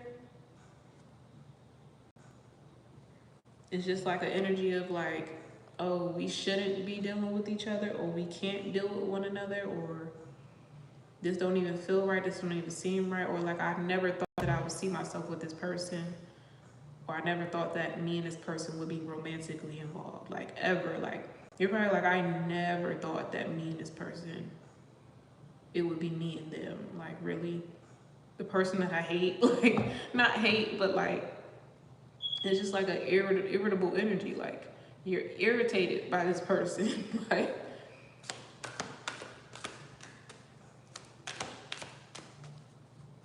it's even almost giving me like a bugaboo energy. It's almost giving me a bugaboo energy. Like someone who might intentionally try to piss you off because they're attracted to you when you're mad, or they do little stupid shit to like tick you off. Like, but it's on purpose. It's on purpose. If this is someone from the past, then this is like someone who intentionally comes in to disturb your peace because they don't like the fact that you have options or that you're on the market.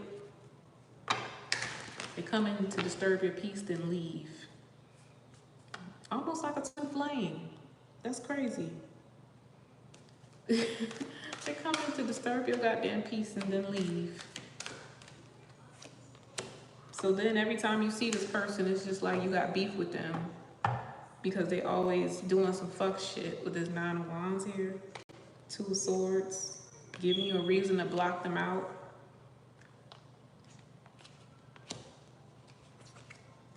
But you could have a lot of love for this person. You just like, you get on my fucking nerves. Like, like this person just gets on your goddamn nerves. But you do love them. And they love you. And you guys would defend each other.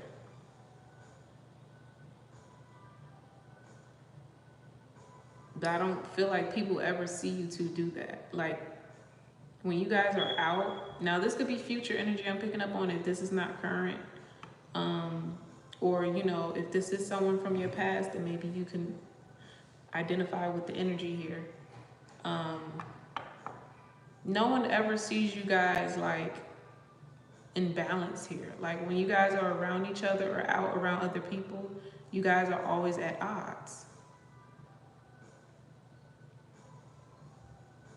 But it's really just ego. Both of you guys have a big ass ego. No one ever wants to admit when they're wrong, take accountability. Someone's always pointing a finger, or either there's one person that's extremely jealous and possessive, even though they might just, it's like 2 like good looking individuals that both get a lot of attention, are both very like charismatic and powerful in their own right, but they can't handle each other. Like, they can't handle seeing the other person with someone else, but they don't want to be involved with them as well either. Like, it's like, I can't live with you, I can't live without you.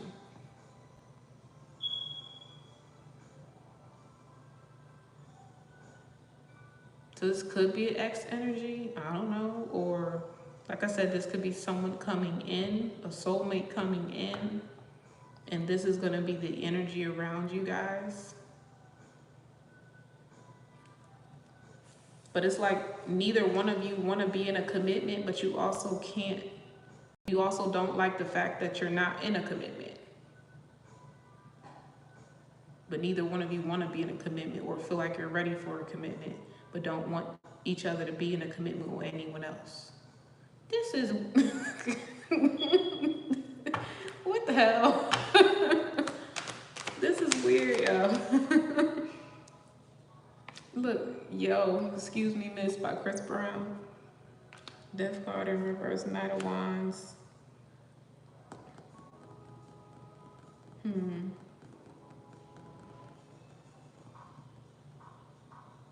Okay, so they said within the next 3 months or before the year is over, before the new year comes in, you're gonna meet this person. Before the new year comes in. We have the Death card in reverse, Knight of Wands, 9 of Pentacles in reverse. Yeah, before the new year comes in, 8 of Cups in reverse.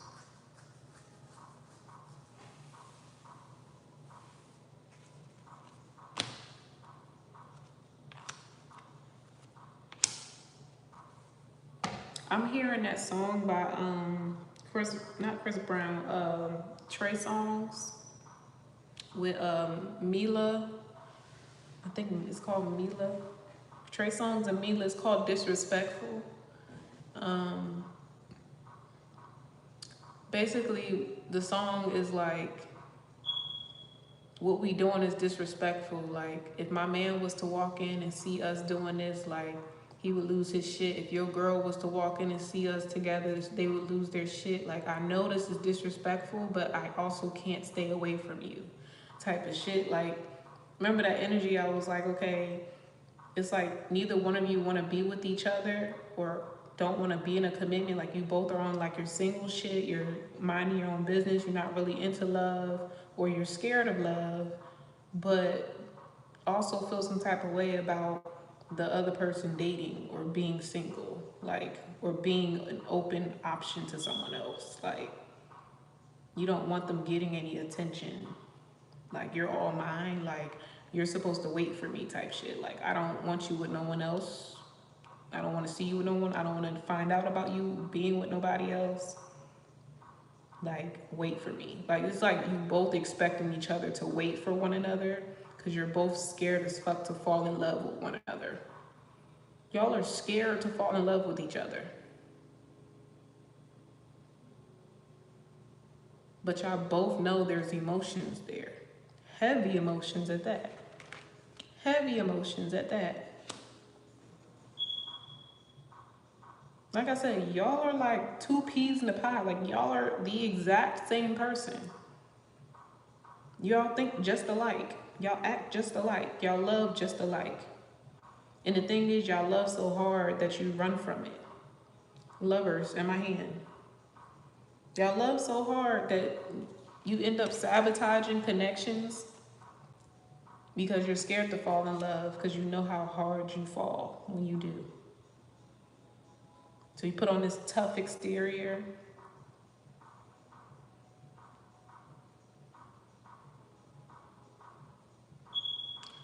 This relationship is going to force you into your feminine energy. And that may not be the most pleasant. I'm just letting you know. It's not going to be the most pleasant. He has every right to be in his masculine energy. But you're making him work overtime in his masculine energy because you're too much in yours. And the reason you're too much in yours is because you're too guarded and you're not allowing yourself to be in this nurturing energy or to nurture this connection.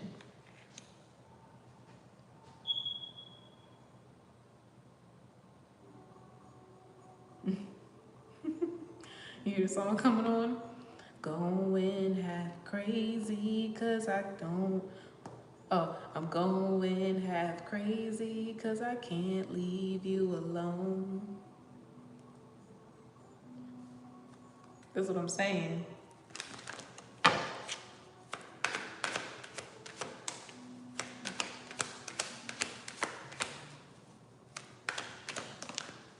Knight of Cups. The Devil. You guys keep tempting each other too. You guys are tempting one another too. So I don't know if you guys are tempting each other sexually or if this is a lot of built up sexual tension or frustration. Remember I said the disrespectful song? So I don't know if this is like you're dating other individuals. You two are just not dating each other. And it's like there's an obvious sexual attraction between you two. There's an obvious connection between you two. Everybody else sees it, but both of you are in denial. So it's like you both might end up doing something that ends up hurting the people around you or the people that you're involved with. And it honestly turns into a big ass mess, to be honest. But the only reason it turns into a mess is because you both are in denial and trying to resist this energy. You can't resist a soul contract. You can't resist a soul contract. It's just, it is what it is. It is what it is.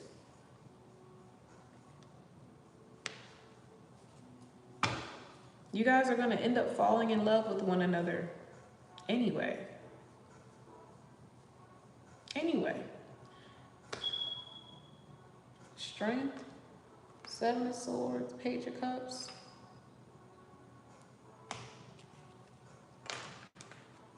It's like the more you guys fight, the deeper y'all bond grow. It's fucking weird. It's weird. It's weird as hell.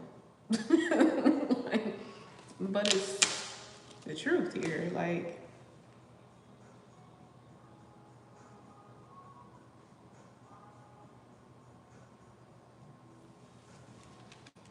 I'm even picking up, this is like a,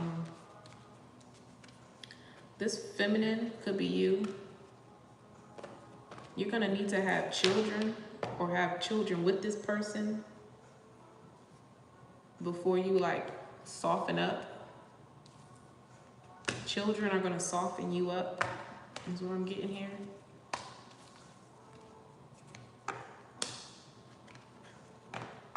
You know what they're showing me? I don't know if you resonate with this or not, but you know that couple on Instagram, they're called Chicklet. You know Chicklet?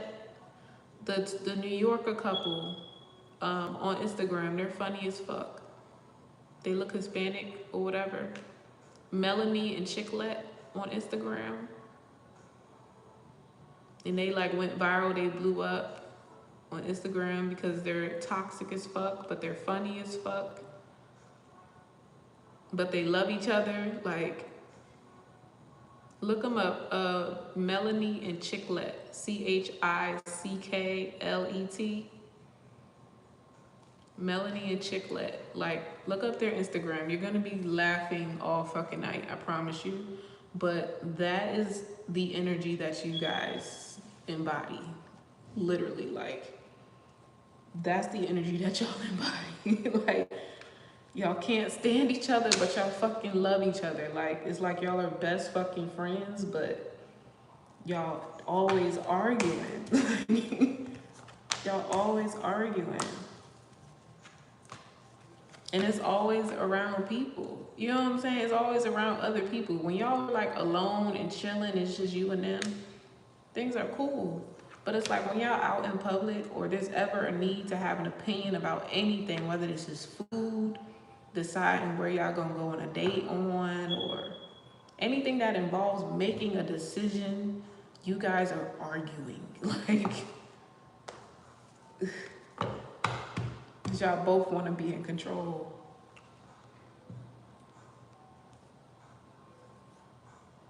Or like I said, this masculine does shit to intentionally piss you off. Kind of like Chicklet. Chicklet be doing stupid shit to piss her off, yo. And she be whooping his ass low-key.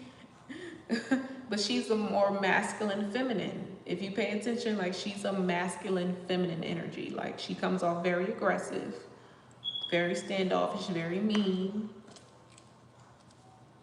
But they love the fuck out of each other. They just toxic as hell.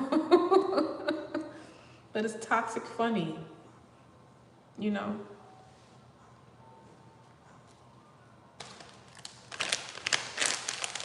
That was all I picked up for your reading. Get ready to meet a soulmate. No matter how much y'all, you know,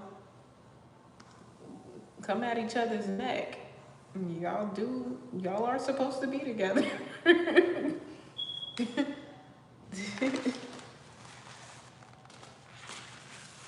Yeah.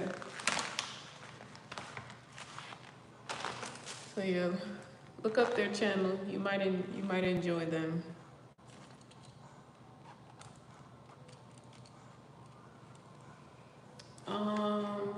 Bree. Okay. You're welcome.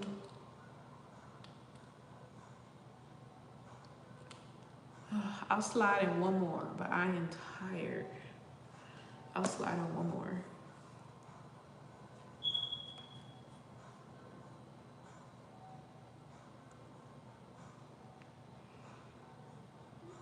When will you find a house to buy? When the perfect time comes. I mean, I'm not being funny, I'm being for real. Like, it'll almost fall in your lap. Look, Ten of Pentacles when I picked it up. It'll almost fall in your damn lap. When you stop looking for it, it'll come to you. Six of Wands. Okay. Let me see if I can get any deeper on that. Oh, I'm sleeping so good tonight. Look, that's what I say. When you stop looking for it, it's gonna come. The Hangman. Stop stressing yourself out about it, and it's gonna pop up. Pay attention to the signs around you. Don't ignore the signs. Here's what I'm getting here. Knight of Swords, Four of Cups, Eight of Pentacles. Yeah, it's a need for you to relax. It's a need for you to relax. Even if you feel like you're up against a deadline of some kind, relax. And also, if you come up against having to make a decision on, I said a deadline, relax. If you feel like you're up against time, or you feel like you're having to make a decision on maybe 2 or more options here, don't go after the option that is requiring you to act quickly. Do not choose the option that is requiring you to act quickly or to move very fast on making a decision. That is not the right place for you. That is not it. Because what's fueling that is fear. There's something better that's going to come. So basically, don't act on the first opportunity that comes to you. Wait till the next one. All right? Okay. 4 Pentacles in reverse. 3 Cups in reverse. I'm getting, all of these came up in reverse. That's what I'm saying. This is not a go. Whatever this is, Queen of Pentacles in reverse. This is not a go. So I was picking up, this is like a word of mouth situation. So this could be someone trying to put you on, or like, oh, I know such and such who owns houses or does. It's like someone trying to put you on, like, because they know you need the help. It's not them who has any bad intentions or anything like that. It's just like, you could be in this energy of like worrying about the time against you. So now you're bringing in energies that are also in that energy. Like, especially if you're telling people, you know, what you got going on or what you're looking into or whatever. Of course, people are going to come in and try to be of assistance to you. They don't know that, you know, guy got something stirring up for you. You know what I'm saying? It's just like, I'm getting there's 2 timelines here. You're at a point in your life where you're going to make a split decision that's going to place you on a specific timeline. Your whole life is going to change depending on what you choose. Now, neither of these timelines are necessarily bad for you. It's just one of these timelines, you're going to be repeating a cycle you already conquered.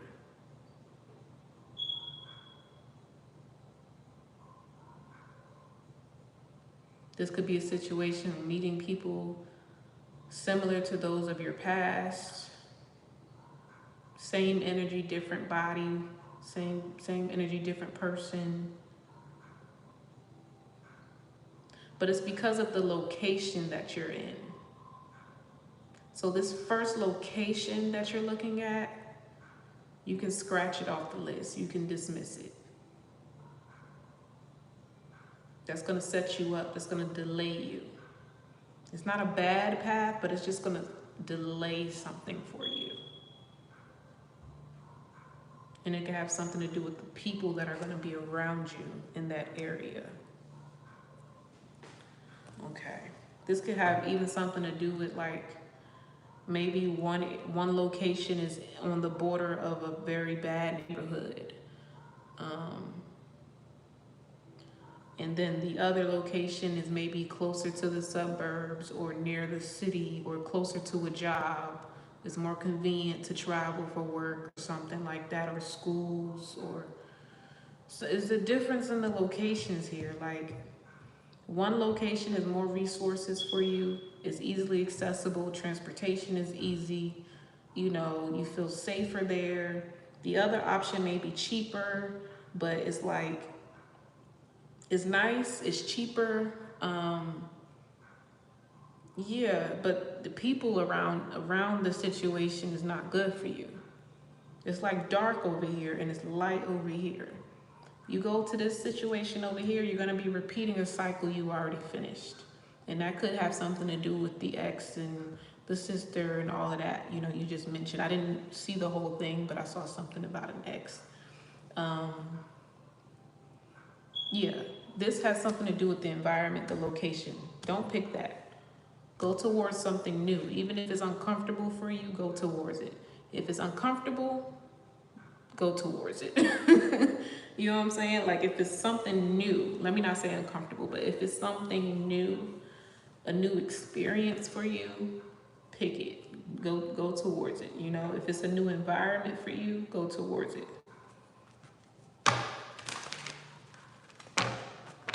It's the type of change that you need. It's the type of change that you deserve, is what I'm getting here. You deserve this new beginning. You deserve this type of change. You deserve this new location. Don't feel bad for moving far away from what you were used to. That's exactly what you're supposed to be doing. That's the whole point in you moving. That's the whole point in you moving, is to get the fuck away from this energy. The Hermit, exactly. God is taking you and hiding you. The Emperor here, possibly from an Emperor energy. Or like I said, this is like someone coming in to like assist you or help move you to another location. Oh, Monet.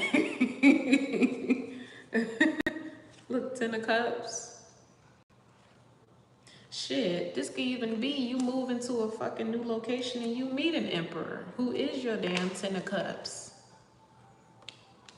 You staying in this location gonna keep you stuck in that cycle. You possibly gonna be keep running into motherfuckers you don't even like. Like,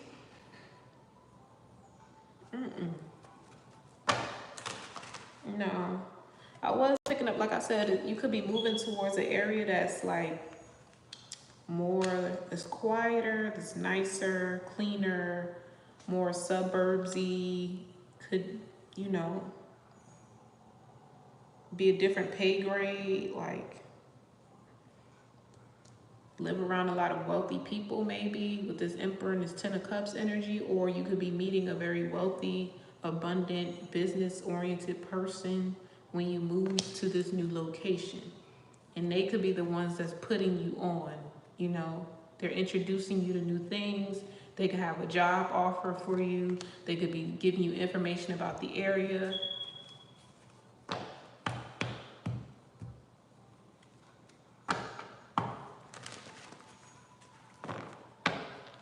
Yeah, that's what I'm saying. It's something like one option you get the property is beautiful, but it's like cheaper, but it's cheaper for a reason. It's cheaper because of the area where it's at, or either like it's old as fuck and they just tried to renovate it to make it look new, but the bitch is like probably like roach infested, or like the plumbing is faulty. Like it's something wrong with the damn house. It's not cheap for no reason. It's nice, but it's not cheap for no reason, or affordable.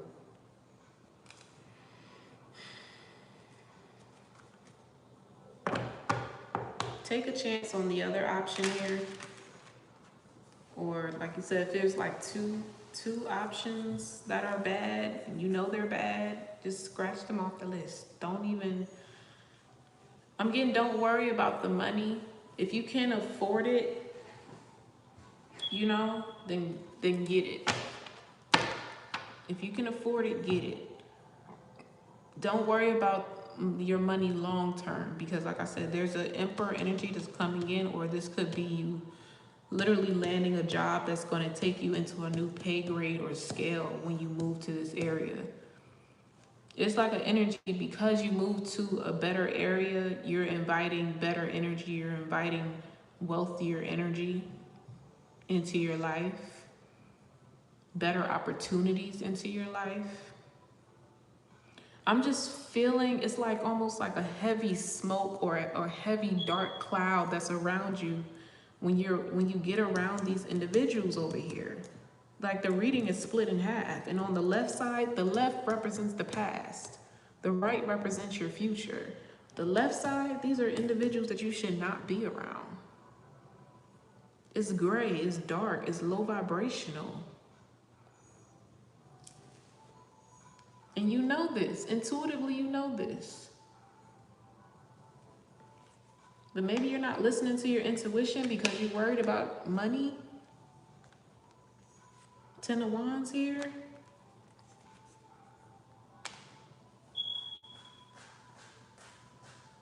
It's like you're waiting and waiting and waiting for another situation to open up here.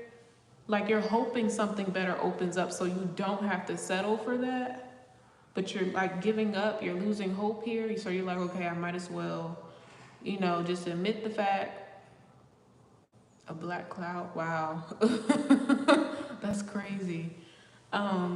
You might as well, like you're trying to like tell yourself like you might as well prepare to like settle for this situation or this location here because nothing better has opened up. But no, wait, be patient. Don't let the time intimidate you. God shows up right on time. If you can afford it, go up, okay? If you can afford it, go up.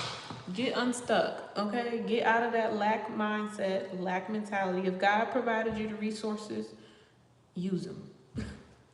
Use them, because he's removing you from this toxic energy over here for a reason. And like I said, he could also be placing you in a position to be near an emperor energy that's going to come in and be of assistance to you financially here. Look, toxic X energy.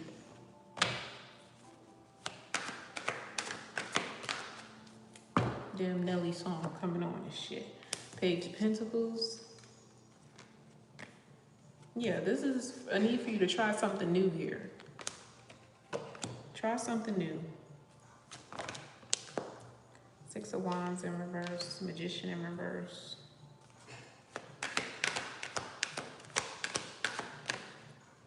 King of Wands in reverse.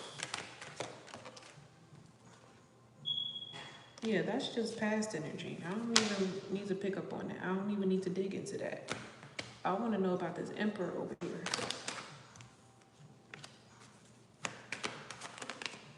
Ace of Wands. This is somebody who definitely sees your worth here. For real. Ace of Pentacles, Chariot. We have the World card out here, Nine of Cups, the Star. Like, whatever this is, it's fated to happen here. And if this is not like an Emperor coming in, because I don't see no other kings out here. I don't see no other people out here right now. This could just be energy here. This High Priestess and this Emperor.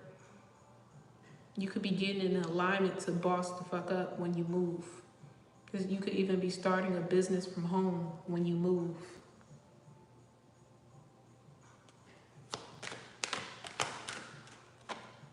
Like you might literally need the space because of a business, an at-home business, a business you're starting or a business you already have is gonna, Tower moment, a business that you have is gonna take off. So you might literally need the space.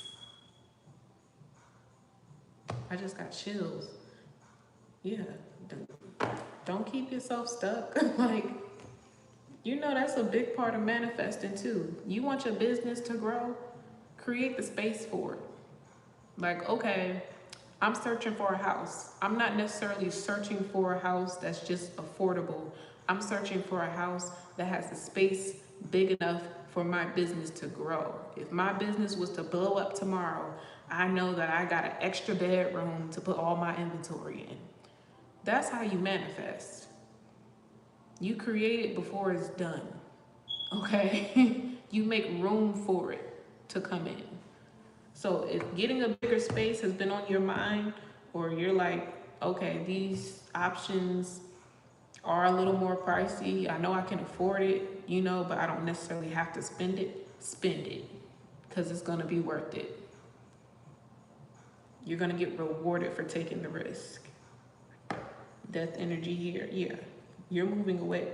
Empress, when you move away, you cut these cords and you get away from this daggone area, you're stepping into your Empress energy / Emperor energy. Point blank period. Or like I said, I was just gonna say, and I split the deck, Lovers. Or like I said, this is the Emperor and the Empress finally coming together. The Emperor and the Empress coming together. And this could be why the business is going to start growing when you meet this person after you make this move.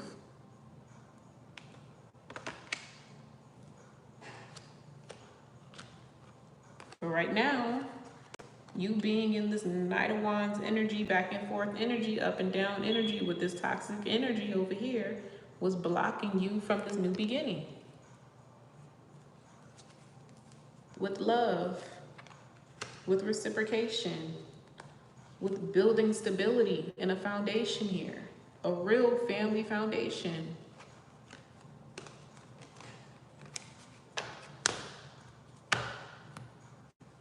Okay. I'm just saying, you know what you need to do. You know what you gotta do.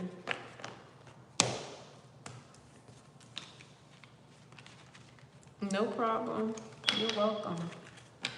You're very welcome. You deserve that nice house. You deserve it.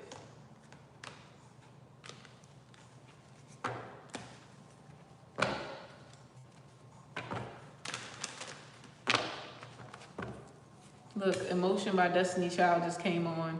She said, it's over and done, but the emotions live on. What the fuck are the lyrics? It's over and done, but the emotions live on inside. Something like that. The shit is over and done. Point blank. It's over and done. Leave the shit behind. Get the fuck on to your new nice house, an abundant growing business, and beautiful fucking marriage with your power couple husband and shit. Cause that's what's waiting for you, like, for real. Look, he came right back out. That's what's waiting for you. No, this may not all come in all at once, but it's coming. As soon as you walk away, 8 cups. Your justice, as soon as I split it again. Oh, you're welcome. You're welcome. You don't have nothing to worry about. Don't let the time intimidate you. Pray on it. Shit, if you gotta write your options down on a couple pieces of paper, fold them up, pray over it, ask your spirit guides to help you pick which house you need to go to, okay? And randomly pick or randomly select. And there you go.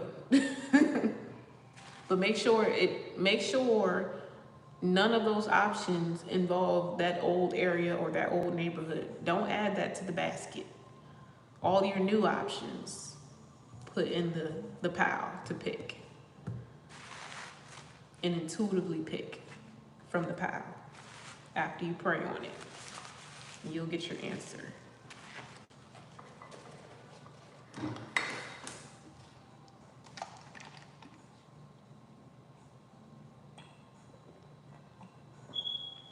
Yeah. And if you can, take a bubble bath. I'm encouraging everybody, if you can, this weekend, take a nice, relaxing, soaking, spiritual cleansing bubble bath this weekend. It's very important that you do that. We just went through a major portal. This retrograde energy is very heavy. We about to enter into a new moon cycle. Take a cleansing bath. Just take a cleansing bath. You're gonna feel so good that you did it. Tomorrow I'm about to go get some bath salts from Target. And I'm gonna take these flowers that look like they wilting and I'm gonna put them in my bathtub. We're gonna get some bubbles popping. I'm gonna get me some candles and shit. And I'm gonna relax. I'm gonna light my damn J and I'm gonna fucking relax. That's what I feel like doing tomorrow. That's what I'm talking about, Monet. Yes. Yes. Empress energy at its finest. Yes. Get in your Empress energy this weekend, for real. Like, self-care. Alright, so let me see. Okay. Monet, I'm gonna do yours. I'm gonna do yours and that's it. I'm done, for real. I'm out of here. I'm not taking no more. Yeah.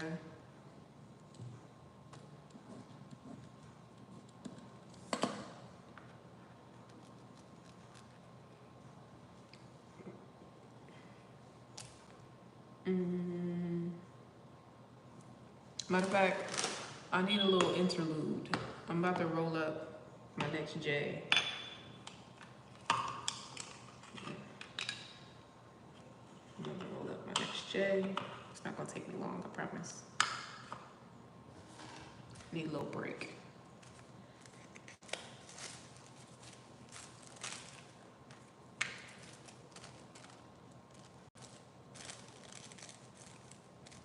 Just a little breaky break. I'm at an 8 on my candy.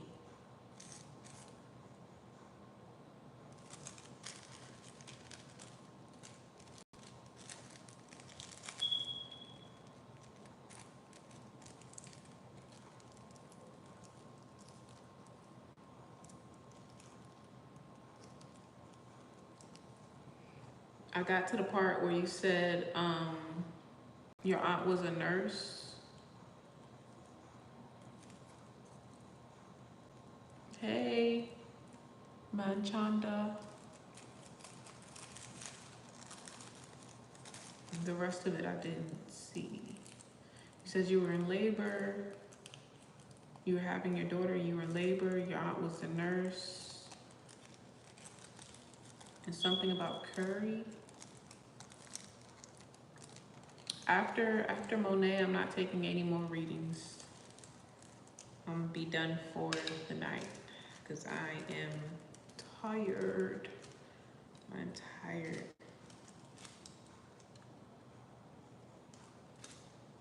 I'm about to sleep so good. So glad it's Friday.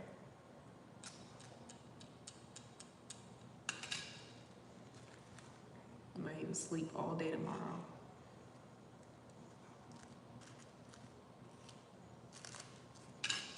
Oh shit.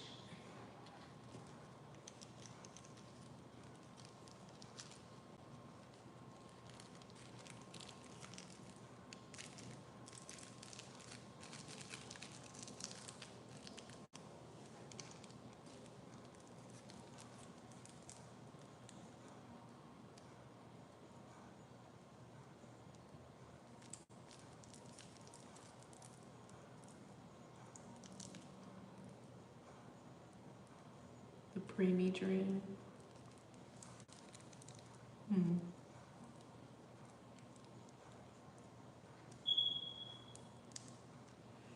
do some? I think I did a reading for you. I said you were supposed to have a baby girl or something, and I said she was a preemie.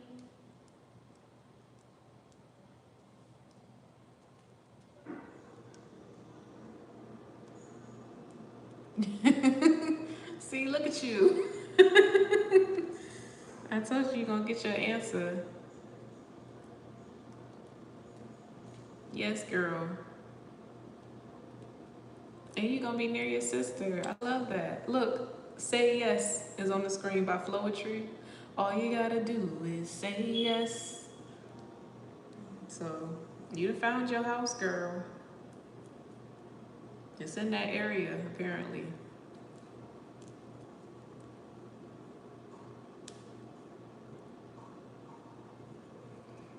So you wanna know why you're dreaming of your aunt?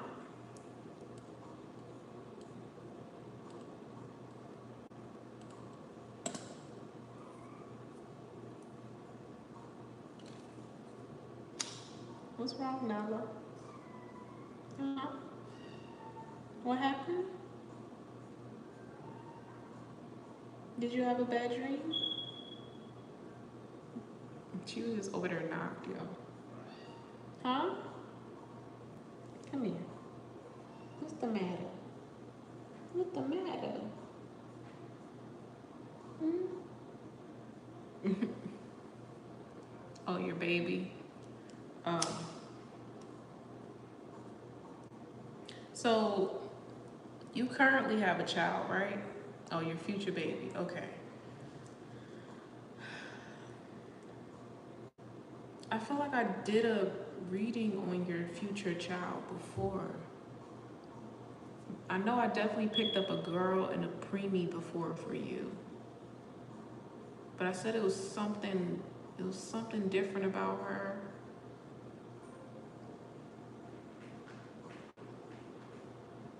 I don't know, did I say she was gonna be autistic or something?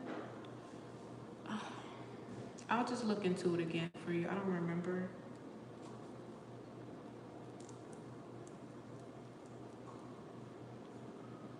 I don't remember.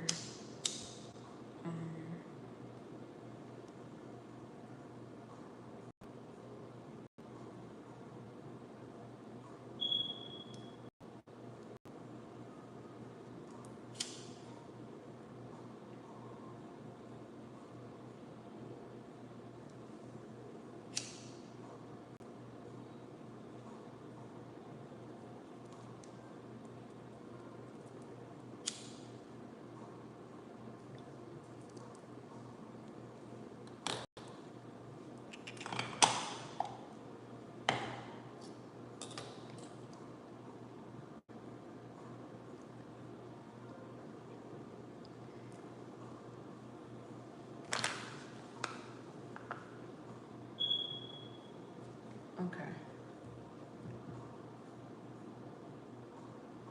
I'm gonna look into it.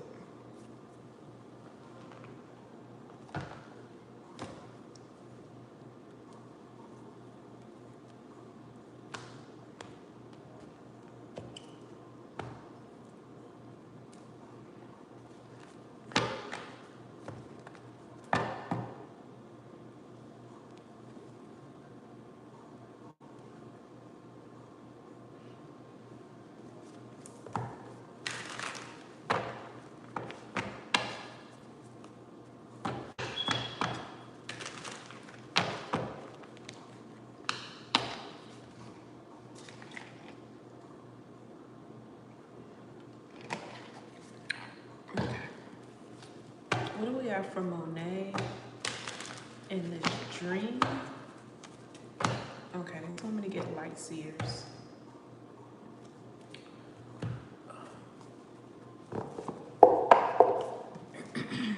Okay, so we're gonna look into some details about your future child because you keep dreaming about her. I've picked up on her. Then you know she's obviously gonna be playing a pretty significant part in your life when she does come. Let's just see.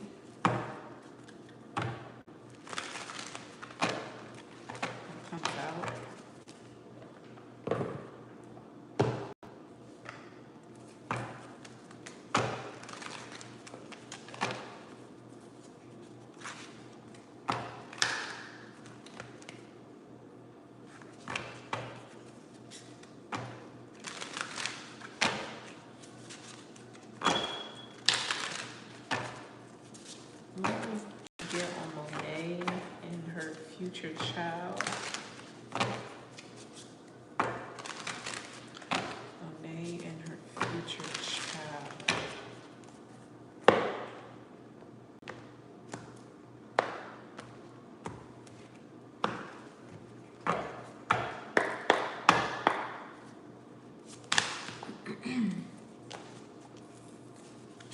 Queen of Cups, Hierophant, Nine of Cups in reverse. What's the Queen of Cups? What's the Queen of Cups? Okay, I said read it as is.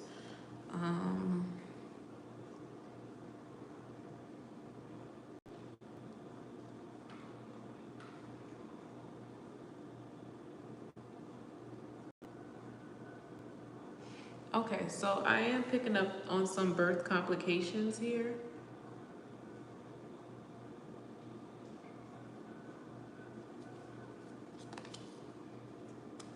What's the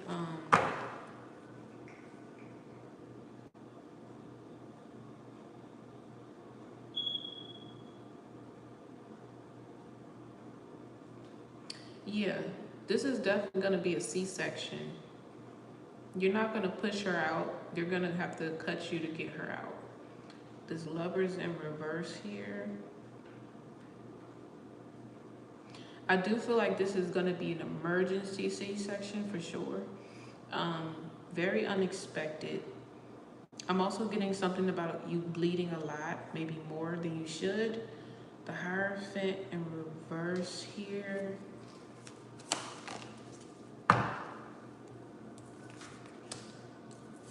Yeah, I mean, her being a preemie, she is gonna have to stay in the hospital for a while.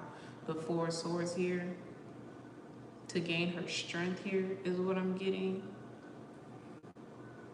To strengthen her heart here is what I'm picking up. We have the Nine of Cups in reverse. The Fool, I mean, yeah, because she's not fully developed here. Now, the thing is, when you think of preemie, you might be thinking like, okay, maybe 8 months. What I'm picking up on is a preemie that's even younger than that. That's why I said she may have to stay in the hospital because her heart is not fully developed yet. You see this heart sitting there? And it's like attached to some cords. Her heart is not fully developed, or she's not fully developed here. So she's gonna be in the hospital for some time before you can take her home. Because I'm seeing a visitor's pass, like someone's having to visit their child in the NICU over and over, or a couple times here. Or there's people coming to visit this baby in the NICU. We have the Page of Cups in reverse and the Magician. What's the Page of Cups? Page of Swords in reverse, Seven of Cups in reverse. I'm hearing this is gonna be like a miracle baby here. That could be why you're having so many dreams about her. Because the way that she's coming in, even though, okay, let me put it this way. So this baby is coming in, she's having so many difficulties and complications because her purpose here is very heavy. So she's coming in very karmically because she's carrying a very karmic predestined blueprint with her. You know, like her birth is not going to be smooth because she's going to be a very significant individual.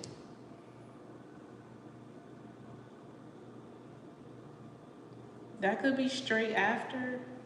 I mean, I am getting something about you possibly being paralyzed from the waist down, but I was getting something about being on the operating table. Like they're going to be cutting you open. It's like a C-section. Like from the legs down, you can't feel anything. Or the waist down, you can't feel anything.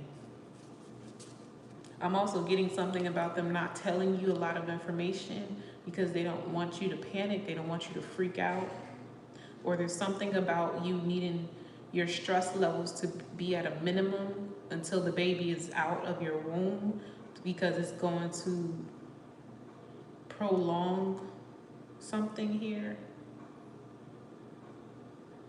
or prolong her breathing. There's like a deep need for you to stay calm. They may even be doing this intentionally, so it's not like it's like they could have pushed her out, they could have had you push her out, but it's something to do with stress. Like the more stress you feel, the more it's stressing the baby out. And it's something to do with her vitals here. So they felt like the best thing to do was to give you a C-section and maybe numb you from the waist down, or sedate you or something like that. You felt your stress. Yeah, something around stress here for sure. Almost like something closing in on the baby. I don't know if this is something to do with the umbilical cord, or it's something. It's like I don't know why I'm getting this, like the uterus is like closing in on the baby or suffocating the baby or something. Like your uterus is contracting, but it's like hurting the baby in some way. I don't know what this is. Like, I don't know what to call it specifically.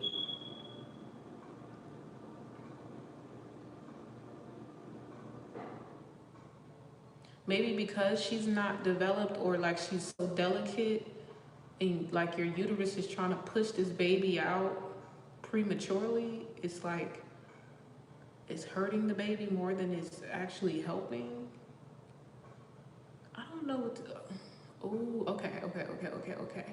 I just heard amniotic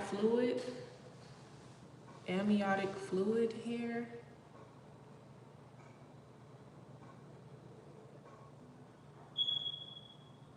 So they could be trying to keep the amniotic fluid from leaking into your system, or that's why it's an emergency.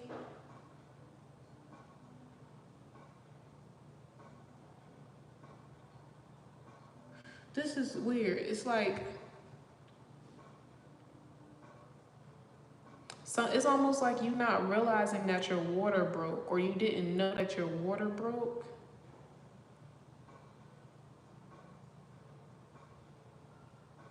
It's kind of strange. It's kind of strange. Yeah, hangman in reverse. It's like, it's kind of strange how this baby is being born.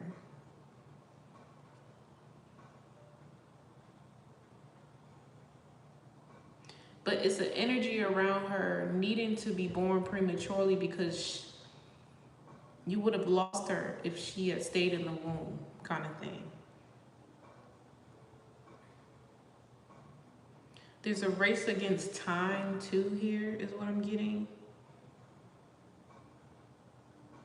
She just needs to get out of your womb. She needs to get out of your womb, even though it's way before her time to do so. She needs to get out. And then she's going to be incubated in the NICU. She's going to be incubated in the NICU, so she may finish her growing in the NICU, like in the incubator. That's a safer option for her than her being in your womb. So this could be you visiting this baby for maybe 2 months before you could take them home. Because they have to monitor this baby's vitals, they have to wait till the baby's heart has fully developed before you can take them home.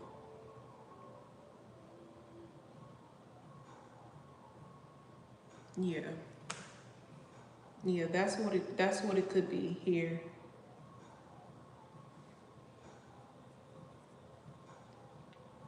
This is not just a regular preemie. This is like a preemie with some complications, because it's yeah, there's something about this baby is very, very special here. Like,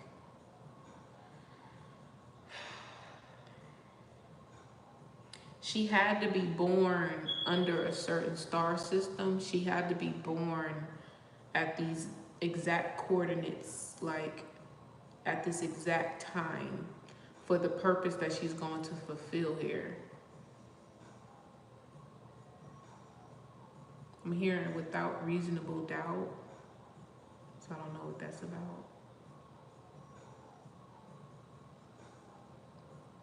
So it's almost like a child that maybe goes through some health complications when they're a baby, but then turns out to be this really amazing leader or like high official person, very well known, very popular person, very inspiring, very influential being, like later on in life.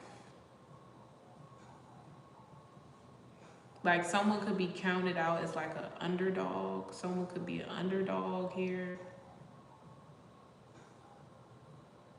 I don't know why I'm also seeing like a little girl with oxygen in her nose. I don't know what that's about, but it's like oxygen tubes and it's like attached to like a pack on her side. I don't know what that's about.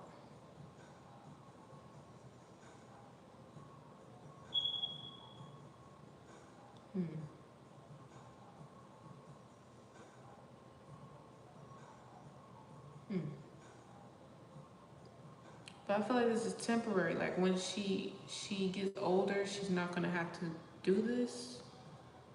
But I'm seeing like oxygen and it's attached to a pack. So I don't know if this is a child. I don't know what this is.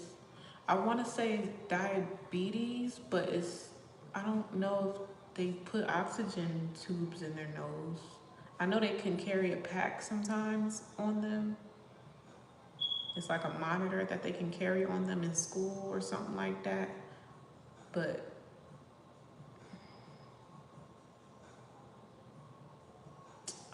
I don't know. I just keep seeing it's a little girl and she has the tubes in her nose. She could be about 3 years old. 3, 4 years old maybe. But I don't know what are the tubes for? They said asphyxia, but I know that's just an obstruction of breathing. Yeah, she has oxygen in her nose. But what is it for? Why would she have trouble breathing?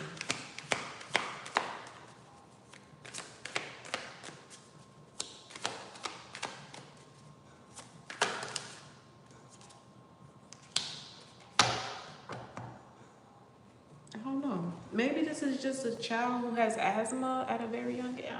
I don't know what this is. Because I heard asphyxia. Yeah, it's gonna help her to breathe. I'm getting this is temporary. This is like as she's still a baby, while she's still a baby, while she's a toddler. When she becomes like a full-blown kid, she's not gonna need this anymore. She's gonna be fine. But it has something to do with her development here. So maybe her lungs and her heart are just a little bit weaker because she was a preemie, so she may go through some complications up until she's maybe about 4 or 5 years old. I think I told you this before. She may go through some complications up until that point, but after then she's gonna be fine. She's gonna be fine. It's not gonna be anything that you have to worry about.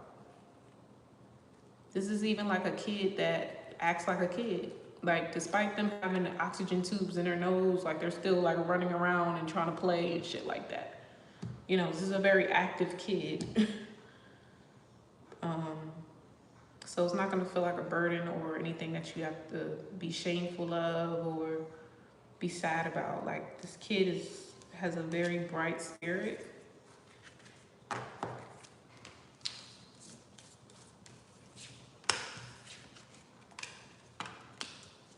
I told somebody else that.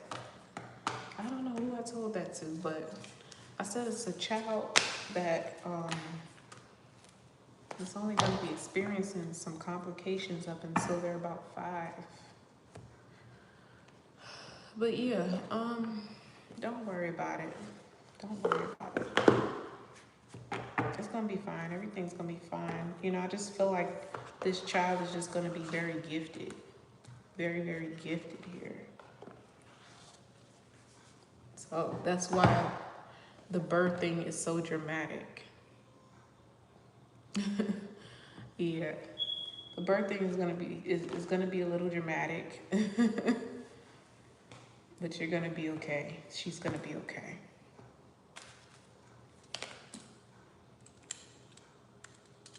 And then the song playing is like closer to my dreams. So this little girl might be here sooner than you know. Like you may be having her over the next couple years. Yeah. Yeah. Yeah, she might be around the corner. You know? Sometimes things happen really fast, but they happen really fast for a reason. Whoever you're gonna have this child with, it may be a situation that moves very quickly. A soulmate, as soon as you guys meet, it's like wham bam, thank you ma'am. Marriage and some more shit. You know, I don't feel like you're gonna take care of this child alone at all.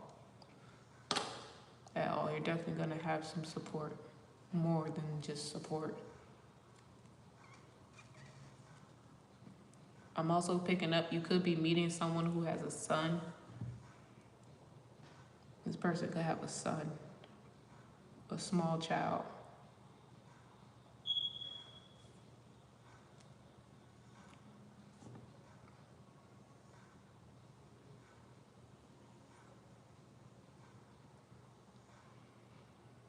Yeah, let's just like omit him from the picture.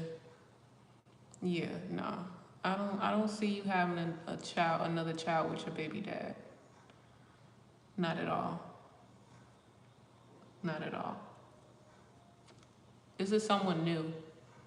And this person who's new, they have a child. They have a son. Their son is very small. It could be 2 years old, maybe.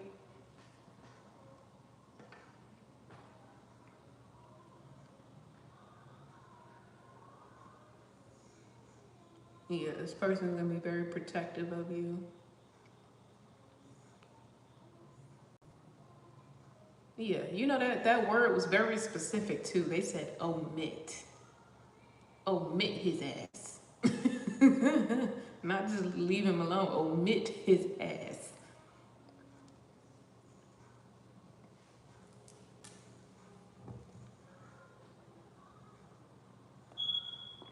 But yeah.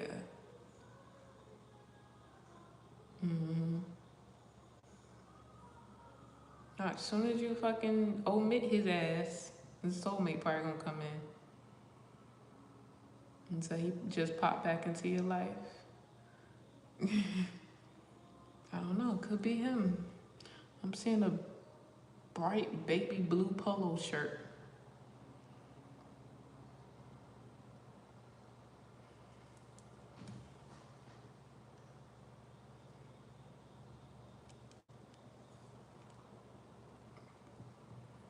He's definitely a boy dad.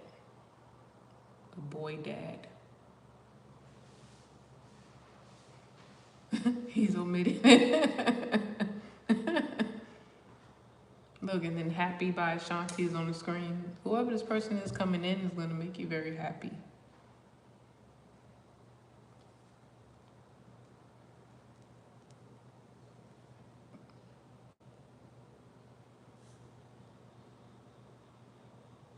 Yeah. And you shouldn't. Don't. Do not. Especially if you got something better coming in. Yeah, I'm done for the night, Brenda. Thank you for joining, though. I appreciate you so much.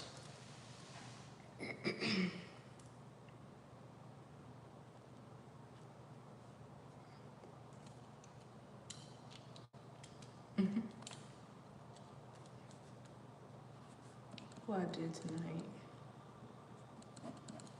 1, 2, 3, 4, 5, 6. I did 7 readings tonight.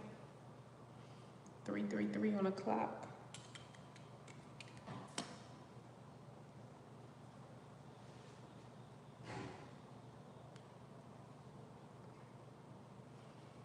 Thank you to everybody who joined tonight. I'm so grateful for you guys as always. I'm probably gonna be asleep all day tomorrow. Like, I just want to sleep in. I deserve it. So I'm sleeping, and then more than likely I'm gonna be back on here tomorrow. I've been on here every single day, y'all. Oh, by the way, I am going to be testing something out with the channel. So I'm gonna be doing readings that are more focused on the cards. So you guys may not be seeing me as often. You know, I'm still gonna get on and do lives with you guys, but for my collective readings, I just want to see something. I just want to try something out. I just want to refocus the camera, refocus the energy solely on the cards, you know, because I know when we get on our lives and stuff, we tend to stray away from the readings and joke around and play around and stuff. So I want to focus more on the readings and make that my intention. So yeah, I'm going to be doing collective readings, and you're going to notice that the camera is facing the cards. It's not going to be on me. But when I get on live, you guys will still have access to see my beautiful face. It's like, but yeah, I just want to test it out. I just want to see something. That's all. So it's just a heads up for those of you who might like readings, you know, showing the face. Just a heads up.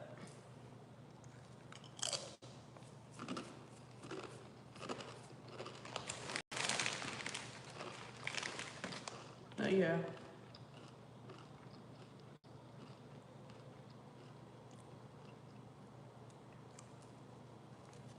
Yeah, I want to test it out. I want to see, you know,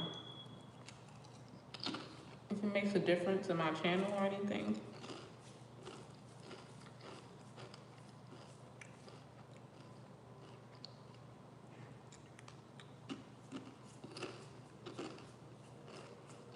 But I'm about to get off of here and just try to relax and go to bed. I'll see y'all tomorrow. I hope y'all enjoy y'all weekend. Like I said, go ahead and take you a good spiritual bath this weekend and stay positive, ground your energy, love on yourself, that type of thing. Love y'all. See y'all in the next video. Bye.